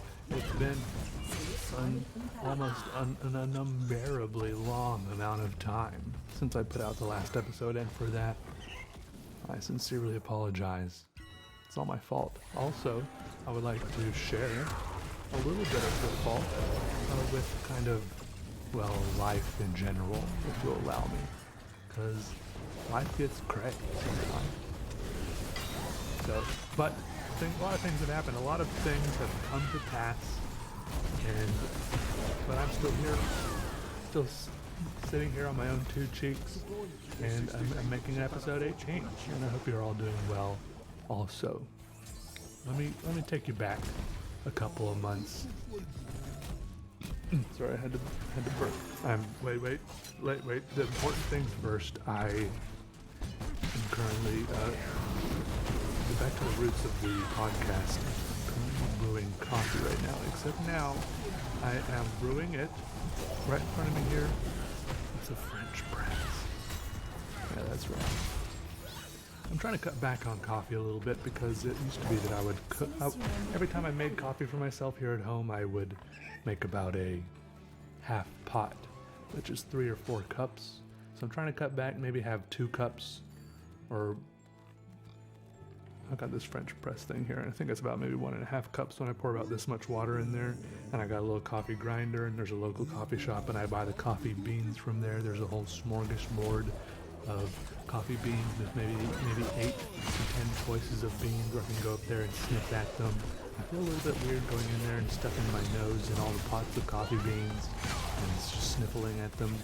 People, I don't know, I keep expecting someone to come up and be like, hey, why are you sticking your face in all the buckets of beans? But You know, and then there's little scoops I can use. Should I pull those out and stick my nose in the scoops? And pour the beans back in there? I mean, I don't actually usually touch the beans with my nose because I'm sorry, but anyway, so I've got some French roast beans here. I've got it sitting right in front of me here. You got it. Let it brew for like 5 minutes. You pour the coffee grounds down the bottom. Then you pour the hot water. Use my tea kettle to boil the water and pour the hot water down over them. And then you push it down, I guess, after like 4 minutes. And the grounds stay at the bottom and the hot bean water rises to the top. And then you pour it into your cup. It's pretty simple, pretty amazing. And I've been enjoying it.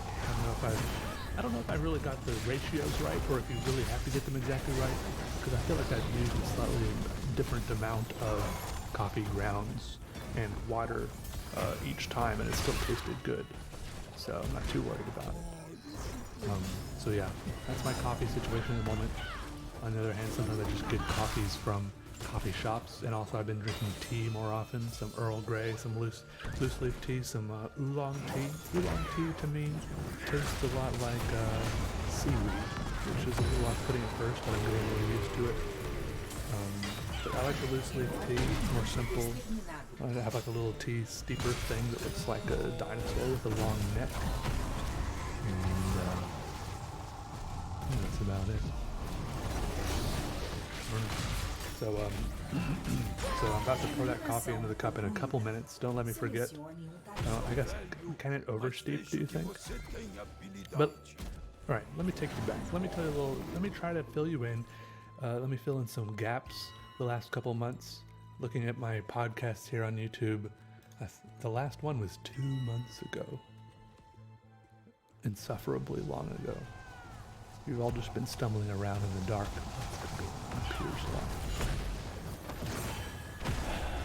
Alright, sit back. It was a dark and stormy night. I packed my bags and threw my bags into the car. And I started driving down the road towards the airport. The rain was pelting the road and the trees and my windshield wipers were on the fastest setting as I drove down these totally unlit streets and roads in the backwoods of North Carolina. I was listening to the classic rock station, and this just like amazing rock ballads were playing, and the mood was amazing. I was feeling on edge, a little bit frantic from the windshield wipers and the music and the rain and the feeling that Hurricane Florence was bearing down upon me, and I didn't know if I would be able to get out of Dodge soon enough. I was heading towards the airport. I had a flight, but Hurricane Florence was supposed to strike like the next day or the day after, and I was like, is this flight going to get canceled? Am I going to get there in time? It was already raining really hard. I had planned this trip 2 months ahead of time, and the last time I had gone to New York, I've only been in New York once before that. The last time I went to New York, they had the worst the worst blizzard in recorded history, and I was stuck there for 2 or 3 extra days. And so when I scheduled this trip to go visit my cousin who lives in New York, I thought, and I even texted him and told him, the last time I was here, there was the worst blizzard in recorded history. Let's see what awful natural disaster happens this time. LOL. And sure enough, Hurricane Florence happened without fail. Really, people should pay me to stay away from places like New York. Large sums of money. They could pay me millions and millions of dollars, and they would still save lots of money. So just keep that in mind. Anyone who wants me to stay away from places, hey, I'll take those payments gladly. I'm happy most places, I think, as long as there's an internet connection. Anyway, so I was driving to the airport, whipping and winding around these roads with the rock music blaring. The rain was pouring down, and right before like the last mile or so towards the airport, the rain stopped. But like it looked like the road was still You know how when a raindrop hits the road, there's like a little splash? It looked like the road was still splashing. There's still little bloops and blips splashing on the road as I was driving along. It was just kind of that misty after rain look, and the road was still splashing. As I drove along, I realized that it wasn't rain or water splashing on the road. It was actually hundreds and thousands of small frogs jumping, hippity-hopping across the road as I drove along. And this shocked me a little bit, mostly because I've never really hit an animal on the road before that I know of, maybe accidentally. But what could I do besides just stopping? And I couldn't stop because I had to go catch a flight and get out of North Carolina and go to, New York like I've been planning on doing for 2 months. There was too much riding on me, riding down this road. But there were hundreds and thousands of frogs jumping across the road for like the next mile. Just a little blip, blip, blip. They look like splashes, just constantly hopping in every direction. Not like they were all migrating in one direction. Some were going this way, some were going that way. I'm assuming maybe they were hopping all over the place, everywhere, all across the forest, but I could only see them on the road because there was no grass or anything to hide them. But I could only assume I was hitting a lot of them, which made me sad. I wasn't even stopping to make frog leg, I wasn't even using them, to make, it was pointless, heartless killing. Anyways, I got to the airport, turned off the car, the rock music stopped, and I got to the airport and the mood totally shifted because the airport had this soft, music, it had elevator music playing, which was a harsh change of mood from the Metallica or whatever the heck had been playing in the car. So I flew to New York. Everything was fine. I enjoyed New York. It was great. Stayed with my cousin who lived like an hour north of New York, up, not in Rochester. I think when I tell people where I was staying, I might have said Rochester, but I think it's actually called Westchester, that area, right? Does anyone know? Wait, let me pour my coffee. Wait. I gotta press it down first. Pressing it. Some of you must know how French presses work. Hope I'm doing it right. Some of you know what I'm doing right now. Some of you don't. I've pressed the plunger down. Now all the ground is trapped at the bottom under the kind of a sieve at the end of the plunger. And now only the coffee is at the top. I'm guessing I can go ahead and pour it now. It's only the third time I've done it. I'm going to pour it now. Do I have to hold the top on? There we go. I would have to, wait, I have to turn it around.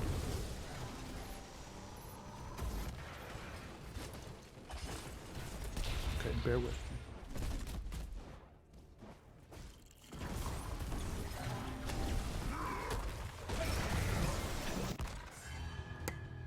Yeah, that's the good stuff.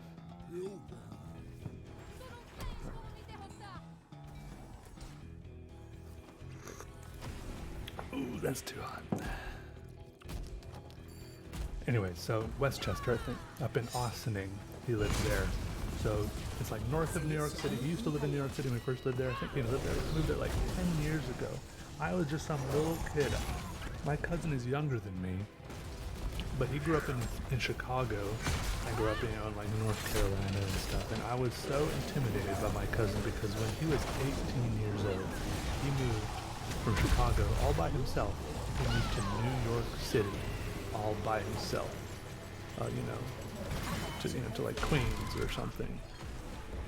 And that was so intimidating to me. I was like, I could never do that. But he's like a city boy, so that was like not as foreign to him and as crazy of a thing for him, but still, that was crazy. Of course, he had like a bunch of roommates and stuff, but now he's like married and he moved to Ossining.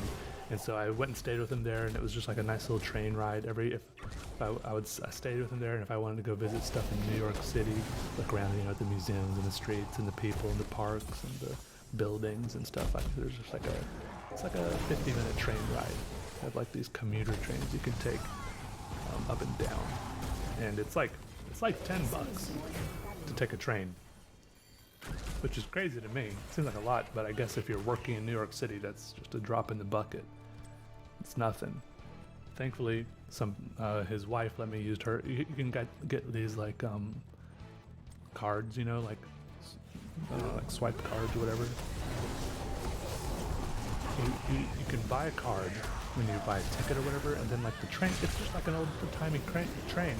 When you get on, you sit down, you don't have to swipe anything really, and then like an actual train conductor walks down, he's like, ticket, and then like if you bought one ticket, you show it to him and he comes down and he punches it and he sticks it on the back of your seat. But if you have like a unlimited card, you just kind of flash it. You just kind of like casually hold it on your lap and he sees it and keeps walking. Very casual, like. So that's what I did when I borrowed the unlimited one, so I didn't have to pay on some days. But New York City is very cool. My second time there, I went and looked at the MoMA, one of my favorite museums there. Much to my chagrin, one of my favorite pieces at the MoMA wasn't there because pieces don't always stay at museums.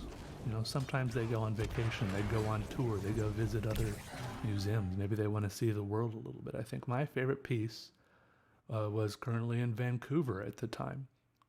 That was the Persistence of Memory by Salvador Dali. Wasn't there. I looked all around for it. I looked through all the galleries where I remembered seeing it before. I was like, it's gonna be here any second now. I walk into another room of the gallery. I'm like, maybe it's in this one. Bated breath, I'd walk around and look at each wall. I'm like, I think it was like right here somewhere. I had like a vague recollection of where in a room it was. So I was like, in this room it should maybe be right here. No, it kept on not being there, and then it wasn't there anywhere. So I asked one of the people that's sitting at like the information desk. I was like, where are the dollies? Like the Persistence of Memory, you know the melty watch one. She's like, oh yeah.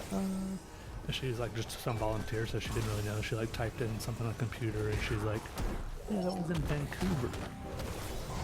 I was like, oh, so came to New York for nothing. Huh. I didn't say that to her, but I think she could see it on my face. I like that painting because there's so many paintings you see in textbooks and stuff, and you're learning about art, or you look at it on the internet and stuff like that, where you see it in a picture of it in a textbook, and then in real life it's so much bigger. You know, you see a picture of, Starry Night by Van Gogh or Van Gogh or Van Gogh or whatever his real name is. We say Van Gogh here, and everyone knows what everyone's talking about. It's okay. If you want to be a little bit snobby or a little bit Dutch or whatever and want to say his name is Van something else, that's okay. But we say Van Gogh and everyone gets along fine. Starry Night was there, and I got my picture taken with it, and I love looking at Starry Night because it's, you can get close to it, you can look at it carefully, and you can see the actual unprimed canvas behind all the paint strokes. And you can see the individual paint strokes and how he globbed the paint on there. And it's so satisfying to look at up close. Something you could never really get from a textbook. And it's similar with The Persistence of Memory by Salvador Dali, except that that one is such a small painting, it's almost the exact same size that it would be in a textbook. It's a very small painting, and some of the lines and strokes in there are so small you think he must have done it with like a single hair from a paintbrush, It's very minuscule and detailed and tiny. It's like barely bigger than a postcard-sized painting. It's crazy. I don't know.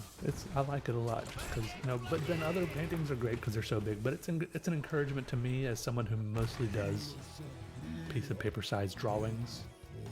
Sometimes I get discouraged thinking, people are only going to pay a lot for my art if it's, like big and it looks great and it takes up a whole wall and stuff, which I think is a solid trend and something that does make sense a lot of the time.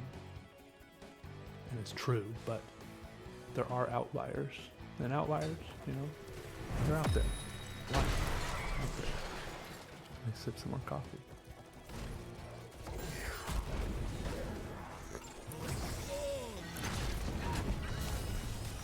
walking around downtown New York City, you know, just like around Manhattan or, you know, just like around, I don't know what the different types of, you know, uptown, midtown, around Central Park or, you know, wherever there's like tall buildings and bustle and stuff.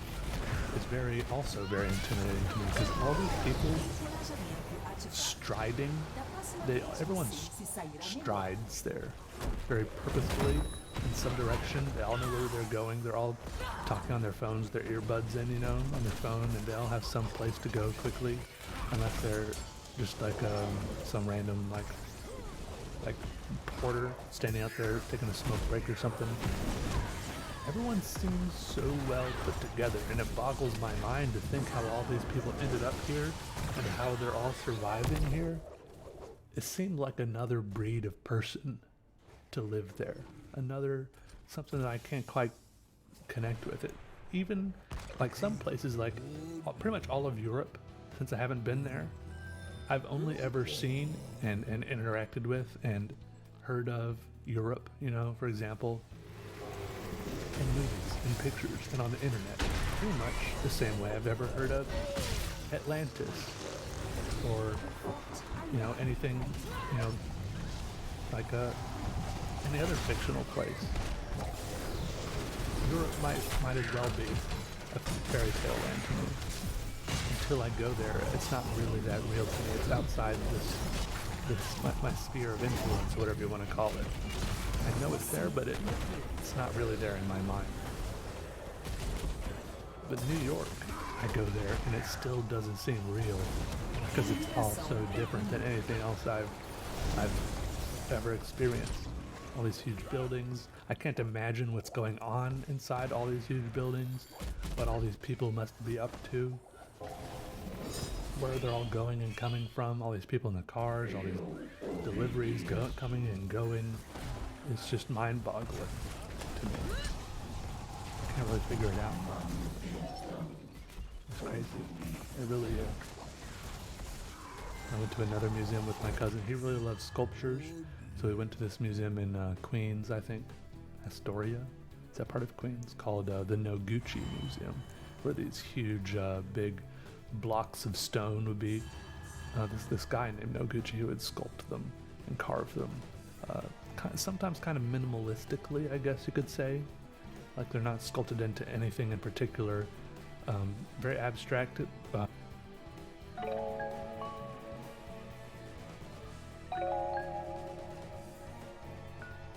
Olá, eu sou Isadora Zeferino e sou ilustradora. O meu modo de ver o mundo através da ilustração está presente em capas de algumas das maiores editoras brasileiras, como a TAG, a Companhia das Letras e a Abril. E empresas como Faber-Castell, Wacom e Globosat também confiaram no meu trabalho. E eu tive o prazer de ser incluída no The Illustrator da Taschen. O autorretrato é sempre uma jornada para se descobrir, e a ilustração é uma ponte para se entender e se expressar. A maioria dos meus trabalhos retrata figuras humanas rodeadas de elementos botânicos, em composições que são ao mesmo tempo vívidas e harmônicas. Eu desenvolvo meu trabalho cuidando de cada etapa da criação, mas a mágica realmente acontece quando eu coloco as cores, luzes e sombras. Nesse curso da Doméstica, você vai aprender a criar um autorretrato composto por elementos da natureza. Eu vou te ajudar a encontrar uma linguagem para fazer seu próprio retrato e vou te mostrar métodos de representação de motivos botânicos e como incorporá-los na sua ilustração de forma personalizada. Como projeto final, você vai fazer um autorretrato decorado com flores e folhas a partir dos conceitos vistos nesse curso. Para começar, eu vou contar um pouco sobre a minha história e o início da minha carreira como ilustradora. E vamos entender a importância de buscar referências de materiais, sejam eles flores e folhas naturais, but like sometimes it'd just be like a big rock and just like a few sides of it would be polished or chipped away at a little bit, but it's very satisfying to look at. And there's nothing you wanted more than to run your hands down the side of it, but there's strict rules about not touching these rocks, these huge obelisks, these huge stones standing there on little wooden platforms. You wanted to touch them so bad, but there's nothing you could do except run your eyeballs down them instead. Not your actual eyeballs, but you could just look at them. But thankfully they were very satisfying to look at. He had a lot of good wooden sculptures as well, and He's the one that made these like these Chinese lanterns. I think it was Japanese though, I'm not sure. But like these paper lanterns, you know, that could collapse and stuff. I think he came up with those. I'm not sure. I'm not very good at reading the pamphlets and watching the little informational videos that play in the corners of the museums and stuff like that. I just like looking, getting the feeling of it all, I think. So I was there in New York, staying at my cousin's house, while Hurricane Florence was trying to wash I live near Jacksonville, there was a lot of flooding near Wilmington. There was a lot of flooding and rain and stuff like that. I was living there I was like watching the news while I was like kind of trying to keep up with it. I was watching this whole area of my state where I live kind of get washed into the ocean. And it's really impossible to tell what's going on. You just see all these reports of like massive flooding, you know, like whole interstates turning into rivers. People, you know, I'm like trying to like look on like the power company's website, and they're like, you know, like 90% of the people are without power and stuff. So I'm like, I can't go home. My flight keep getting canceled. I ended up staying for 3 extra days. Thankfully, my cousin and his wife seemed totally okay with it. They seemed, you know, it's hard to tell though. Some people are nice, and you can't tell if you're really overstaying your welcome, but they seemed okay with it. And my cousin really liked the sculptures. I tried to make him another sculpture when I got home, but it didn't turn out very well. I'll have to try again. Sculpting is hard, man. Carving stone, it's difficult. I'm feeling the thing I tried sculpting right now. It's difficult. Maybe it's because I tried to do it too small or something. I tried carving a piece of soapstone here. Soapstone's weird. It's like so soft you can almost carve it with your fingernail, but not quite.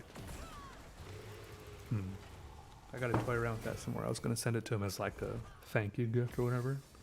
Like a small piece, and then put it on a small tiny like comically sized palette that people sell as drink coasters. And then it would, anyways, you don't have to get it. It's, oh, did you hear my neck pop? I have a tiny bit of a headache right now. Maybe the caffeine from the coffee will help, or maybe that's what's making it worse. I can never tell. But no, it couldn't have been making it worse because I've only taken 2 tiny sips of it so far, right?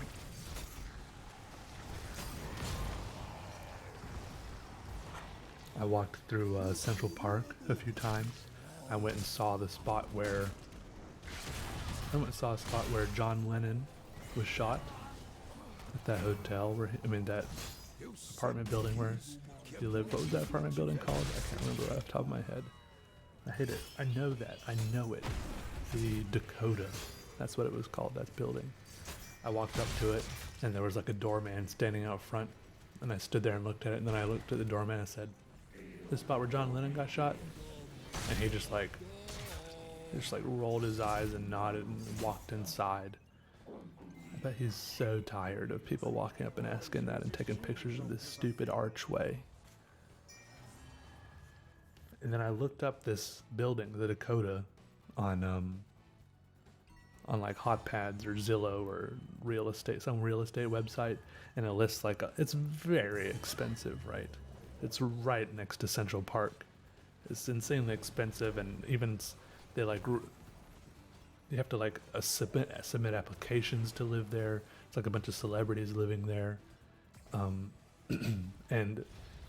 they even like turn down a lot of celebrities from living there. Like nobody knows why some people get in and some people don't, and all this crazy stuff. I looked it up, and they're like listing all these pros and cons for living there, and what. There are all these weird pros that I didn't understand, like very detailed wainscoting and stuff like that. And anyways, and then one of the cons was attracts John Lennon tourists or something like that.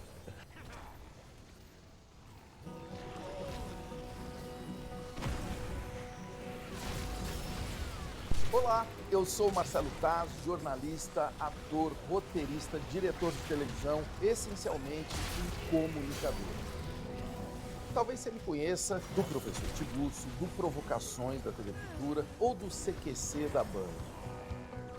Desde o início da minha carreira, eu busco explorar os limites.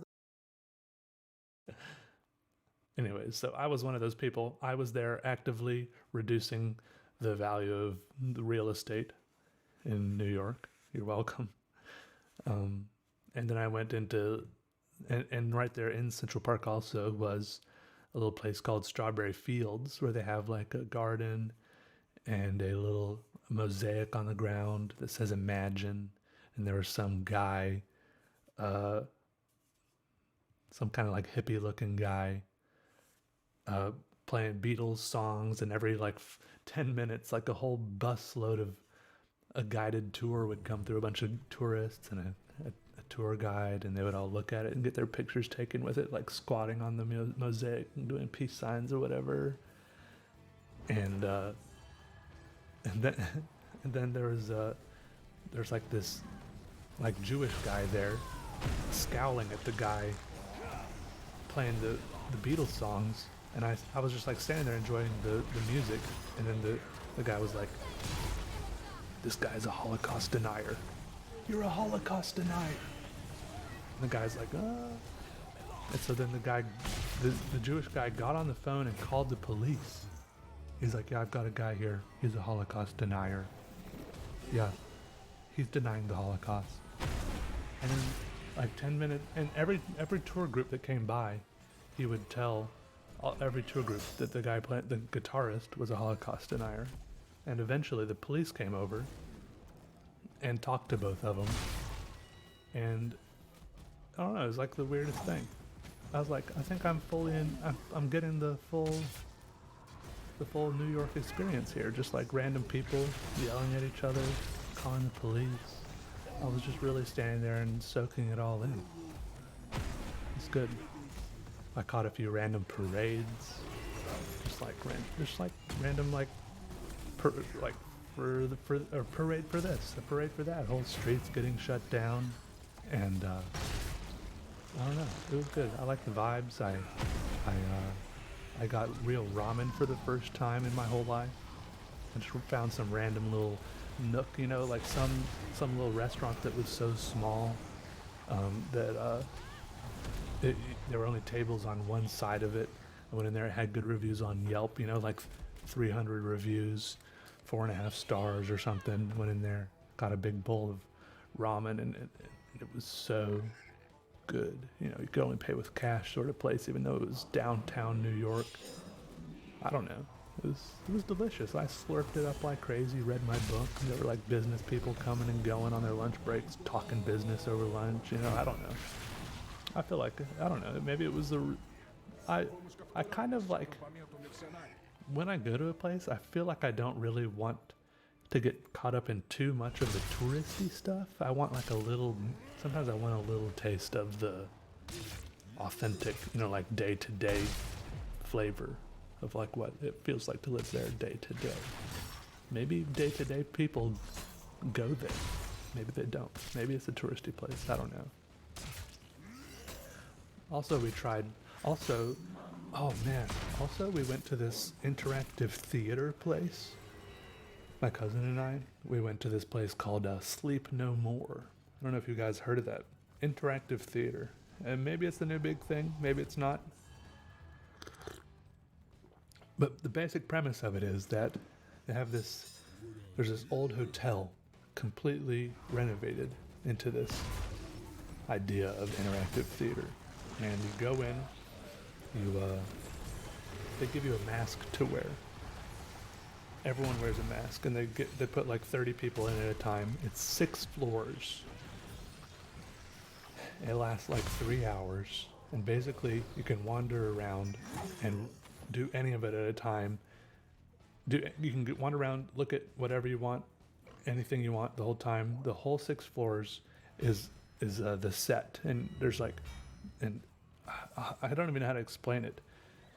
The whole time during this 3 hours, there's all these different storylines going on. There's actors walking around through the whole hotel, and there's like different things in there. You know, like one part there's like a big banquet hall, and sometimes in that banquet hall for certain parts of the play they push like a bunch of trees in there and it turns into a forest. And this other part there's like it's like a street with a bunch of like shops, like a barber shop and a mortuary or something. Another part there's like a big creepy graveyard and a haunted forest, or this part looks like a ship or something. It's crazy, but you can walk around through all this and the actors are in there amongst you all and you're amongst them.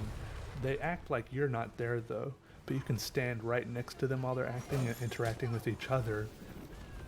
And so all the people watching and viewing are just like, you're like peering over their shoulders, right? And following them around. And sometimes they dash off across the hotel, and all these people, the viewers, are running after them, and they run up 2 or 3 flights of stairs and run off across, and you're all running up these stairways and off across, and sometimes you almost lose them, and it's crazy and intense. And sometimes I got a little off put because there's like something crazy happening and there's like too big of a crowd, so I would just like wander off and just be kind of wandering around by myself through the set. They're really detailed sets too. It's like, and you could like, sometimes I'd find myself in some random study or like a surgical room, and I could like, you know, like pick up like a scalpel or some little, you know, book, and you could look at the lore of it, you know, and like flip through this booklet, you know, detailing, you know, this or that, and I would wander around and find some other little storyline, some other actor and actress, you know, they would be interacting, and I'd follow them around, and they would come back around and it would all tie back in together. It was like some modern retelling of Hamlet or something, I'm not sure, but it was really cool. What it really felt like is there was this play, this story going on, and all of the people watching with the masks on, so you couldn't really tell who anyone else was. We were all just kind of there and not.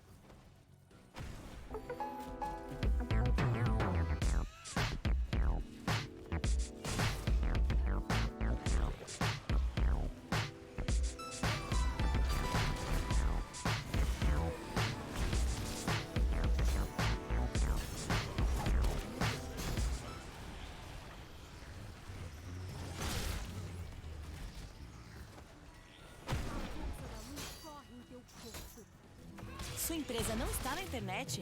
Então onde ela está? Na GoDaddy você compra domínio a partir de R$19,99 e constrói um site novinho no mesmo dia. Anonymously, I felt like we were ghosts. We were like silent, invisible ghosts. And then the actors were there. They were just there, and we were just visibly watching the story unfold. It was really, really cool. Like one time I found myself in this, it was like some sort of office. It was like old-timey stuff, you know. That's kind of vague. And I was just like, I was looking over this guy's shoulder as he was like filling out some paperwork, and then I realized he was like writing a suicide note, and it was just like so intense, and then I ran after him and he went somewhere else, and he almost knocked me over, but he didn't quite hit me. It was just like it was very cool. I would recommend it to anyone. It was like a little bit expensive, but I guess you kind of pay for what you get, and I don't know, it's cool. And then there's a couple one-on-one, sometimes the actors would take you on like a one-on-one thing where I was like wandering, I was following this old lady around. It sounds kind of weird, but I was following this old lady around, and I guess she realized this sounds weird, but it's just part of the play, I guess.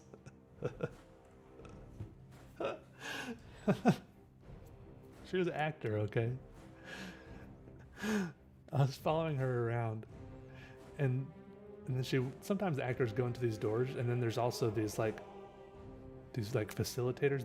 They stand around in black masks. Have you guys seen the movie Eyes Wide Shut? It was kind of like that, but also nothing like that. Anyways, and then this old lady, she went to this door, and sometimes you don't follow people into doors. If they close it, you usually don't follow them, but sometimes you get like these one-on-one interactions with the actors, and then she opened the door back up and peeped her head out. I was about to walk away to find something else to do because I thought she was just going in there to become part of some other thing. Then she peeped her head back out, and she was like, "You always wanted to know what was inside this door, didn't you?" And she grabbed my hand. I was like, yeah, I guess. Then she like pulled me inside and it was like a tiny ship cabin. And she was like, sit down. And she put me down in this little chair. And you're never supposed to take off your mask. And then she like lay down this little bunk next to me and she was like talking to me. And then she like took off my mask and she was like doing all this weird stuff. And then she like poured me a glass of milk out of nowhere. And then like, she was like, I got like, to be honest, it was like the beginning of a lap dance because her like veil was like over me and stuff. But then she just had me drink this glass of milk, which was super weird because I had no idea if it was actually milk or not because the lighting was really weird in there. I was like, what the heck? I'm in here. This is one of the weirdest things that's ever happened to me. I'll just drink it. So I just drank this weird liquid that this total stranger had given to me. I drank it. It tasted like skim milk. It was totally bizarre. And then I went out of there. And I went out there, I was like, do I feel funny? Do I just get drugged? You know? I was like walking around carefully. No, but there was a lot of epic stuff happening, like it all accumulated, you know, like there was a huge banquet at the end, you know, like a big table, everyone's standing around watching, there's these big, you know, like a big play, like a dance and people like getting murdered and stuff. It's very dramatic, very cool. It's impossible to describe, okay? It's impossible to describe. It's what it had to been there sort of thing. Super cool though, super cool. I wish I could explain it better, but I like that it's totally open-ended. You can see, like my cousin had been to that same thing before. He came here a second time to go to it with me, and he said he saw almost nothing that he had seen the first time around, right? It's totally different the second time just because there's 6 floors and you can see so many different things. You could probably go to it 5-10 times and see different things the whole time. Except for like, maybe like the finale is the same every time. Maybe even that's a little bit different, I'm not sure. I don't know, it was cool. Huh, what else did I do? I'm sure I did other stuff. I went to the Comedy Cellar. I think that's what it's called. It's like some famous comedy club in New York.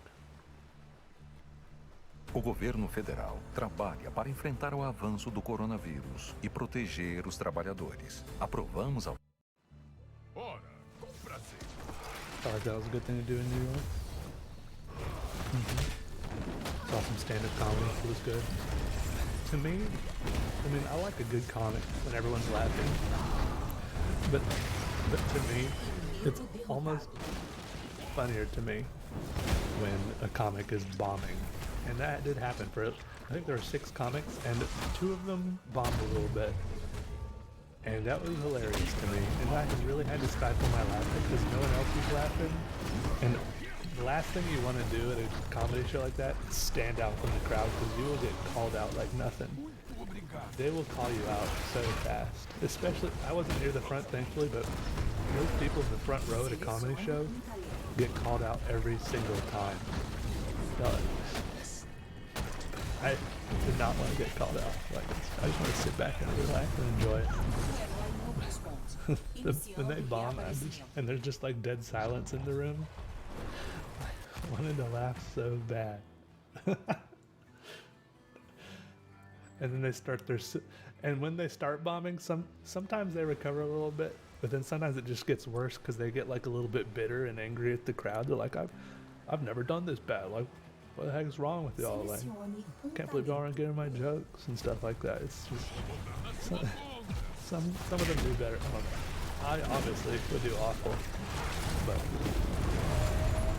the only one I saw that I never recognized before was I think Jim Gaffigan was there. Yeah, Jim Gaffigan.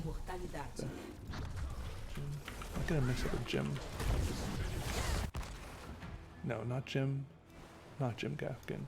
Jim Jeffries? Wait, no. Jim Norton. There's too many Jim comedians. Jim Norton was there. I wish Jim Gaffigan had been there. Actually, I kind of like all of Jim. Jim Norton was there. He has Looking up on Wikipedia, he has this type of genre of humor is cringe humor, black comedy. It's Atualização.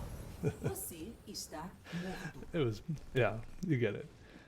But it's cool because I was like, well, I've seen that guy on Netflix before. He's standing right in front of me telling jokes right now. He wasn't even on the list. He like took someone else's spot. It was cool. It was cool. We tried to go to the Statue of Liberty just because I'd never been there before, and my cousin had never been there before since they like reopened up the top of it, because before they had been like renovating it for a while. It turns out you got to buy tickets for the top of the Statue of Liberty like 6 months ahead of time. That's the definition, I guess, of a touristy thing to do. I would like to go to the top of the Statue of Liberty before. I never even considered doing that because it seems like a fairy tale thing to do. Like I never even thought that was like a possibility of a thing that I could do in my life, right? Oh well. Anyways, there's probably like a million other things I did in New York that were cool. There was a very cool coffee shop in Ossining I visited a few times called First Village Coffee. Apparently it's called First Village Coffee because Ossining was like one of the first villages incorporated in New York or something like that. I don't know, for some reason it's called that. Very cool coffee shop. The owner's amazing. Just I love the vibe there. I did some art from them, for them on their little coffee shop sandwich board. Just love that place. If I lived there, I would go there every day. Also, I went to right there in Ossining. There's a famous prison called Sing Sing Correctional Institute. The phrase "up the river," like it's going up the river or something like that. That reference is going to Sing Sing because you go up the Hudson River from New York City to go to Sing Sing. I went and stood outside and took pictures and stuff. Like a good tourist. I know what to do. Anyways, eventually I went home. After like 3 days, I went home. I flying into Jacksonville Airport, I was like, oh, it's not this bad. But then we got closer and I saw like whole forests half underwater, little houses peeping out from the middle of lakes and stuff like that. And I was like, oh no. There was like a bridge washed out on my way home. I had to take some detours. I got home and my chickens were standing there just bucking away. They were fine, totally unfazed, acting like there had never been a hurricane or anything. I was like, oh yeah, here, have some food. I threw some cracked corn at them. Everything was cool. Seems like a little outside. Stop that. Anyways, I'd like to continue. It's pretty quiet. Anyways, I went inside. It smelled awful. I could smell the mold immediately. I was like, oh, but the house is still standing. Let's see. I had imagined the worst. You know, the longer I was gone, I was like, my house probably isn't going to be there anymore. I went inside and my whole kitchen was a big puddle. My boots, I had some boots by the front door. They're full of water. My whole kitchen ceiling was just one big like water stick. It was sagging, and the laundry room ceiling was caved in. The ceiling was covering, a chunk of ceiling and insulation was covering the washer and dryer machine. Stuff like this, and now I was like, oh no. And so, just like I'm gonna pause it for a while until this leaf blower's done. Well, anyways, see, the one thing about this French press thing is I feel like the coffee doesn't stay hot in there very long. I don't know if they're done blowing out there. Fine, dude. Hopefully it's tolerable. Well, anyways, I think from the get-go I was a little bit in denial about the state of the house and how livable it was. But I was living in a mold pit. And, my ceiling was half falling in. It was pretty disgusting. Thankfully, not much of my stuff got messed up. Like the room where I keep like all of my electronics, like most of my art stuff, my bedroom, like all that. Those rooms didn't get wet at all. They did get all smelling moldy, so as soon as I moved, I did like so many loads of laundry just to get the mold smell out of everything. I bought a new mattress, bought new sheets and everything. it's just like, it's like a whole big thing. But eventually I was just like, I gotta get out of here, because look, they gotta fix the roof. Because a bunch of shingles got blown off of the roof. That's what happened, and it was leaking down.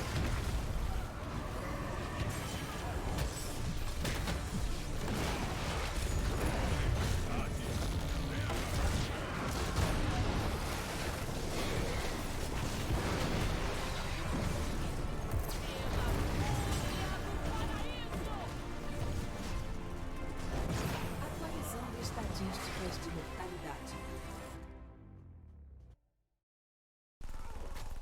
Down through the roof, down through the like the joists and the attic and the ceiling, down to the floor and down through the walls. Like you could see the water between the paint and the wall like rippling in there, and it was just like, even if they fix this, I can't live here while they fix this. It's gonna be like a huge thing. They gotta fix so much stuff.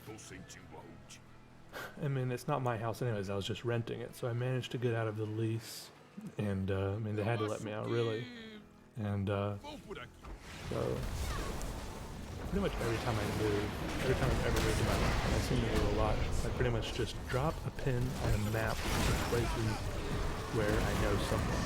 Yeah. I mean, that's been the case for Florida, for Chicago, for Wilmington, and it's still the case in Greensboro, where I live now. I moved to Greensboro, about 3 hours west, 3 hours inland.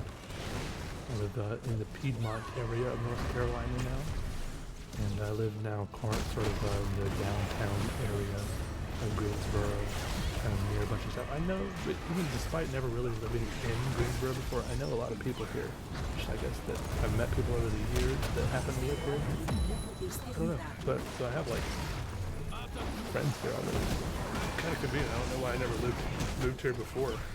I like it though. Things are going well. I have like an apartment here, and I made sure when I got an apartment here, I made sure to get an apartment on the top floor. Because, I mean, maybe these apartments wouldn't be a problem anyways, because they're like more well put together. They're slightly nicer than the apartments I had in Wilmington, where I had such problems with being able to hear my upstairs neighbor's footsteps and their general riotousness. But never again do I think I ever want to have upstairs neighbors. Never again. I mean, I might, you know.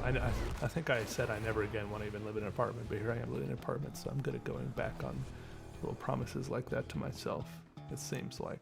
Anyways, this apartment's been working out good for me so far. I've lived here for like 2 weeks now, and I really haven't complained. Stuff like that leaf blowing doesn't happen very often. I do live near a fire station, so if you've been into Twitch streams where I'm live streaming, there I do every now and then there's like a fire truck going by, pretty loud, but it doesn't really bother me. And yeah, it's been good. I'm like within walking distance of the coffee shop and stuff. Things, I don't know, I like it. Got my little studio set up here, my computer, my drawing desk. It's good. I kind of moved here without knowing where I was gonna live, so I like have like a car and have a van, and I packed up everything to my van and drove to Greensboro and put all my stuff in a storage container, and I mean, not a storage container, but like a mini storage unit. And then I kind of couch surfed for like a week until I finally found an apartment, you know, because it's like it takes like a little while to like apply, and then you get approved. They have to do all these like credit checks and like email and fax your previous renters and stuff to make sure you're okay to live there and all this annoying stuff. So it like takes a while, and I was driving around looking at stuff, and it was kind of a weird, stressful, up in the air feeling. I felt kind of homeless for a minute there, but I guess I wasn't really homeless because I had a home. I had just left it. That's all. I don't know, a moldy home, but I feel bad saying I was homeless for the people who are actually homeless, right? And it feels disingenuous or something like that, or insulting to truly homeless people. But I was living without a home, but it was of my own choice, kind of, I guess. I don't know, but I have a home again now, and I'm thankful for it, and it's working well, settling into it. Hopefully we can do another little house tour again soon. I've just now gone I kind of left stuff in my van for a while. I've just now gone down to the van and brought up a bunch more of my wall art, you know, like some of my drawings and paintings and some fan art and stuff, so I need to start hanging some of that stuff on the wall again. So I made this terrible mistake. I wanted to put some acoustic foam on the wall, and this room is kind of echoey. And so I got some, I do have some of the acoustic foam right now. I think it helps some. I just thought maybe I should put some on the ceiling too. Haven't thought about that. But my idea was to do it with adhesive spray.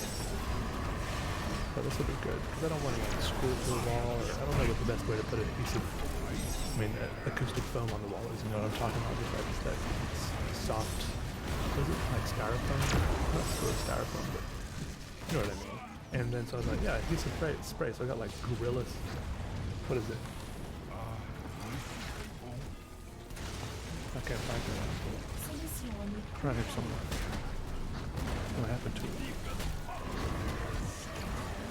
Gorilla Glue adhesive spray, so I was like spraying it on these panels, slapping them onto the wall. It got some big chunks, you know, and to my chagrin, I thought I was getting all the spray on the foam blocks, but after I was all done, I realized that I hadn't, and it seemed like almost all everything I owned in the general area of the room where I'd been spraying things had gotten completely covered in a thin layer of aerolized, atomized aerosol glue, and it was disgusting. So I had like this bottle, this thing. What is this? Like a jug, like a bottle, like a jar, like a plastic container of Clorox disinfectant.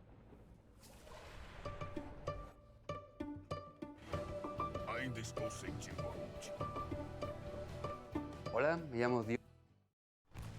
Wipes, and I was just using these, like scrubbing everything down, trying to get the sticky glue layer off everything. And it was kind of working, kind of not working. And even now, I keep randomly picking things up and finding sticky glue coating on everything. It's really gross. Really big oversight on my part, not realizing how much overspray there was.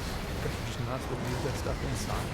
Nobody warned me. I mean, it probably was a huge, long list of warnings on the bottle, but I, of course, didn't read any of them. I shook it, started spraying away, and it works good. My acoustic foam is on the wall, and it's cool stuff. It looks cool. It looks like hatching and cross hatching.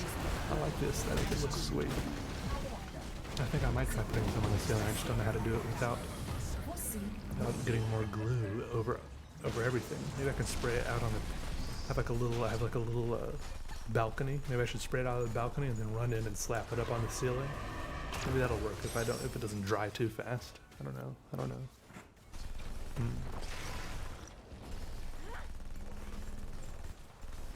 I'm sure there's other stuff that's happened in the past 2 months. I probably missed a lot of it. It's my fault. It's sometimes just hard to. Here, you guys want some excuses? Here's my cop out. It's hard to sit down and talk into the microphone for an hour like this. There you go, that's it. It's not a good excuse, because I'm actually doing it right now. It's not that hard. When you're not doing it, and you think about doing it, it's like, most of the things that I don't do because I think, I'd rather just draw. It's almost unhealthy. I'd rather just draw, that's what I tell myself. It's tough. I gotta figure out. I'll figure it out. I gotta work the drawing into more things or something. I don't know. Also, I think I could get like twice as much drawing done if video editing didn't take me so long. I need to get a video editor, but you know what? And rightly so, video editors charge like $20 an hour, and it costs like 3 hours to edit a video. I don't know. It's like I can't be paying $60 a video. These are my problems right now. These are my main problems in life. So yeah, there you go. Just sharing. Anyways, hope you guys are doing well. Let's see what else happened in my life. I'm wearing a flannel shirt right now. Is flannel the design, like this weird red and black plaid? Or is it the texture of the cloth? Or what's going on there? What is that? Also, I've been enjoying playing my guitar-lele a little bit. I'll play you a chord on there. Wait, it could be out of tune. I don't know. I haven't played it in a few days. Here's a D chord. An A chord. An E. And a G. So B7.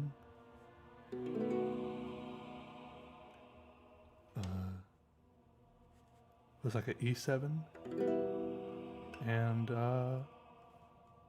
D7. All right, there you go.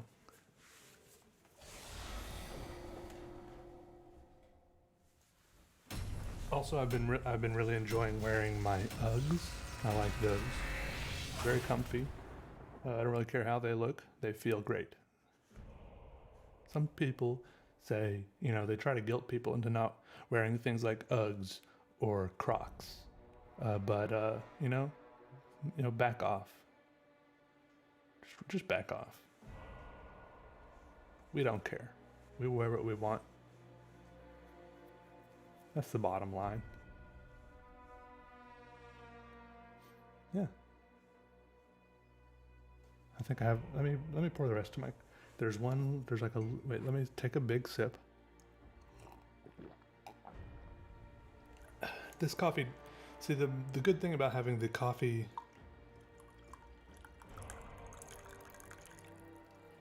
like the coffee making machine is that carafe, the coffee pot there, it sits on a electronic, like the little pad it sits on in the coffee maker is electronically heated, so it keeps the coffee warm for longer. That's not happening here with this French press. I'm not sure what to do about that. Maybe I just have to drink pretty much all the coffee in the French press all at once before it starts cooling down, you know?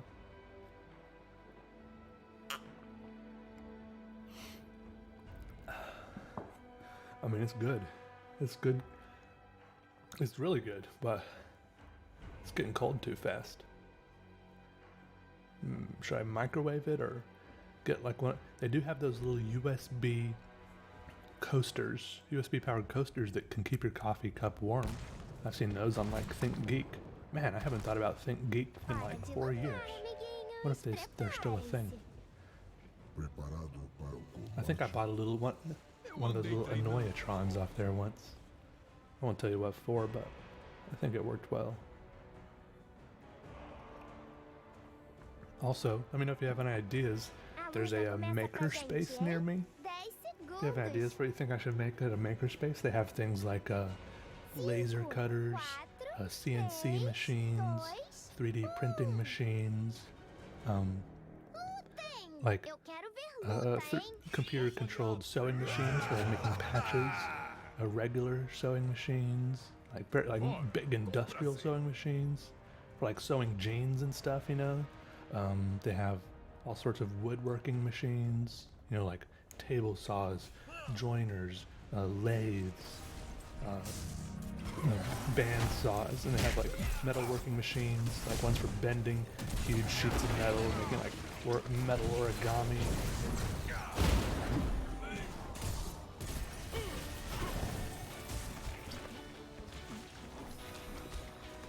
Hi, my name is Mattias Adolfsson. I'm a freelance illustrator. My specialty is ink drawings with watercolors.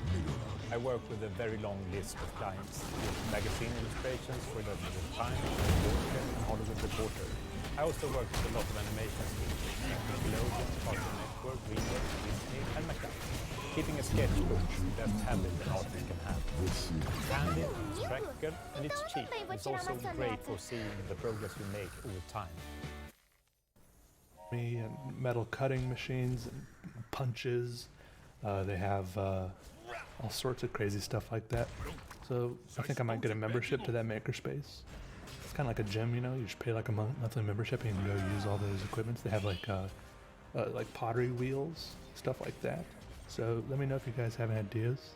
Like, hey, Peter, because you guys always say that stuff anyways, like, Peter, you should make this, Peter, you should make that. So now take that into account, all your ideas, take it into account that I now have access, or could have access, to all this cool equipment.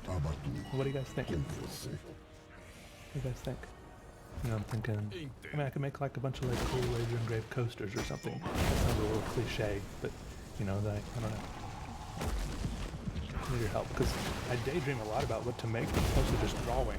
And I feel like I haven't been daydreaming about what to make with all these cool machines and equipment in mind, because I haven't considered that I did have this stuff in mind. So I don't have years of daydreaming with this stuff in mind, you know, in the daydream bank, sort of, so to speak, so to say. It's tough. I need to start daydreaming on overtime here with these possibilities on the brain.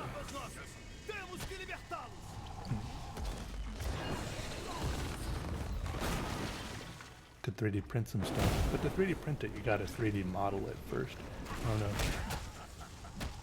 I kind of know how to 3D model. I've done it with like Blender before.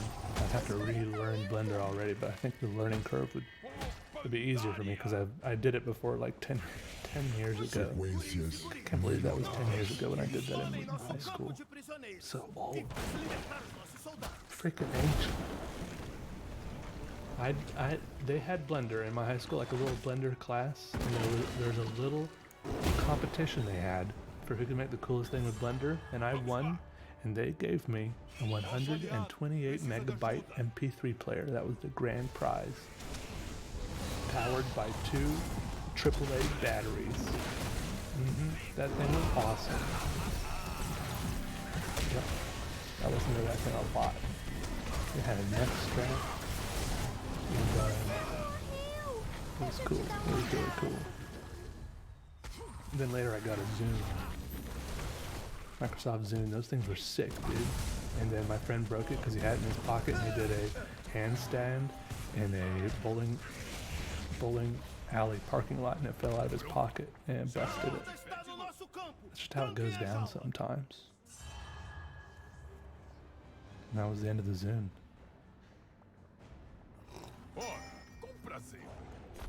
Alright, well, I mean, that's all I got right now. Alright, thanks for listening, everybody. Hope you're doing well. Hope you're feeling okay. If you're not, I hope you start feeling a little bit better, or a lot better. Hope you start the slow incline towards betterness soon. Hope you sleep enough. Eat okay. Stuff like that. Draw a picture or make something if you feel like it. I don't know. I wish the best for you in some regard or another. Okay, love you. Bye.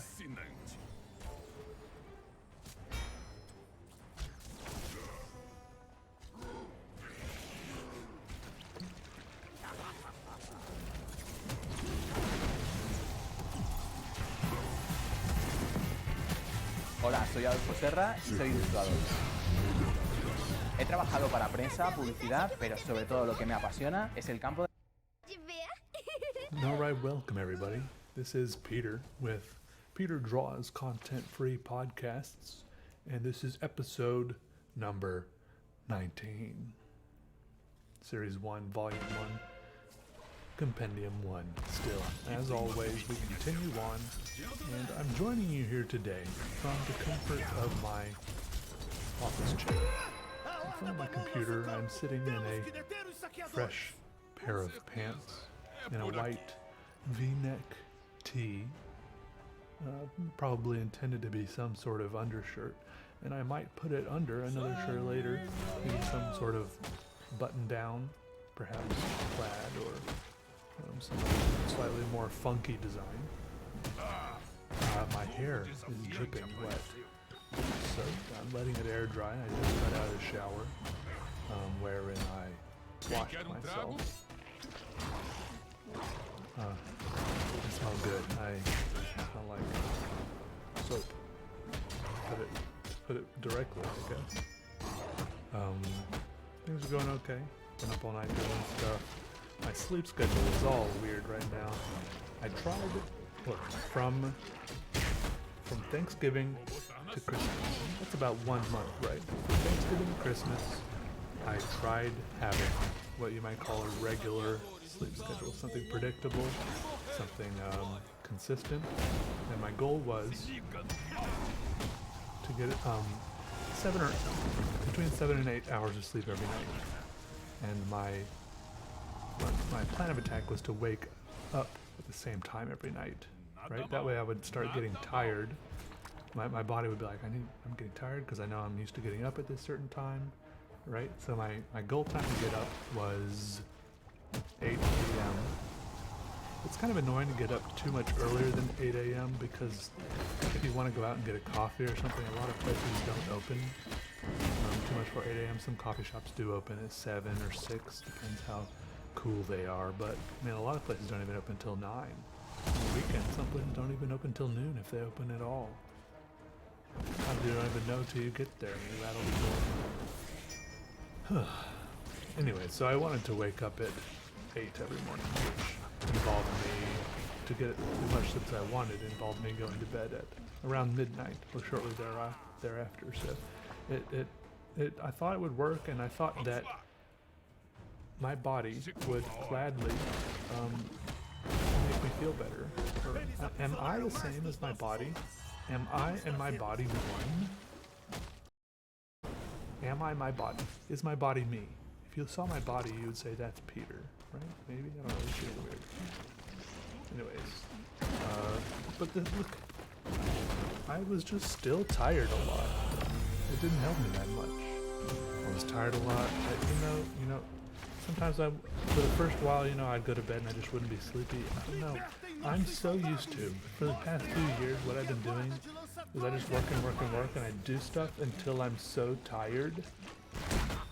I just keep going and I do stuff until I'm so tired that I can just fall into bed and pretty much fall asleep right away.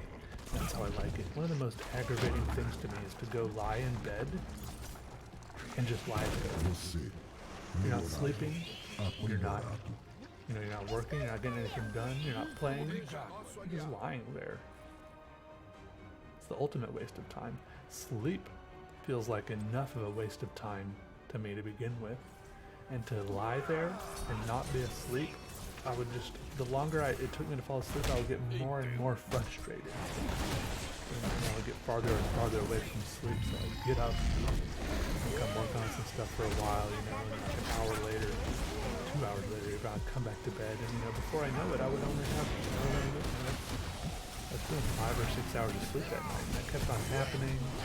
And I thought eventually, my body, it should learn that I'm getting up at 8 o'clock every night. Did I not give enough time? Is 1 month not enough time for my body to adjust? Do you think?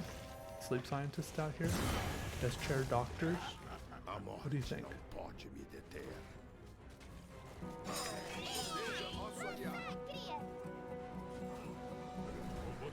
Olá, eu sou Marcelo Taz, jornalista, ator, roteirista, diretor de televisão, essencialmente um comunicador. Talvez você me conheça do Professor Tiburcio, do Provocações da TV Cultura ou do CQC da Band.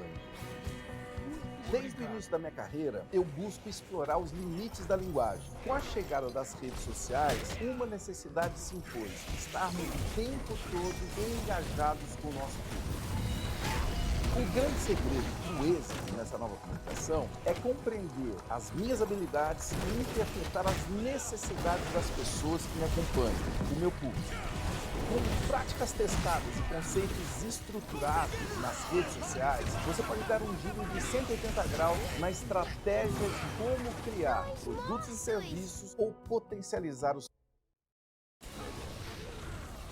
But I don't know. I thought, if this isn't enough sleep, my body should realize that I'm getting up at 8 every morning. So, at midnight, I should be really tired and just be able to lie down and fall asleep immediately.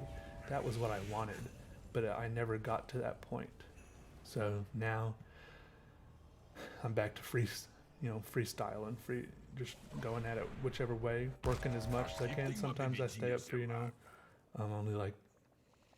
I stay up for like 16 hours before I go to sleep. Is that a regular amount? or I don't know. Anyways, sometimes I stay up for like 24 hours before I go to sleep, and my sleep schedule moves all around, and I just usually just set my alarm for I just set my alarm on my phone for 7.5 hours. Wake back up, do it all over again. Now let's talk about. I'm going to come back to sleep in a minute, but let's talk about something really important, something that we need to get out of the way. That is the matter of coffee. Coffee's been going well. As you may, I think I mentioned this in previous podcasts, I switched over to French press. I think when I was using the drip, it's like a regular coffee maker. Would you call that a drip machine? It's like a regular coffee maker. Anyways, it was too much. I was making too much coffee. And you're like, Peter, just make less coffee. I probably should have, but I didn't want to. I wanted to. Everyone's always telling me, do the French press, do the pour over, do this, do that. I was like, I gotta try one. I'll try the French press. And I've been liking the French press.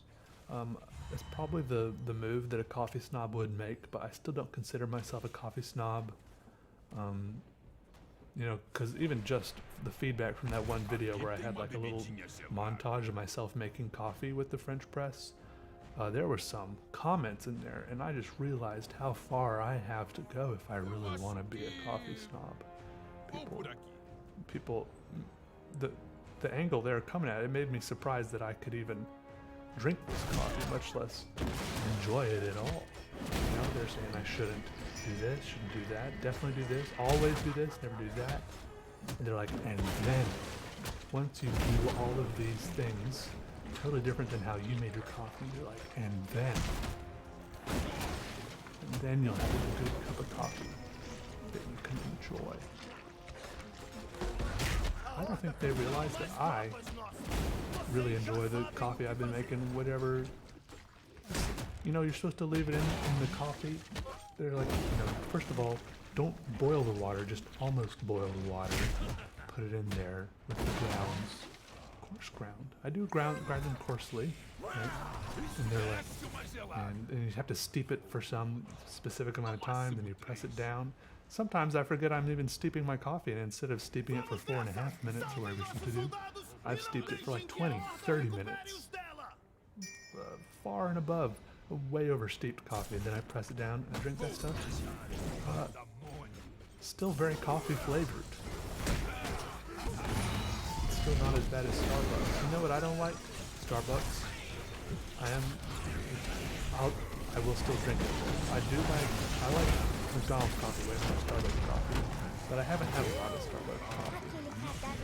I think I'm just being a little bit, I am being a little bit snobby about that in my head. I'll admit to that.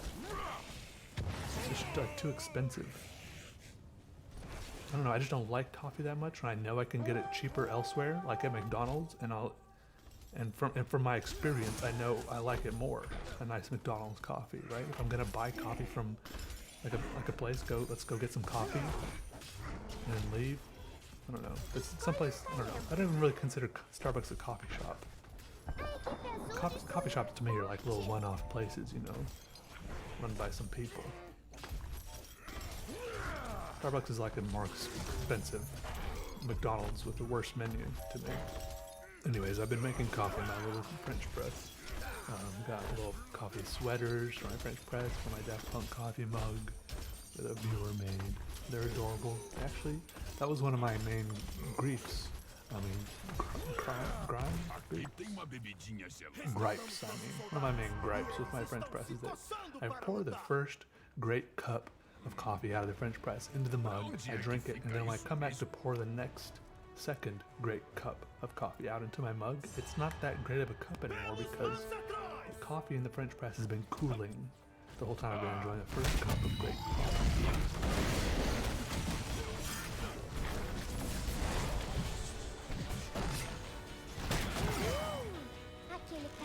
Hi, my name is Mattias Adolfsson. I'm a freelance illustrator.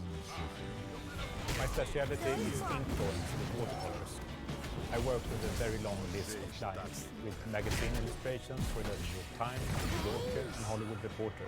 I also work with a lot of animation studios like Nickelodeon, Cartoon Network, DreamWorks. So now with these shade cozy.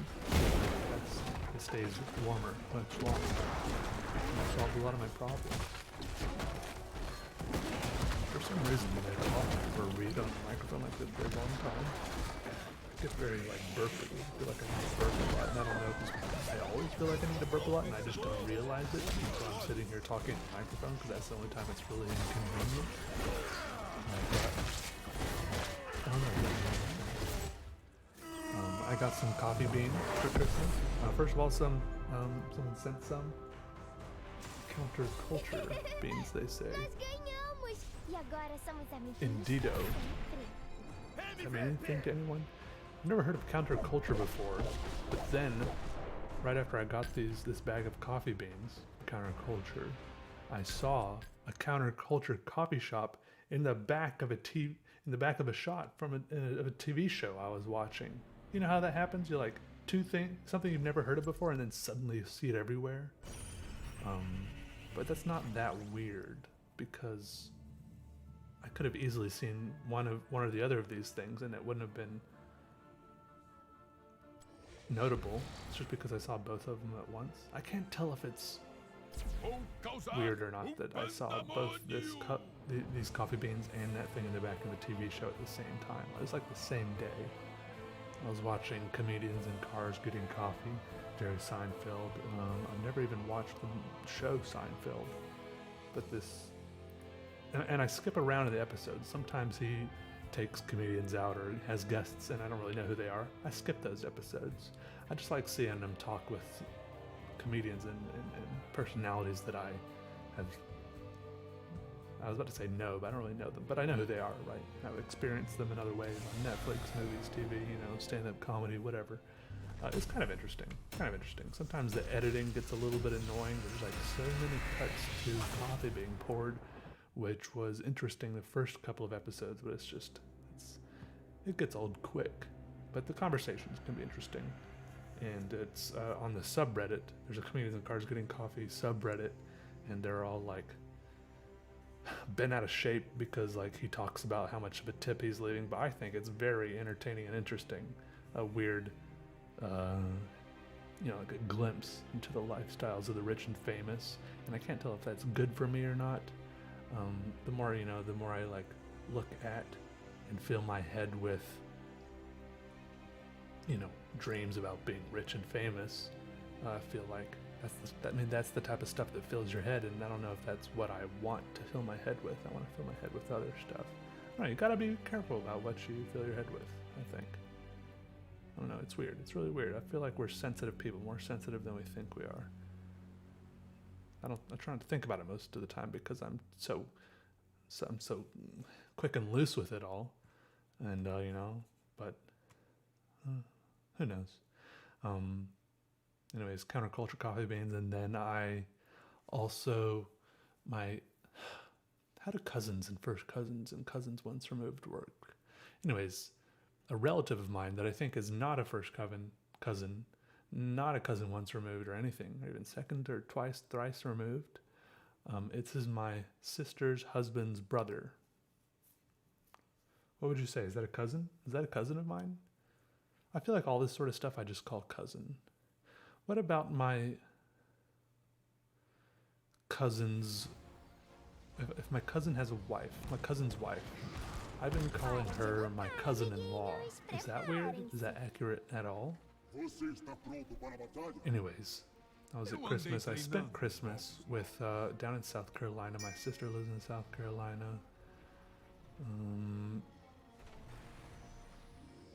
I went down there for like a couple of days. We did like a white elephant gift thing, a little Christmas morning thing. I had some good food, saw some fun people, got burnt out pretty quick, left. I was the first one to leave, no doubt. I think everyone, people are used to it by now. I can't tell if it's a good thing or a bad thing, but my parents don't try to stop me from leaving or anything. They're just like, well, if I'm about to go, they're like, okay, goodbye.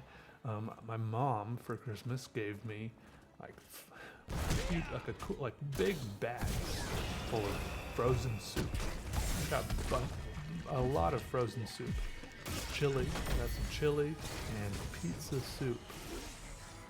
which sounds kind of weird, but it's really good. Basically, it's just like tomato soup with like sausage and pepperoni, chunks of tomato, and I don't know.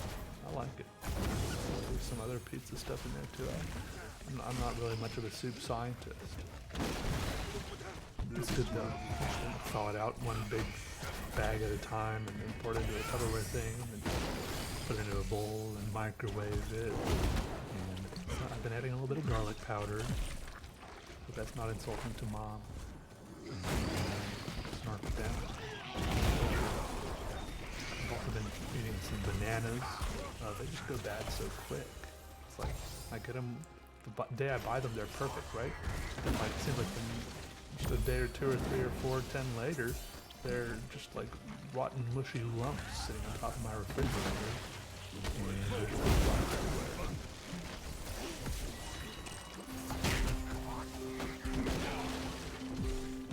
O Brasil precisa muito dos brasileiros. E nós, do Banco do Brasil, vamos ajudar você e a sua empresa. Sempre fomos o maior parceiro das micro e pequenas empresas. Não é agora que você mais precisa que vai ser. The fruit flies come in the fruit.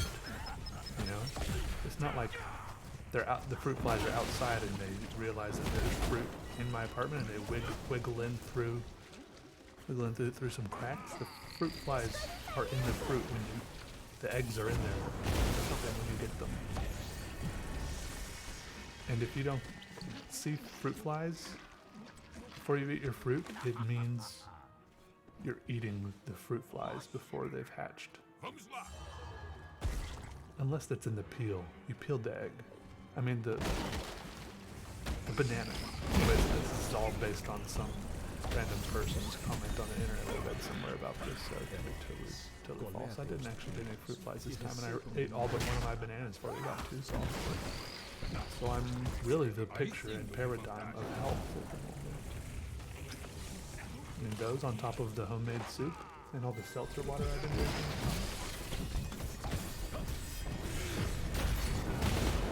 My sister got me a statue of an octopus, as I mentioned in a previous video, which I really liked. I think I mentioned that. Did I mention that? Got an octopus statue. It's really cool. I'll have to show it sometime. I don't know if I don't even know what's in my own videos anymore. I put it in a video and then it's just, once it's uploaded, it's gone from my brain. Useless. And then like I said, my sister's husband's brother he's got like his own little coffee thing going on where he like roasts and grinds and sells coffee. I think he's just starting it. And at first he gave me as present some pre-ground coffee, but it was medium grinded medium well, right? Which is better for maybe a pour over. And I was like, oh, I actually have a French press. And I was like, oh, I actually have my own, because you want it coarse ground. Oh, I can't figure out how to tense this verb, or I don't even know if those are the right words. I'm bad at it. Anyways. You want it coarse for French press. I was like, but I also have a grinder. He's like, okay, no, I'll go. So he went out in the garage and roasted some more beans right there. Gave me a fresh bag of beans. So I've got a bag of counterculture beans, a bag of egg beans, and a bag of beans from the local coffee shop, which I've never found. Finishing off right now. So I'm good on that. I've also been drinking some sugar-free Red Bull, which I was like weirdly hesitant to say because there's like a bad stigmatism about that stuff. Sugar-free Red Bull. Maybe it's regular Red Bull, all energy drinks. People are like, that's gonna kill you. And I got news for you. We're all dying. I don't think it's gonna shave like 20 years off my life or anything to drink one of these every 2 days. I know some people sit around and drink like 8 of them a day. I'm not doing that. Sometimes I have had one every day. The little ones. And sometimes I just want a little kick. I don't feel like brewing coffee. Obviously, the better solution is to drink none of this coffee or caffeine at all. I don't know, the WHO said it's good to drink 4 cups of coffee a day, didn't they? I don't know, but obviously, ideally, I would like to figure out how to sleep perfectly so I wake up feeling incredible. And then, I've also heard, looking at polyphasic sleep. Have you looked at polyphasic sleep? Those things where you sleep for like smaller chunks of time spread out through the day. There's so many different routines they have. Sometimes it's like 4 hours, wake up for several hours, do 4 hours more, and then have a nap, or just do sleep for like 5 hours and then have one nap, you know, or something. Or sometimes it's just like 6 20-minute naps spread out the day. I think that's called the Uberman one or something like that. And it's just crazy. It's basically, I don't know. But from that, what I gleaned from that is I didn't like it because it was so rigid with the structure. I don't like the rigidity and the structured nature of those polyphasic sleep cycles. I don't like that. But what I did glean from that is that sometimes it seems like you can take a 20-minute nap and get a big boost, right? So I feel like I need to work some more naps in.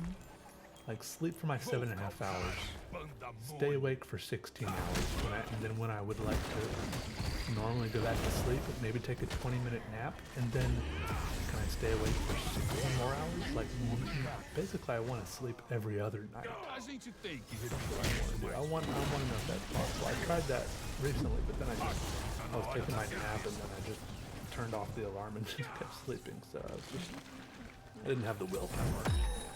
Didn't have the willpower.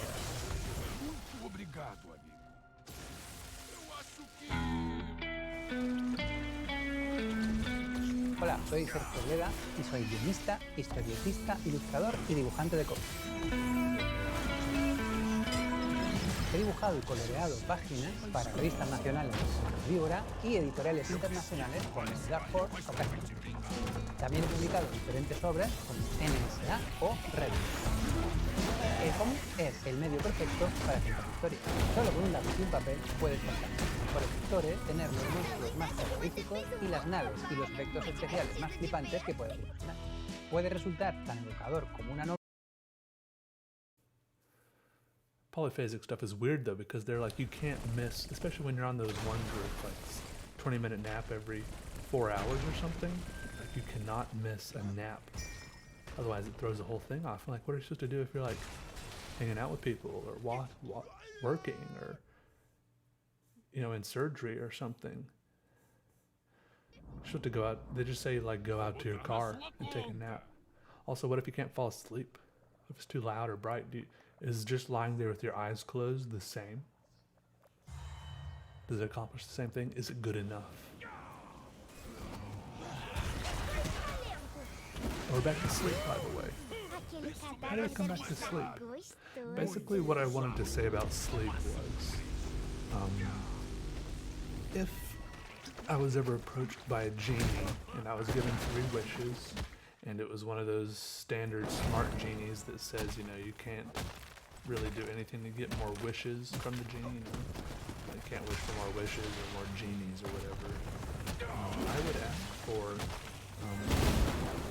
well, first of all, don't you think that there should be some branch of law, some attorneys that deal in genies, jinn, magic lamp, wishing well law? Like, I really feel like a lot of things can backfire on you if you say them to a genie, and the genie and genie misinterprets it, either by accident or on purpose. Like if you say, dear genie, I never want to have to sleep again, right? If they killed you right then, your wish would be granted. That would be probably the easiest way to grant that wish. So you need a wish lawyer there by your side to draft your wishes for you so that there aren't any loopholes, or at least as few as possible. You need an airtight wish, and then you submit it to the genie and see what happens. If the lawyer is worth his salt, you get what you want. But my wish would be to, I want the power over sleep. right out the door, this involves not having to ever sleep, because really it just plagues me how much of a waste of time sleep feels like, and how I don't get to choose when I sleep. It's just like, no matter how much in the middle of something I am, sometimes I just can't help but have to go to sleep, right? Your brain just starts shutting down, your body starts shutting down at some point. You will die if you don't sleep. You have to, right? So I want to not have to sleep if I don't want to. But on the flip side of that coin, I also enjoy sleeping a lot of times. I enjoy sleeping. So I want to be able to sleep if I want to. I want to make myself feel really tired. I just want to be able to be exhausted, right? And then just go shower and brush my teeth and go lie down in bed and just fold those covers out around me. I have my little music playing, the ceiling fan's going, the covers, the sheets and everything feels so good, it's so comfy, it's perfect, I'm exhausted, and it's just like some weird form of bliss when you're drifting off, right? And of course, as soon as I drift off, I don't want to lay there for 8 hours. I want to almost, as soon as that first portion, that falling asleep portion is done, I want to slowly wake up again, turn over, rub my eyes. Is it morning already, right? Wake up and I feel so completely well rested, ready to meet the day. I didn't do anything. I don't feel like I need to go make coffee, I'm not sleepy. Like everything's great and I feel good. I don't wake up with a headache. This is my wish. And that whole process right there, ideally it would take no more than 10 minutes. I could go do it over and over again if I wanted. But also, right, I could go sleep for like a year if I wanted. I could pretty much knock myself out. If there's something I didn't want to do. If I was just waiting for something, right? If there's something I want to do in a year and there's nothing I wanted to do between now and then, obviously this would be pretty silly. Because whether I choose to wait out a year or a month or 10 hours, choosing to waste time like that when no need to is wasteful and silly. But I want the ability to be able to do that if I want to. I want to reserve that right, that ability, okay? Sua empresa não está na internet? Então onde ela está?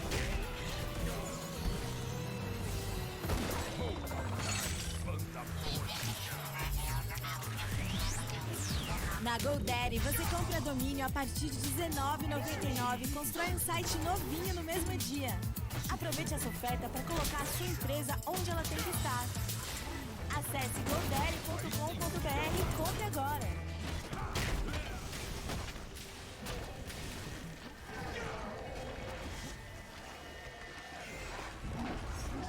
So I think that's what I mean by power over sleep. I just don't like how, in my current state, this frail human body, that sleep rules over me like it does. The body. So, this is the unusual content I had for this content-free podcast. And I thought of those about 1 minute ago. I mean, by that I mean 1 minute before the podcast started. I feel like I have to burp again. Probably because I'm drinking the seltzer water. I go walking around downtown. I live near downtown Greensboro, and I end up talking. I talk to a fair amount of strangers. I don't know whether it's just that approachable. I think it's part of that. And I often walk slowly, aimlessly. Sometimes I'm just standing around looking at things. And I make a lot of eye contact with almost everyone that walks by. Anyone who doesn't want to talk to someone, right? If you see like a homeless person or something, someone you think is going to try to talk to you, you the thing you do try the utmost to do is not make eye contact with them. You just try to pretend they don't exist. Like that will solve everyone's problems. But I don't know, I make a lot of eye contact with people, and so I end up talking to a lot of people. Because if I go out walking around, I usually have a little bit of time. Like I'm not in too much of a rush. I'm not like late for a meeting or anything. I don't think I've ever had a meeting scheduled in the past 5 years, so it's fine. There's like little coffee shops I go to. Sometimes I'm like trying to get to places before they close, maybe. The other day I met this guy named Derek. Excuse me. This guy named Derek. And if the first thing someone says to you is, "I'm not homeless," it's a little bit suspicious, I feel like. I don't know. But this guy, he was a nice guy. He showed me around downtown. It was like 10 o'clock at night. But we probably walked about 2 miles together. We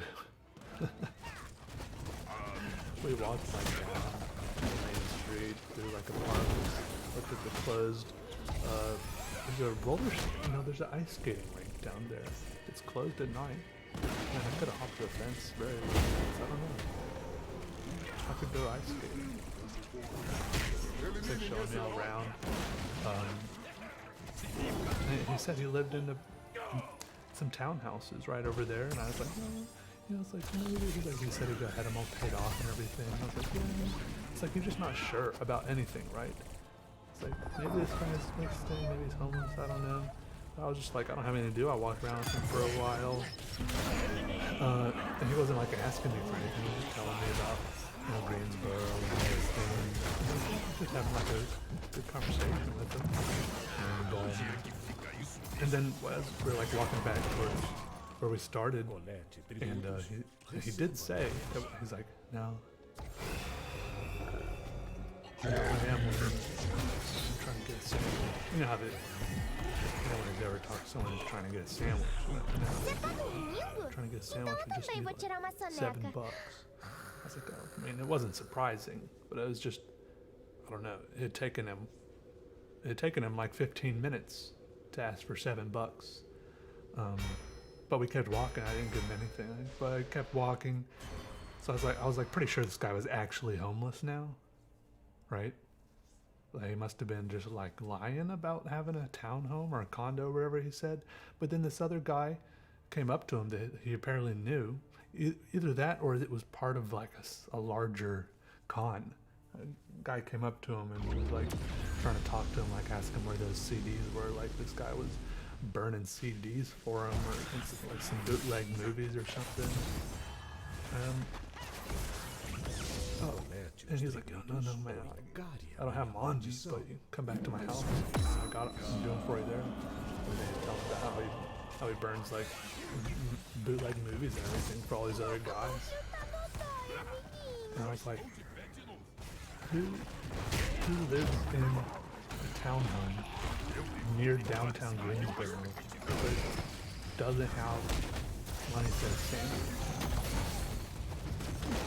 But it's just like you can't really figure out other people's lives like that. It's like there's like so many different ways this could have panned out.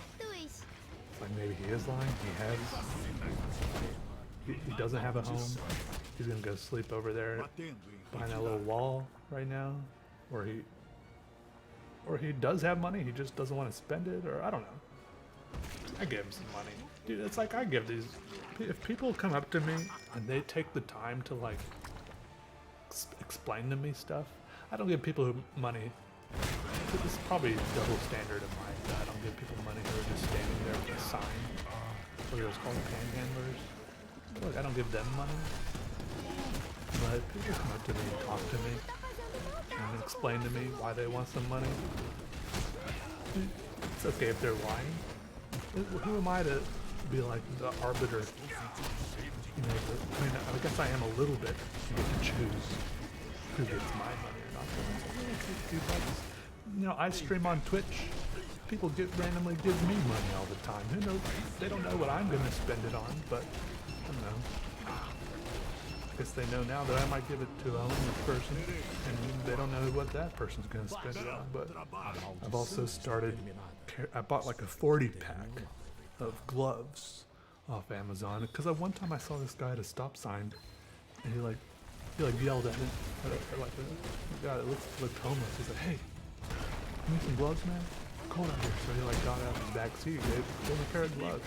Like, that's really cool and practical. So I started carrying around like a couple extra pairs of gloves with me in my coat pockets. Cause it's been cold and rainy here, so sometimes, sometimes I don't always have money with me, but I usually have like a pair of gloves. They don't always have gloves. Give them a pair of gloves. I don't know. It seems practical. Life is weird. I feel like I'm not like trying to brag about getting money to people, but just content for the podcast, I guess. For the content of the podcast. I am trying to brag about giving them gloves, though. I feel like that is pretty cool. Pretty cool. I'm trying to figure out what to talk about next. This one, there's these trains that go by my house all the time. And I walk down the train crossing, there's like 5 tracks. Some big freight trains, passenger trains. Greensboro is called Gate City because of how the rail system joined, it was like a made Greensboro and Gate out to the rest of the nation, I guess. Anyways, I stand there and I watch the trains go by. Sometimes I stand very, very close to them. Depending on how fast they go. Sometimes they're going very slow. And at one point I was talking to this homeless lady who said that she hitchhiked down from New Jersey or something, riding some trucker, and then she didn't like how many stops he was taking. And so she was like really upset with him, and she stole his wallet or something. People just stand there telling me this stuff. I'm like, oh wow. I'm just like standing there doing the affirmative listening thing. And she's just talking and talking and talking, and I'm just like listening and watching the train go by. And she's like, "Hey, you ever hopped on one of these?" And the train was going pretty slow. And I know, even in my experience, I know that when you get close to these trains, they end up, they're going a lot faster than you think they were. But sometimes these trains really do just crawl by at these railroad crossings, especially since there's a station right there. But she's like, "Hey, you ever hopped on one of these?" I was like, "No, I haven't." She's like, "Do you ever take dares?" And I just looked at her, I looked at the train, and I just started laughing. But I didn't say yes, I didn't say no, and I just suddenly saw this other little, what could happen, I could actually see myself jumping on this train, seeing where it would go, I'd probably end up somewhere in the Midwest. But then I thought about, what am I going to do with my coffee? I need both hands for jumping on this train. I need both hands, and I'm already cold. I'm going to be even colder if I get on this train. I know this, and if this lady, she seems really nice right now, but she already told me she stole someone's wallet. But I still was very close to hopping on that train. I got so close to doing it, I got really lightheaded. Like some sort of instinctive flight or fight response was taken in. I think that was just good old-fashioned adrenaline. I don't know, but the adrenaline backfired, and instead of getting me to fight better or flight better, I just got lightheaded. And I didn't end up doing anything. I just stood there and looked at the train kind of wistfully. So I haven't hopped on a train yet, just so you know. If I do hop on a train, I probably won't record it, because I feel like that's probably fairly illegal. But also I probably won't hop on a train because those train cars are big and heavy, and it would just, you could put your leg crushed right off, and no one would even know. Those things wouldn't even flinch. It's insane. It's just so, those things are just so merciless. And sometimes they're really long, if you hopped on near the back and you got hurt, the conductor way in the front would have no idea and just keep cruising forever. You'd just be a little blood smear by the side of the tracks.